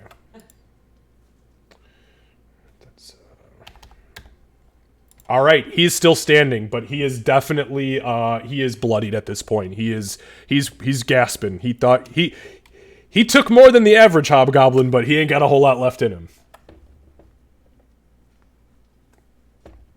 Alright, anything else, Bloodmane? That will be all. Beautiful. Winnie. Alright, she's going to burn herself with more acid probably, but try to get these stupid things off her. Hell yeah. It's a 24. 24. Okay, so 24 definitely hits. Give me some damage. Sizzle, sizzle, baby. Get him extra slimy for me. Ew. So you take 5 points of acid damage, Winnie, and as you slash into the last of them, you literally grab, like, the fistfuls of them, and as you pick them up, you just squeeze them into your hand, and they pop and sizzle under your grasp, and you throw them down to the side, and the first thing that crosses your mind in that moment is... That's okay. Insects aren't animals anyways. I think that to myself? Yeah, Why am I so creepy? you're savage. On a primal level. I like that. Alright. And then she's gonna run over here and prepare to hopefully assist. Give me 2 concentration checks, please, from the acid damage you dealt yourself. With advantage because of your Warcaster. Warcaster. Okay, you're good on the first one. And good on the second one. Thank goodness you had that advantage, because that would not have been good. Alright, okay, and then you run over. Anything else? No, I think I'm good on that. Alright, so the swarm of scorpions that are currently on Sybil. Yep. She's starting to freak out a little bit because how could you not? If you were a Sybil in this situation, she's just trying to get these things off of her. Okay. Sybil, so they do successfully bite you. I actually skipped ahead on their turn to get to you just so we know where we're at, and that is for 14 points of piercing damage. I can't uncanny dodge that. No. Can I? I feel Nope. like okay, 14. Okay. All right, and then Sybil, it is your turn. Okay. She doesn't have reckless attack, but she's recklessly attacking at the Easter eggs at this point. She's just trying to get them off. So rapier, daggers, and praying furiously all of the while at this point.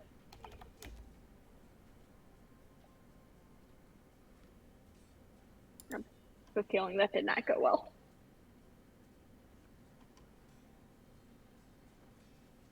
All right. So...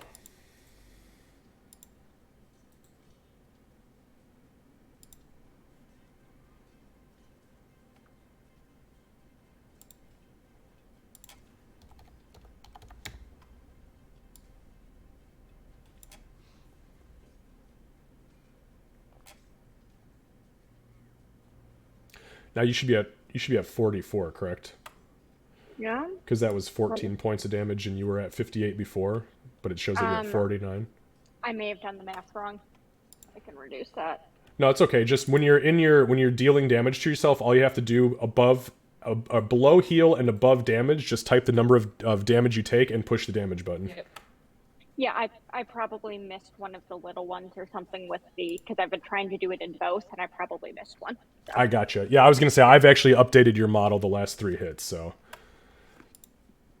Okay, so the 13 with the rapier does hit. The foul blade 11 does not hit. So, with that being said, though, you do take an additional 3 points of piercing damage, and you do manage to swipe a few more of the scorpions off.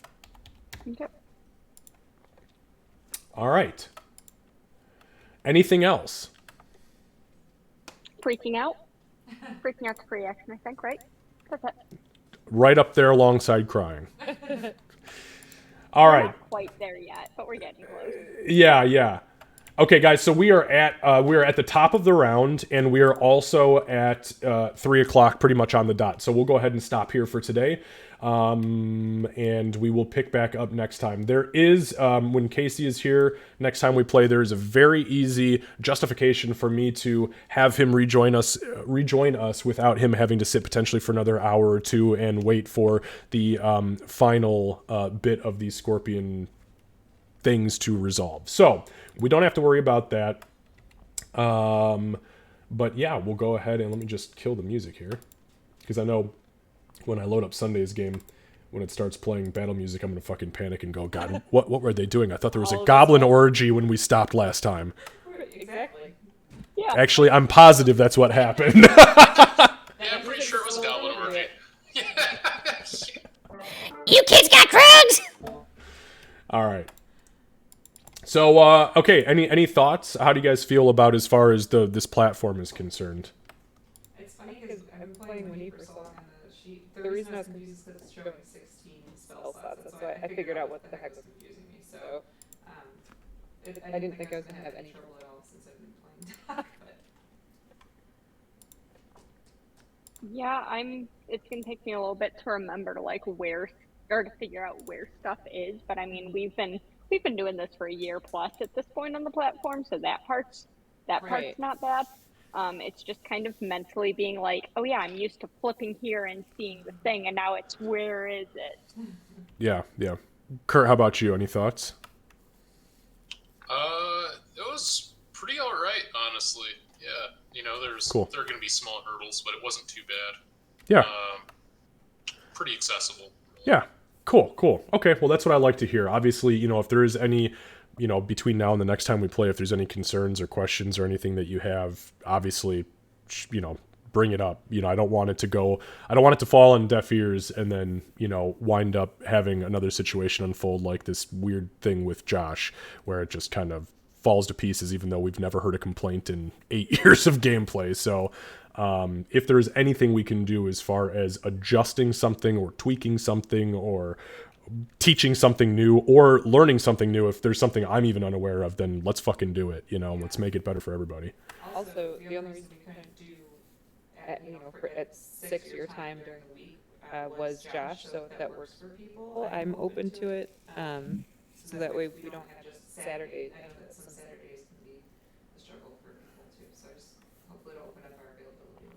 I'm also not married to 5 hours, just so we're clear. Right. If we are capable of managing a couple times a month and we want to even cut it down to that 4-hour mark, I feel like we accomplished a shitload in the first 4 hours, and the only thing really slowing us down, I feel, would be the combat. But that's just the nature of D&D as a beast. So, Right. We'll just kind of open it. Now, June, I'm gonna warn weekends for June are a little bit wonky for me. Like I will make time, of course, but be prepared that when we schedule this, I'm gonna be saying no to some days. Just because like I'm going out of town for the one weekend and I've got my surgery, so I have to do weird work things for that. So Okay. stuff like that. Yeah. I mean, But I'll make it work. You know how I am. well, you know how we are too. I mean, it's if it works for everybody, it works for everybody. So, and if it doesn't, we move on. All right. Cool. Well, we'll leave it there for today, and then yeah, we'll reach out. We'll give Casey a couple days to kind of get himself situated, and then we'll start bugging him about when availability opens up. But if you guys have any particular dates in mind or anything like that, just let us know, and we'll see what we can do. Sounds Gucci flip flops, my guy. Gucci flip flops. I hate that. Yeah, I don't like that. Thank you for thanks for playing, guys. All right, we'll see you guys See you soon. tomorrow. Yeah, we'll see you tomorrow. Deuces. Bye-bye.